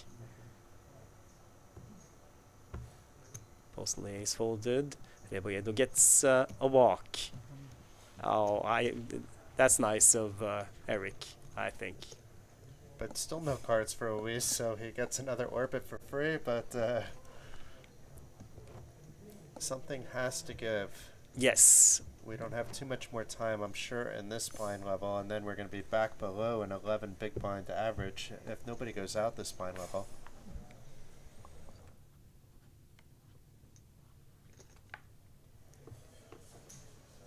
Queen 5 for Sebi. First to act, 2 players away from the money now. Viegas Queen 10 in the cutoff, still has more than 100,000. He folds. Beausoleil with Ace King suited on the button. Hasn't seen a lot of big hands, Ricky Beausoleil. This is interesting. He's not jamming it. He's just going to raise, it seems, but to 12,000. Yeah, 3x. And, ooh, Luis Rebolledo Arenada. Jack 4, okay, you can fold that from the small blind, but you have to do something the next orbit. Ball is on, King 7 in the big blind. If it was another player, Mollison might be tempted to do something here, but Not to a 4x open, though, with no, just, it's 4x, not 3. 19 back. It's effectively a shove, actually. Yes, it is. And let's it go. Showing his frustration a little bit more than Luis. He's now on nearly the same cold streak as Luis. Luis has been going on and on and on, but Tavi has not had anything playable, and then he sees a king and a big blind. Maybe I could see a flop at least, and gets frustrated. And I mean, he had the healthy stack a couple of levels ago, but he's just been handcuffed by the action and the cards that he's been getting. So I understand the frustration.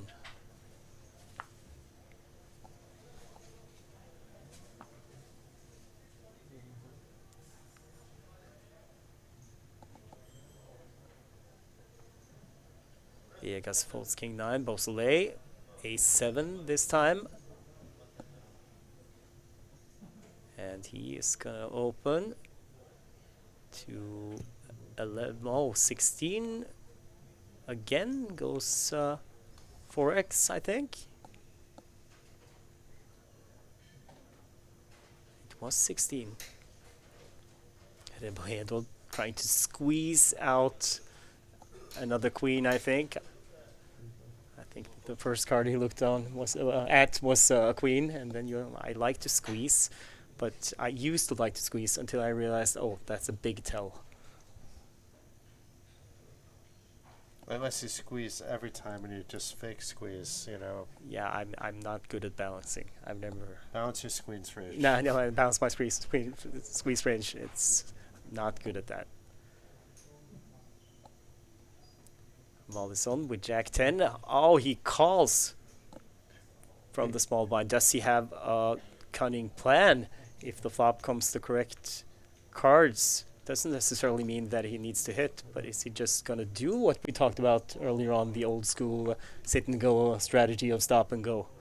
Not on a King 4-6 board, I think. Mollison first to act. I think it's the first real mistake we've seen at the final table is this. It was like a frustration call to a 4x. To a min raise, it's not that bad. And 4xing to begin with, one can argue, is the second biggest, but now the players have been playing for quite some time, and it's very easy to... Yeah, I know, but let's see what Beausoleil does here, because if he does not c-bet this flop, then I think this might work out for Mollison.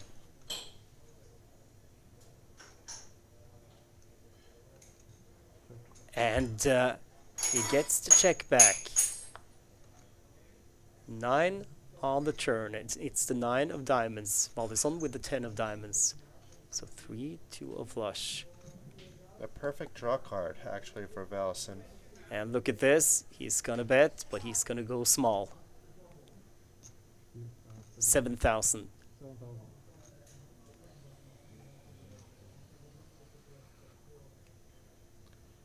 Eric put himself in this spot by not just shoving pre-flop. And he folds.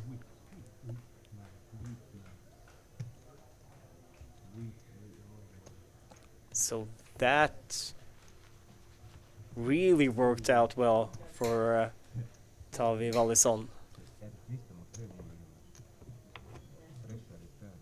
I would say don't do this at home kind of move, but it worked out quite well for him. So maybe if you know something, go ahead and do it all the time.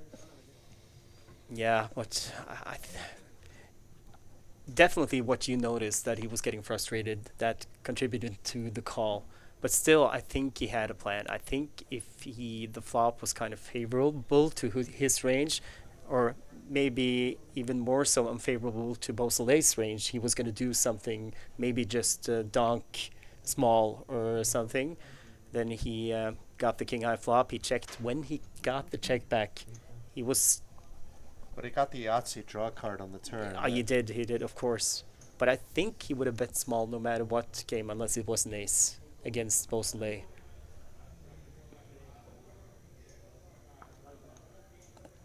Likely we'll see a shove here by Sabi. Yeah, I think so too.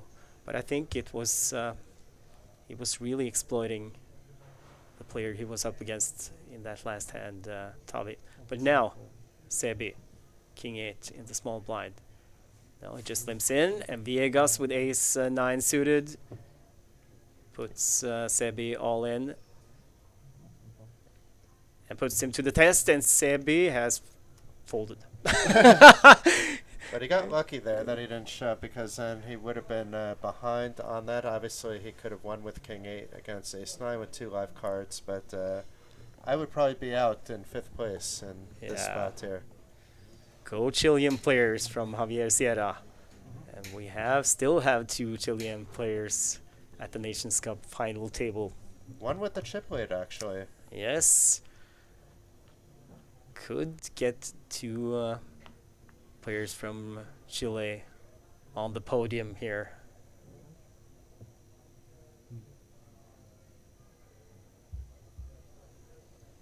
They outlasted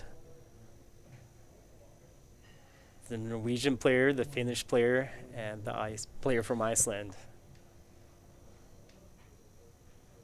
Reboedo all in, king 4 under the gun. Decided he could not wait, and I like this play. Could not afford to let the blinds go through him one more time. Getting better hands to fold, but he's maybe not going to get ace 9 to fold. Oh, are we going to get the confrontation between the 2 Chilean players? We saw them battle it out during a couple of times during the first few levels of this final table, and now they are going to do it again. Reboedo isolates. No, Viegas just calls 17k. Yeah, it didn't really matter with the stack size of Beausoleil. So I should stop trying to use English words like that. A nod from the 2 Chileans. So 2 live cards for Viegas, and he flops top pair. He even gets 1 club. 4 is the safe card. Ace the only card that could knock him out. No, the 4 gave him 2 pairs. 2 pairs, yeah, that's right. 2 pair, you are right. So Viegas was drawing dead. The dealer is so dead fast here that, well, almost too fast. Could give us a little more excitement and a little more time to think it through. But it's good we have time now for the main event to make sure on day 2 and day 3 that we get a little bit more time. We don't want to slow down the action. We just want to be able to slow it down enough that we can talk about the action. Yeah, and if you just joined us, we are going to go back to the main event tomorrow and follow day 1E until we, well, actually, until the day ends. I believe we go live at 5:30 tomorrow, so you can come back then. And on day 2, we are going to follow the entire day from its start, 12 o'clock Central European Time. And then on Sunday, the final day, and possibly just the final table of the Coolbet Open main event. Viegas pocket 3s, goes all in. Beausoleil has ace deuce in the small blind. And he is all in. Rebolledo folds the big blind. Bon chance. So Viegas dominates Beausoleil. Beausoleil, well, an ace, Or a double paired board. of course, Ooh. which could come. 10, 10, 7. Are we going to get the commentator's curse? Courtesy. 7 Jack would give him the win as well. And the 7. And Beausoleil gets the double up. And Viegas, unlucky. Again. But still.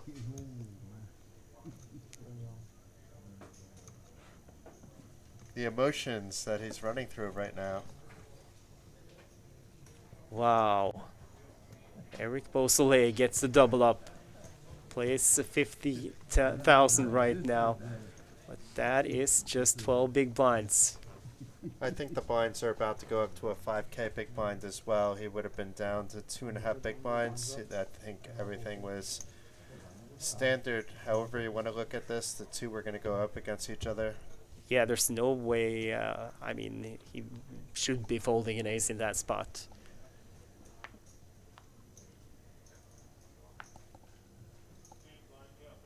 But now it's Javier that looks like he's had a little bit of air taken out of his sail, you know, like just with demeanor. But no, now he looks like he's already, as soon as he gets to the cards, he's already back. And now King Jack suited limps in now. The blinds have gone up. Playing 5,000 with 5,000 big blind ante. Rebolledo with the king in the small blind after Beausoleil folded. The limping is very interesting here. We talked about this the other day with like guys like Dominic Nietzsche doing it very well. But it's hard, really hard to play this way. I was going to continue. It's really hard if you're not Dominic Nietzsche. Oh, ace king for a volley-son. This might get ugly, and I could potentially be feeling really sorry for Viegas if his plan was to go over the top here, but it looks like he's just gonna call. But there are some flops that could be really dangerous and I would say devastating for Viegas here. 9, 10, 4. Okay, picks up a gut shot. Nothing there for volley-son. Overall, a good flop though for Viegas. Also the backdoor flush draw, 2 overs. 12,000 from volley-son. If he limp called preempt, would be surprised if he's folding now. And he calls.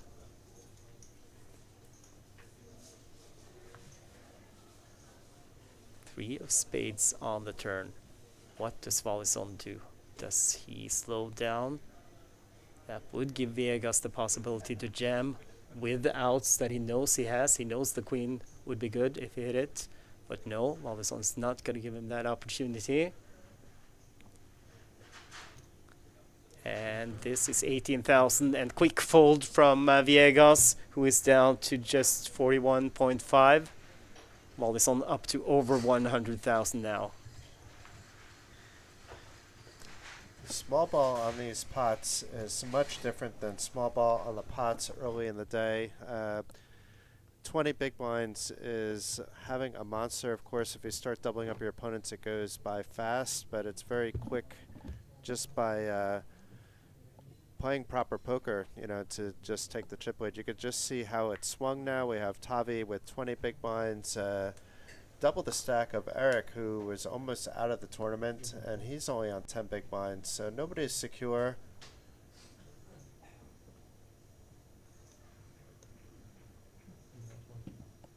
Viegas looks at the clock and sees that he has to put in, well, if he wants to. No, I think he just looked after he had folded. Rebolledo on the button. He has the king. He still has a little bit of fold equity, well actually a lot. But decides to let it go. Valisson with queen 8. As Sebi has been really quiet now for the last few orbits in the big blind. I like this. The raise doesn't have to be a lot to send the message.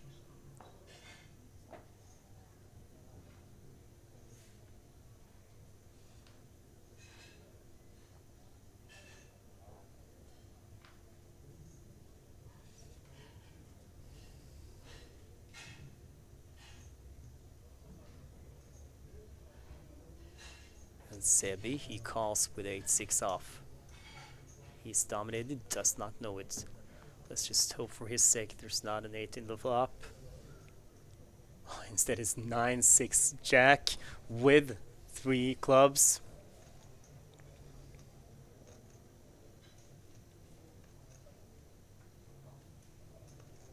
Hits a 6 and now has the best hand. His first to act. No, he's not. Wallison, of course, from the small blind is first to act. He is gonna see bet the flop. And no, he actually, I think he put Sebi all in.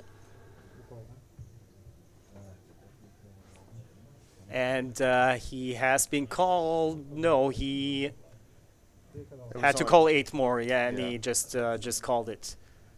It might also be that, it is 24. I was going to say that sometimes. But still, Sebi is ahead, but he is in danger of being knocked out. Right now, a queen, but not the queen of clubs. Ace of spades safe card. And so is the 6 of spades trips for Sebi, who gets the full double. Hard not to, actually. Yeah, hard not to. But yeah, that's why you could be calling in position. You could be calling a little bit wide with these small stacks. You get away or you get it in. If he didn't flop so much equity, he would have just folded there, lost a few thousand more. So not an easy day for Tavi Valisson. Been up and down. And now he has Sebi with a bigger stack to his left.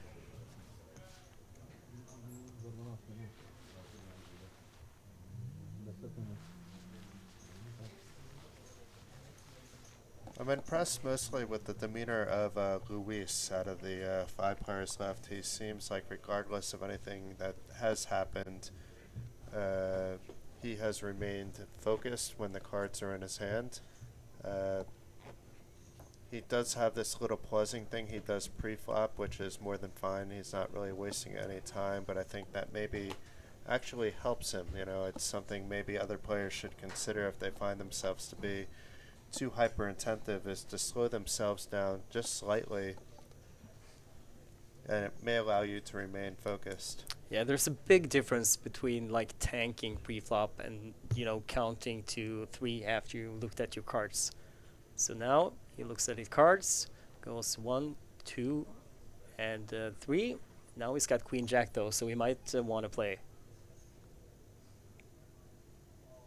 This is a different spot than if it was like 8 deuce.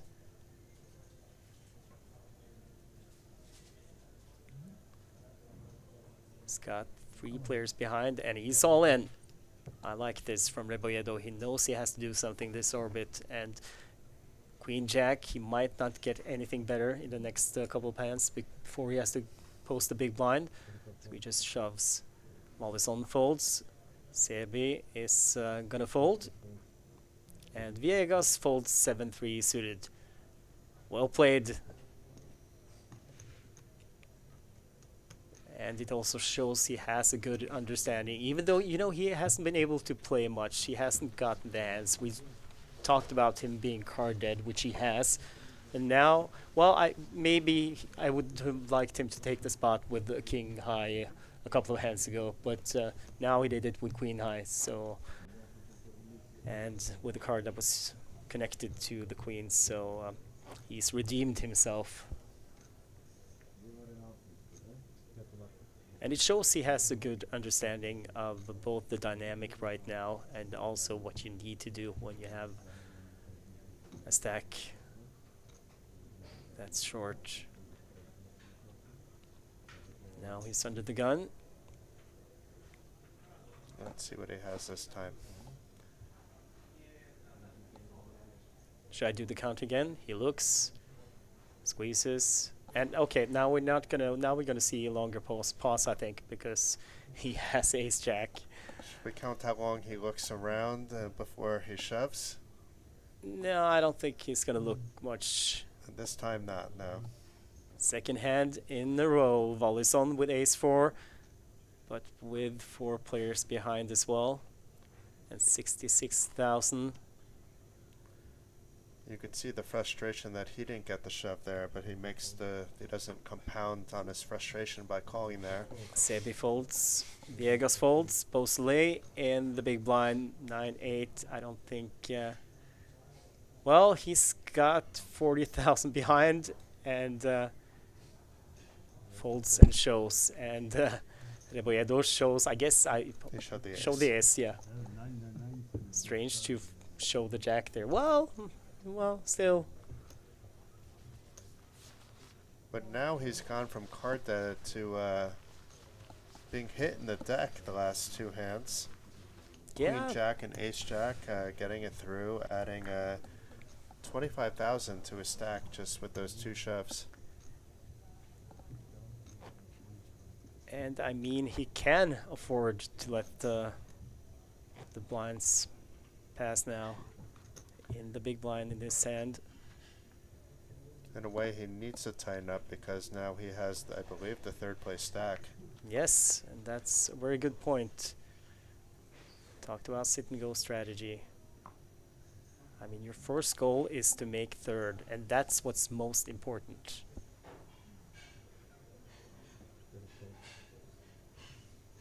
Volleyson folds.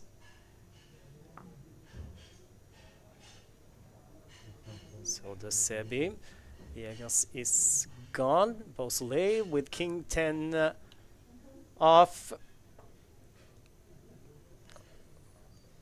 All the money should go into the middle. Doesn't really matter if he just raises here. It's like, but I would like to see a shove. And he proved when he put in half the stack last time, he got off with the other half. Just don't compound and do it again, please. Get it in, get it in. Yes, he's announced all in. And king 3 for Reboedo. There's only like slightly more than a non-zero chance he folds this. I mean, he calls this. Yeah, in another situation against another type of player, he might think about it a little longer. King That was high. actually his quickest pre-flop decision in a while. Yes, it was. You're right. I still haven't gotten the count right. I'm just waiting for that 1, 2, 3 fold count. But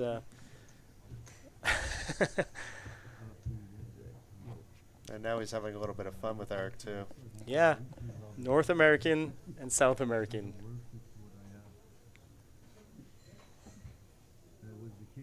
And neither of them are American, but the continents.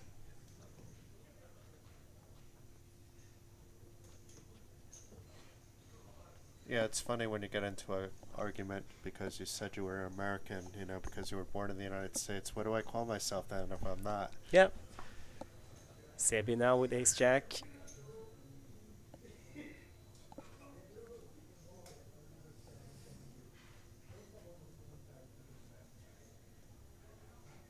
Could go either way with this. I kind of prefer a shove. Yeah. 15 big blinds. But decides to go 3x, was it? Viegas with 9-8 suited. I mean, knows he's gonna be in the big blind soon. Will he get anything better before he has to post a big blind? Certainly shovable if it was open, if he could open shove. does not have any fold equity. He knows that Sebi will call no matter what. Beausoleil. 10 big blinds.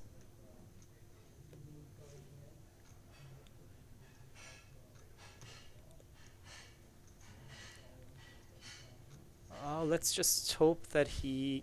Well, he did. Okay, I was just worried that he was kind of... You know, he's had a long flight from Canada, and I mean, could be that he's done it once before. He didn't see that a player had raced, and... It may have been something with the clock as well. You know, they're going to be close to be taking another break. You're right. So sometimes when you're a few seconds off that, you want to stall it so you know when you fold, you can just run, you know, from your chair and get a few extra seconds. But that wasn't it either. Race and take it. Jet lag is a real thing. It's crazy. It is. Race and take it for Christian Sebi from Sweden. He's already won one of these down here, with the qualifier being, I think it was, I'm not sure if it was 10 or 9-handed, but still. So he's qualified for this twice? Yeah, kind of. Wow. That in itself, never mind that he might win 2 of the finals, it's pretty impressive. I know in some of the regions it's quite competitive to get these seats. And the way he has played has been impressive as well. Now, Viegas, he's also impressed me. He's played really well. This is for his tournament life. Gone from being the chip leader to the short stack. He'll be happy if everybody folds, even if he's ahead. He's not going to be by much. Beausoleil, we can't see his cards. The dealer letting us know. Okay, 7-2.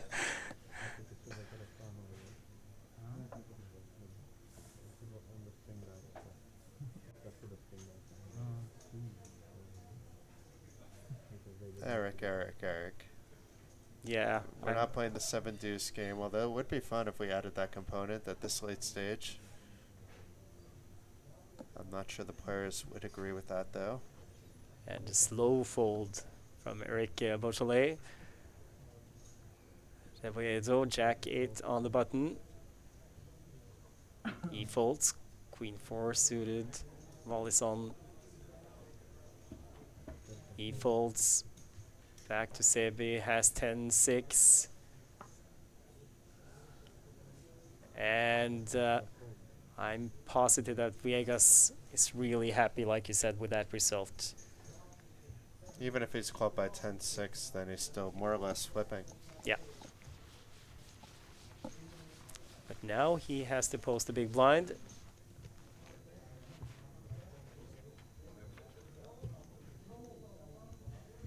And the ante.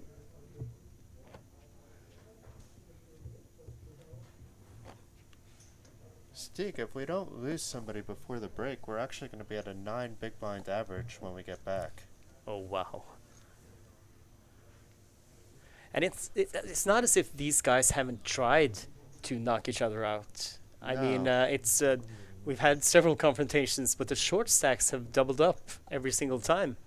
After we lost Håkan, wasn't it?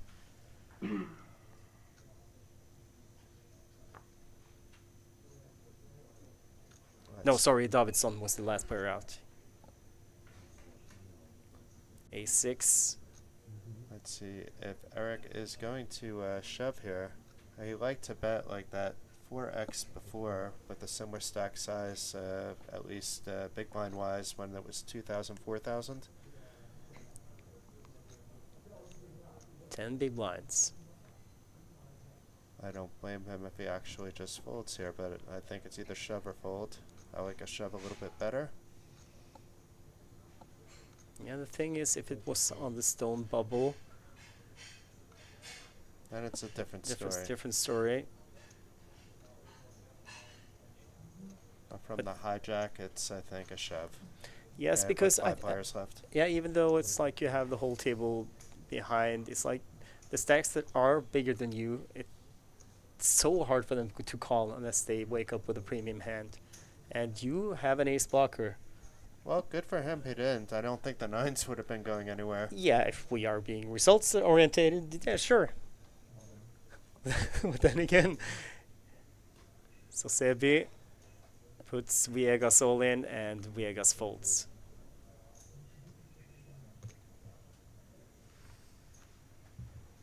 Especially if it was another 4x, it would have been just shoved over, and then yeah. Then what do you do if you're Eric? So if you just tuned in, two more players out, and they will all be guaranteed at least 4,000 euros. 6,000 for second place and 10,000 for the winner.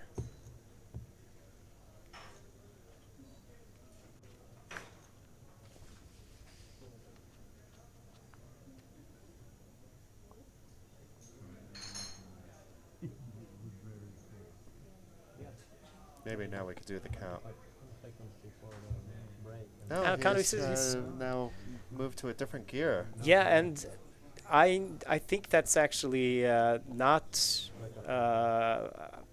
random. I think it's that the blinds are going up. They are, well, everybody's kind of short now, so I think he's taken that into consideration. Let's see what Sebi does with pocket fives in this spot.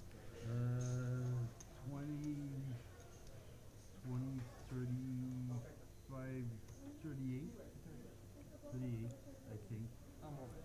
Ask Beausoleil how much he has behind, and he's all in. Viegas with ace 4. I'll tell you. Could this be it? This could be it, I'm afraid. 20, 30. I think you can actually 35, fold 38, here 39, 40. as well. Beausoleil is still counting. Crazy that line.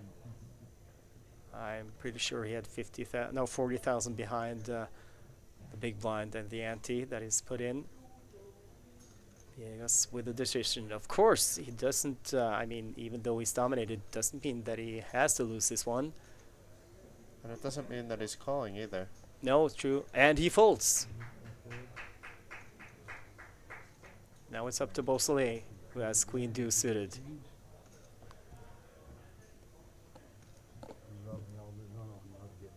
that finger is like, again, he points at Sebi. But the players are on a break. We are going to take a short break as well before we're back to the final table. Still 5 players left in the Nations Cup.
And we are back, and we are about to play five-handed still in the Nations Cup. It's been, well, I mean, I would have thought we'd be down to at least the bubble now, maybe even in the money, but still two players need to be knocked out.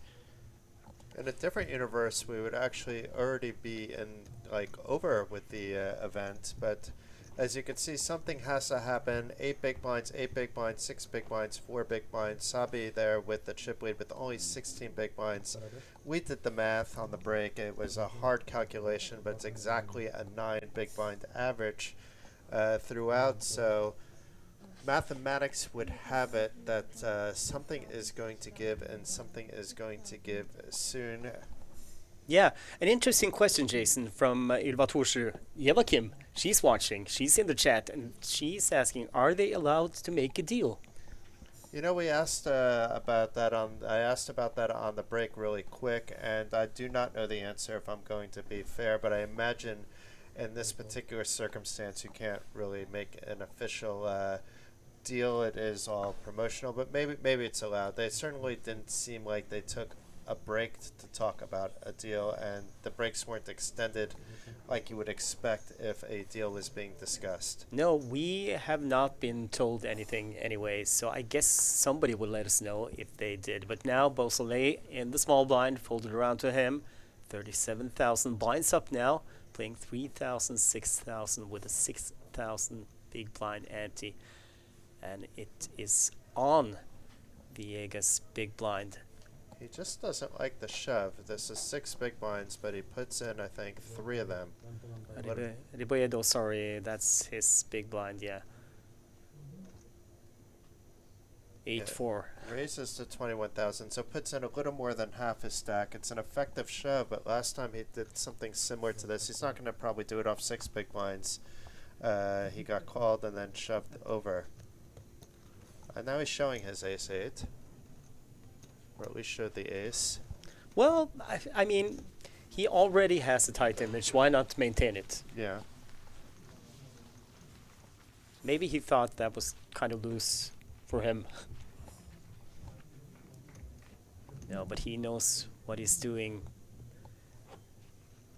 If you just tuned in, I talked to him when they started, or before they started, and he's been playing poker for more than 30 years, since he was in his 20s. And all these players had to basically come out on top of other players in their region in order to be able to make it here. So it's the best of the nations and variety of different kind of competitions to make this final table. Ace-10, Sebi under the gun. Any raise for him is really a shove just based on everybody else's stacks, but he might be just limping. And you are right. Second time we've seen this for Sabi. Yeah, probably kind of a trick limp. He's gonna call a shove from all. Let's see, are we ahead of time here? No, we, I guess, with a quick shove with his pocket deuces. Beausoleil folds. Riboedo, he folds. And Wallis on with 7-4. He is gone. Suerte Javier, I don't see how Sabe is getting out of the way here. No, I think he... Flipping for his life. Yeah, he just... Seba just wants to be sure that Viegas doesn't have more behind and gets the count and the snap call. So the race is on. Yes, it is, and it is for Viegas' life. He's ahead right now, but this is a coin flip. Not anymore when there's an ace on the flop, but, well, with 3 hearts as well, while still Viegas has the deuce of hearts, doesn't change anything. He needs to hit a deuce on the river, and he does not. He is out, and I feel really sorry for Javier Inti Viegas Guerrero, who is knocked out in 5th place. Early chip leader, and he also regained the chip lead late in this tournament, but now unfortunately he is out, and we are down to 4. They are on the bubble. Next player out gets nothing. Third place has secured 4,000 euros. And look at this, Rebolledo, the last remaining Chilean player representing Latin America, 5 big blinds now. Sabe can basically be raising an open pot in this spot if he thinks that his 3 opponents really want to not walk away with nothing. It's almost unfortunate for him that there's just the 3 big blinds separating Beausoleil and Rebolledo, but still a slightly bigger stack. You could put even more pressure on, but it's like you are definitely right. He can still apply pressure. And I mean, he's probably going to get a lot of walks as well, I think. Unless, I mean, I might reconsider because it's Wallison who is to Sebe's left. No, right, I mean. So he might try a steal or two. We'll have to see. Rebolledo, 8-7 suited. And he lets it go. Good fold. Yeah, he's probably hoping that, well, not probably, he's hoping that one of the 2 other players are going to get knocked out before he has to post a big blind. But there we go, Sebe gets the first walk. He is the biggest of the short stacks, Luis, so he has to keep that in mind, that he shouldn't be playing hands right now. It's true. I know it doesn't put him in a position to win, but getting that first cash is quite important at this stage of the game when you're in second place. Yeah, and if any of you tuned in early from this coverage of the Nations Cup final table, we talked about that. This is like pure sit-and-go strategy. Get into the money, and then you can start to think about winning the thing once you've done that. You walk away with nothing if you're out in 4th place. Rebolledo, 10-7. Now I could have done the count. Yes, now you can try again next hand. Oh, it's probably just gonna snap jam or snap fold. Ace-9, Wallison. Here we go. This is a tough spot for him with the short stack to his right.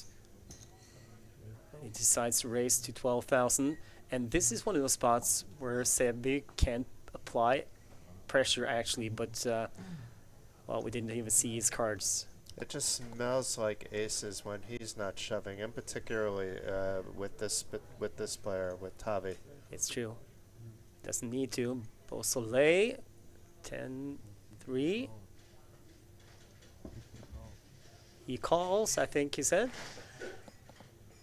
Another 6,000. Wallison having the effective stack here. And the flop, 6-8-3. 2 diamonds, Beausoleil with bottom pair. He's ahead right now, he checks. Scary flop for Wallison. He does need to jam it. No? He does not. He checks. 7 on the turn. Gives him an open-ended straight draw. A 10 would be terrible for Beausoleil if we get to the river.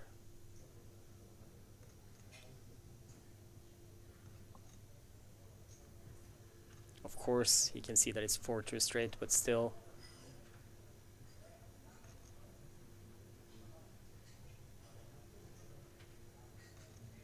He checks.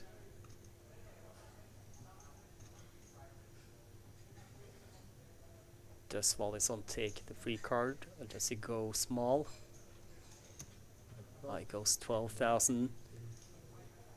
Leaves himself with 14.5. It's basically saying here that there's absolutely no fold equity. I'm not going to fold no matter what.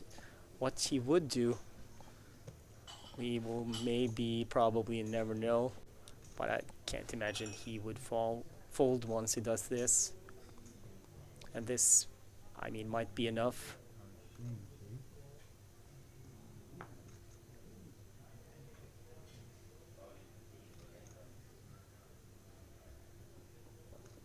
and gets the fold from the better hand. Taavi Vallison from Estonia. Very interesting. I mean, I don't have those kind of moves on a short stack, but he showed that there's actually post-flop and even post-turn moves you can make playing a short stack versus another short stack, and it doesn't always have to be shove fold. But still, I think it's also player dependent. Part of it, you know, Eric Beausoleil, who's well, it's safe to say he has an orthodox kind of style. Nothing really out of line, but he has, you know, some interesting lines that we're not that used to seeing. And now Vallison with King Jack suited opens again. Now, like, what does he do if he's raised over the top? Like, particularly last hand. This hand, he does actually can fold, but last hand, what if he folded if Sabi shoved over, for example? Yeah, I think Maybe that's why he's doing it. I think he has to because of Reboedo.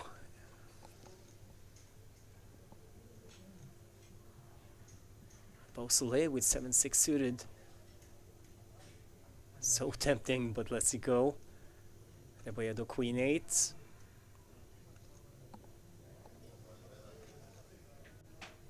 And just 3.5 big blinds behind here. No, sorry, 4. No, 3.5. Didn't we agree that you should do the math, Jason? I should do the math. Yeah. It's 3.5, though. You got it at the end.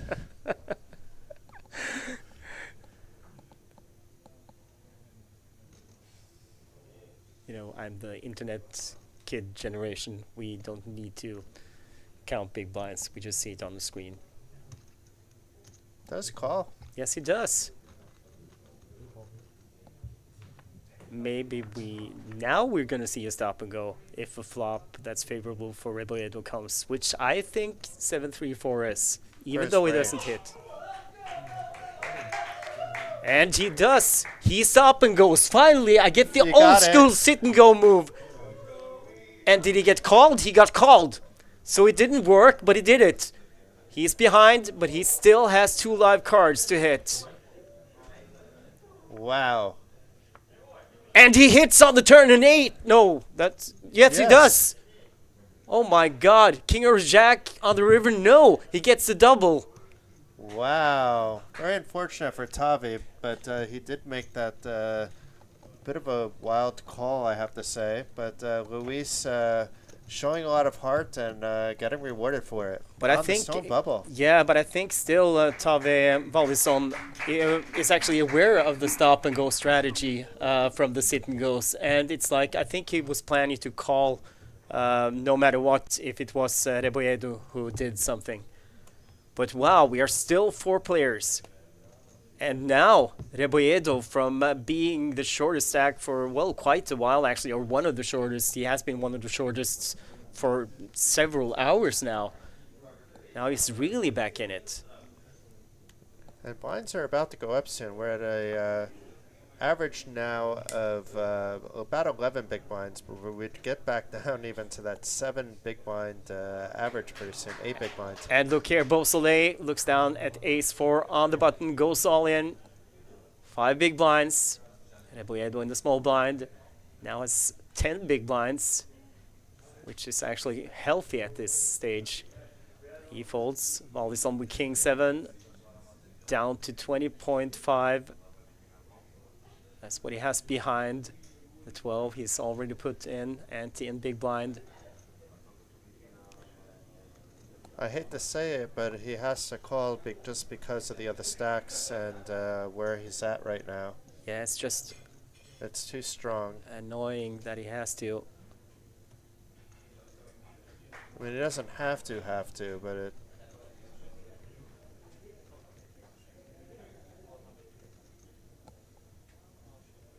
it hurts to do. When you have king 7, you know mathematically that you should call even ICM-wise at this stage. And especially when it's Beausoleil who does this, I think.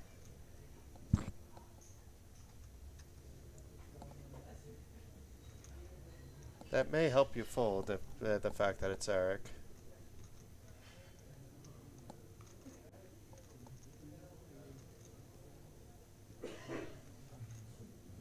Oh, look at this, Jason.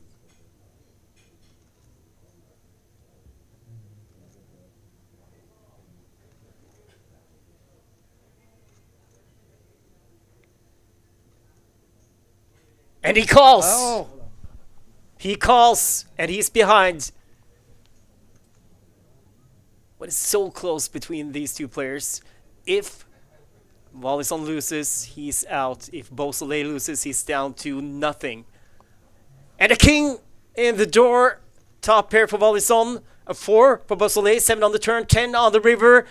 Wallison gets the double, and Beausoleil down to 4,500. That's less than one big blind. wow. Wasn't happy about making that call at all, and Tavi just experienced a bit of bad luck in a few hands. Now is the fortunate beneficiary of a little bit of good luck. I mean, he wasn't a huge underdog. Eric was a 3-2 favorite in the hand. Was the correct mathematical call as well. But yeah, at the end he got there. Instead of going home with 0, now he has a chance at between 4 and 10,000 euros. So, now we have a situation where one player has less than one big blind. And now, we were talking about the pressure that Sebi can put on the other guys. He now doesn't care if he doubles or triples up Beausoleil. He cares a little bit, but still, he can gain so much by just jamming every hand until Beausoleil either doubles or is out. Yeah, because you should even be folding aces in this particular spot, considering it was a free roll. Yeah, it's 4,000 euro for third. And if you bust in fourth, you get nothing. So Sebi can just jam no matter what now. Let's see what he does. He will be in the big blind in this hand. And it's Beausoleil who's first to act. And he's all in. Didn't look, I don't believe, and we're going to get to see when he sees it, looks like. Jack 6, Rebiedo. Oh, does he really think about doing this? Yes, he calls. Wallison folds. And now it's like Sebi is really free rolling because there will be a side pot. Eric in good shape, actually. Yes, he's got ace jack. And flops top pair. But Still it's gut shot for Sebi, and it's a flush draw for Rebiedo. yeah, very scary board if he knew what his opponents had. He's probably breathing a sigh of relief, but Goes check check, king on the turn. I don't think any of them are going to bet unless they have something really good. Well, 10 on the river. So Beausoleil, happy to see that he is still in. so it goes from 4,500 to 22.5k, just like that. A little bit of breathing room. It's going to be 4k, 8k soon though. But but he will have to post the ante and big blind this hand, so it's like he still has to get it in. Well, not has to. If there's an all-in and a call, he can actually fold. He should fold. He has to fold. Otherwise, he might be in second place if he doubles up. True. Maybe not second, but close to it. Wow.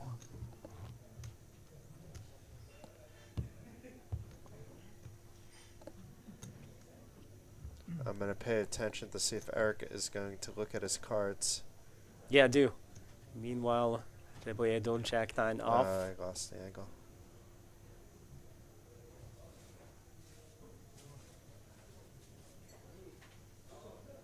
Can't really do anything but fold here, and he does. Ball is on ace 10 suited. This is where a min-raise makes sense. Yes, it does. He can fold to a shove by Sebi. But again, Sebi might, I'm not saying he will exploit it, but some players would. And there you go, the min raise. Now actually Sebi can fold, just jam any two, and he will get Wallison to fold. But still, Sebi is interested in getting Beausoleil out, and he decides just to flat. And Beausoleil with ace-6. I think that was an all-in. It says 14%. I guess that's because of the spades in that hand. Otherwise, it's fairly blocked. The 6 isn't very live, and the ace is not live either. So it's spades or some kind of combination. And Or there it's we been go. a nice run for Eric. Let's see. Can safely say that the two odds would probably check it down. Ace high flop with the nut flush draw for Valenzan, and top pair also for Beausoleil, who needs a lot of help. Check, check. And the club on the river, they check the turn lightning fast, and actually Valenzan decided to check down his He checked down checked the out the nuts. nuts. He's not allowed to do that. No, and he would have gotten some value from, I mean, he should have put out a value bet. Yeah. Because there's still a side pot going on there. Yes. I mean, Well, it was obviously not done well, no, it was maliciously. no. The thing is, he doesn't have to because he was out of position. He talked first, then he can check and try to extract the bet from the other player. He wasn't in the button? No, he wasn't. Was he on the button? I think he was on the In button. that case, he's not allowed to. No. Yeah, he was on the button because Beausoleil was the big blind. But unfortunately, we lose our friend from Canada out in fourth. And I talked to Eric. He said he was going to maybe stay another week after the Coolbet Open Series is finished on Sunday and enjoy Bratislava. But he's going to have to do it on his own dime because, unfortunately, he does not make the money. But now they are guaranteed at least 4,000 euros, 6,000 for second, and 10,000 for first. Yeah, massive congratulations to this final three. They're going to split up this 20,000 euros. We'll see who gets what. And it was also unfortunate for Eric, but it was a pleasure watching you play, and hope you enjoy your extended stay in Bratislava. Maybe you'll have a good run in the main event, and that's going to make you forget about this bubble that was quite unfortunate for you. Yes, and like we talked about before, all of our 9 finalists were winners. Got a trip to Bratislava, with some of them with a little bonus as well. So the experience, I mean, you have to talk about this, or we have to talk about this, Jason. One thing is the poker, and of course it's about making money, but still it's the social aspect of a festival series like the Coolbet Open Series is. I mean, that's kind of priceless. Yes, I've been to every single Coolbet Open, and that's the reason why I keep coming back and ask, do you have anything I can help with at the festival? I want to contribute to the good vibe, the good times, and Coolbet has lived up to its name throughout the years since the Coolbet Open was launched. 3-handed in the Nations Cup. Are we going to get a walk? Yes, we do in the first hand. They're basically playing for, and basically now a 3-handed $8,000 sit and go. You can look at it this way, you know, that there's 8,000 in prizes still on the line. They've all banked 4,000 each, so that's 12,000 out of 20,000. So even though they've all banked money, still 8,000 to play for. The next person out doesn't get any of that. Second place goes up to 6,000, and then 10,000 for the winner. Antonio in the chat on YouTube writes, Grande Luchito. Pardon my Spanish. That was good, though. You rolled your R very well there. Oh, thank you, Jason. Let's see if we are going to get any more Grande from Rebolledo. Rapido. King, Queen. My English sucks, but my Spanish is getting better. Rebolledo. Eric just dropped by Yeah, he to did. say thank you. Very nice guy. Well played, Eric. Unfortunate just... And we have a shove here by yes, Luis. we do. And Valenzan can't call. Now he's come to play. He's come to play. I mean, he's been here to play all the time. He's been so patient and so structured. And I mean, with patient, he was so carded for a long time. Once he starts to pick up some playable hands, he plays. So believe you me, he's just been handcuffed. Yeah, I've liked the way he's played the short stack the best out of everybody. I think I mentioned that when we were five-handed, and it's certainly still the case now. So until we go up to 4,000, 8,000, which will be any moment, it might even be now, but I think we're still at 3-6. We've actually first time moved back to a 15 big blind average. So it's not deep, but it's not that you need to see shoves all the time either.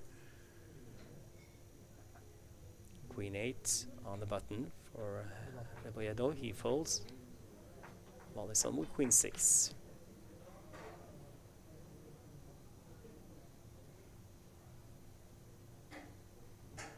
Sporting the very colorful Coolbet hoodie there. Yeah. So does Sebi. It is 4,000, 8,000, the graphics. Yes. So it's the first hand of 4,000, 8,000. 6-4. Which brings us to an 11 big blind average. The Sebi looks like a guy who likes to punish limpers. Well, if it does not look like it, he is the guy who likes to punish limpers. And I think maybe this time it's gonna work. 24,000 is the bet from Sebi. Or will it? It Yes. does.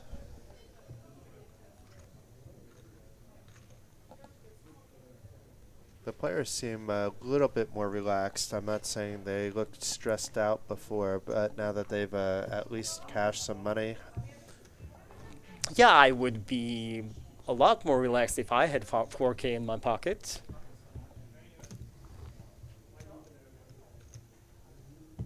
I mean, electricity is expensive in Norway right now. Could pay a lot of bills. You got to keep your sauna running. Yeah, no, that's Finland, not Norway. Your fishing cabin.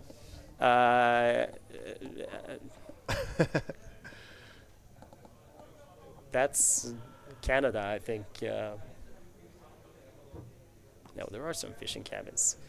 Folded to Sebi, King 3. There's some very good fishing from what I hear in Norway. Absolutely, but a lot of it is quite expensive.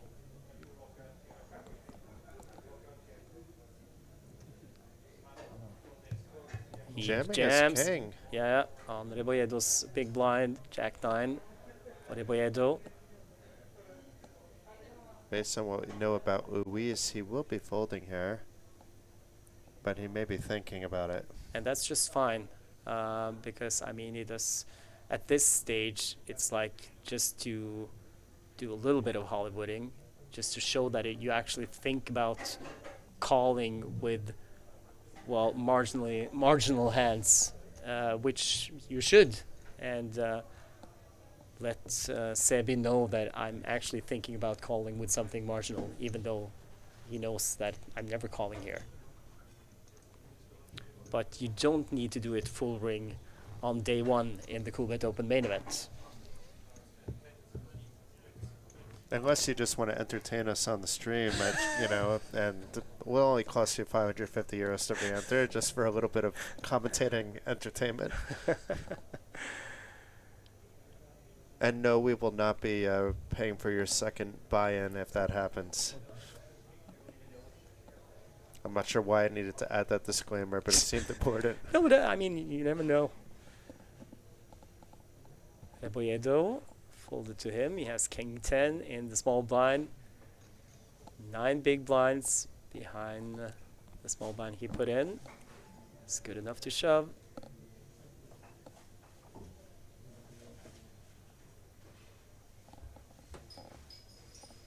I kind of think you have to, and Reboredo, he knows that he has to.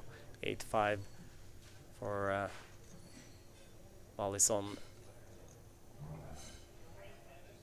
And now it's his turn. Now he could Hollywood. Yeah, now he can just let Reboredo know, I have a hand that's kind of marginal. I'm going to think about it for a few seconds, and then I'm going to fold. So hopefully we have the graphics adjusted, otherwise the chip counts, right now they're not off by a lot, but it will add up after a little bit of time. Yeah, and still, not a lot is still a lot at this stage. 1, They are so shallow. The camera angles are amazing though, so we're able to like eyeball the stacks. If there's a jam, we can make sure that it's if we thought it was 10 big blinds and it was 5, we're gonna be Yeah. able to see it. And we also can see clearly who has the effective stack. 6-4 suited. 11 big Suited blinds now. gappers are nice, but not this low.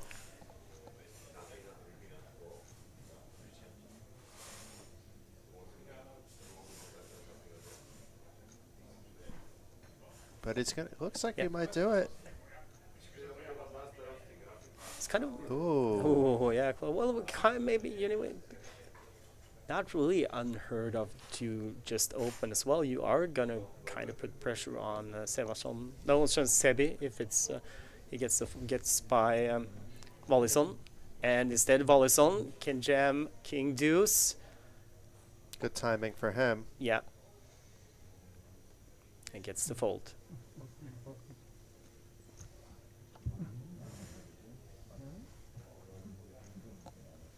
Did Vollison show a deuce? Or did he show both? I don't know. It didn't. It wasn't close enough for me to be able to tell, but Obviously, Sebi shows 4 deuce to try to get Vollison to show. but he probably showed the king. I imagine. You don't want to show the deuce in this spot.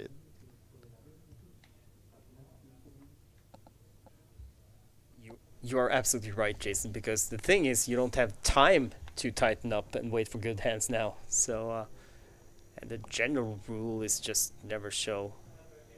Folding the jack 10 here. Yeah, well, let Sebi take care of Yeah. it's- Rebolledo. And he tries to, but he is gonna get punished. Rebolledo with ace-king.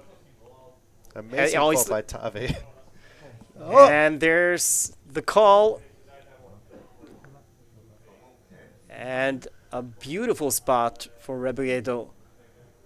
He could be chip leader. He does not want to see a 6. He does not want to see hearts.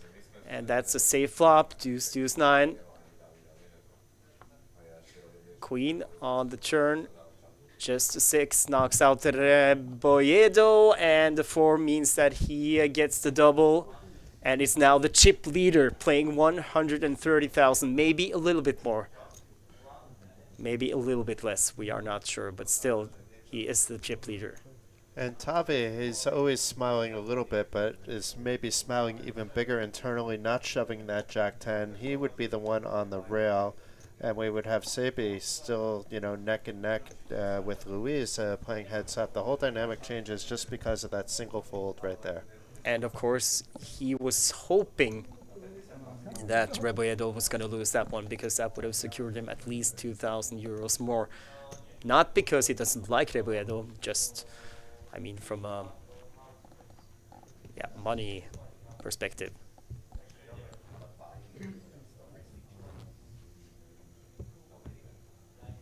And a big hit for Christian Sebi from Sweden.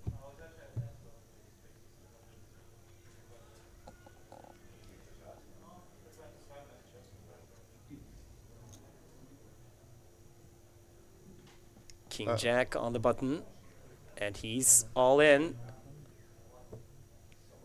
Easy shove. Now you can count. 1, 2, 3, 4, 5. Okay, that was a long one. But now he's chip leader, and wow. ball is on with ace king. He's got Sebi dominated. And has he looked at both cards? It could be hero to 0 for Sabi. That's almost a slight slow roll, but still, he's got Sebi dominated, and the Sebi is like, what? I don't think he's complaining about how long it took to call No. his fact against ace king. And again. ace in the door with the jack. Sebi still needs a jack 3 on the turn, and a 10 on the river means Sebi is eliminated. in third place, 4,000 euros richer. And I mean, it's not every day you make 4,000 euros in just, well, 6-7 hours. And meanwhile, we're going to have a very close heads-up match. You could see the chip counts there. It's 17 big blinds against 15 big blinds. Should be quite interesting. It's not deep stacked, but still it doesn't need to be jam happy for at least the first 20 minutes of heads-up play. Yeah, and we are now going to prepare to start the heads-up. Tavi Wallison against Luis Oriel Rebolledo Arenada from Chile. Chile against Estonia.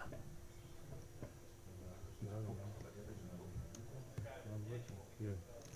9 players from 6 different nationalities started the day. And now there are 2 left. 4,000 euro heads-up match. Both players locking up 6,000 euros, 10,000 for today's winner. That's all on top of the free trip they already won here to the Coolbet Open, thanks to winning the competitions in our local regions to make it to this final table.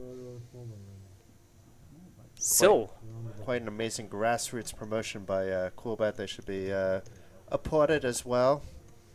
so now we are heads up, and the game changes. To Omaha.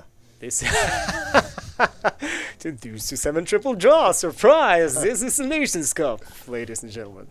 No, but still heads up. Now you kind of have no time to wait. You have to be active. You have to play, especially when they're as shallow as they are. And King 9 suited is monster heads up on the button for Rebolledo, who limps in. And the limping strategy on the button, that's often useful to have. King 9 also for Wallison. And he checks it.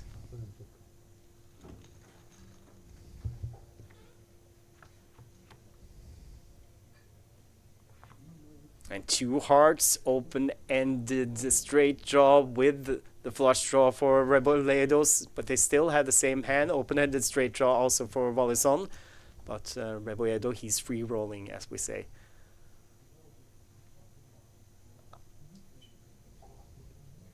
And Wallison does not have 32% to win. It's because the chop gets calculated in there, so it would be 50-50 if it was like a pure chop. Yeah, but I'm saying he does not have 32% to win. Both it on the turn before 2 straight now might slow the action down. Check from Wallison. Rebolledo might be able to steal it if he dares.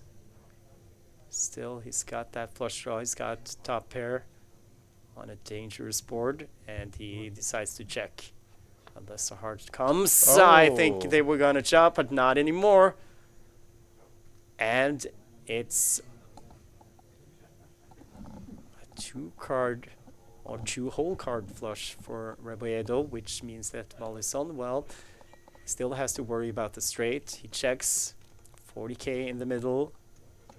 Rebolledo is going to bet. He's got the nut flush. He's got the nuts.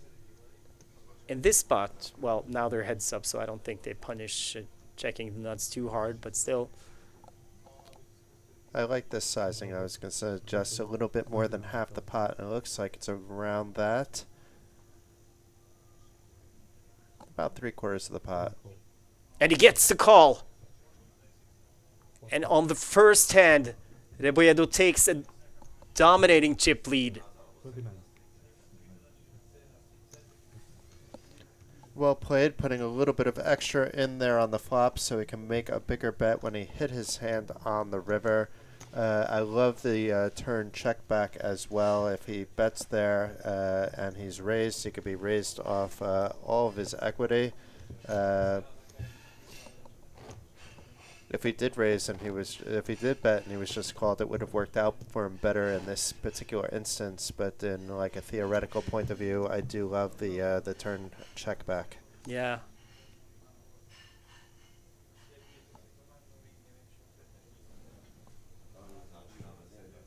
Tavi Volleson, first to act, looks out at an ace. Has 10 big blinds. Let's see when he starts shoving these kind of hands. Is it now or is it when he'd be a little bit lower?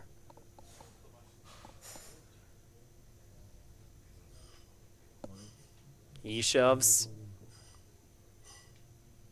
Ah, Rebiedo Ooh. with King Jack. So many hands that Volleson could shove here that King Jack is ahead of.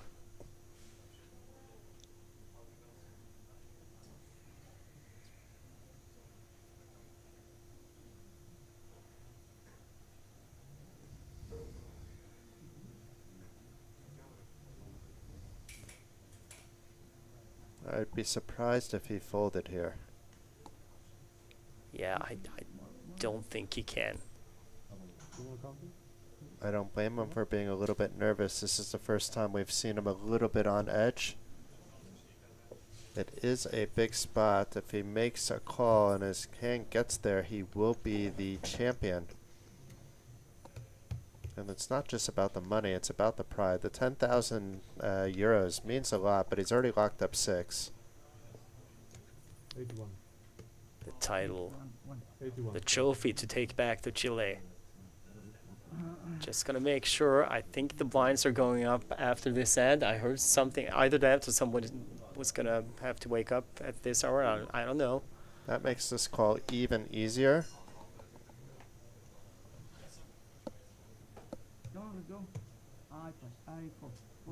He calls. He calls, and it's for Volleson's tournament live. He is ahead, but Rebiedo with 2 live cards.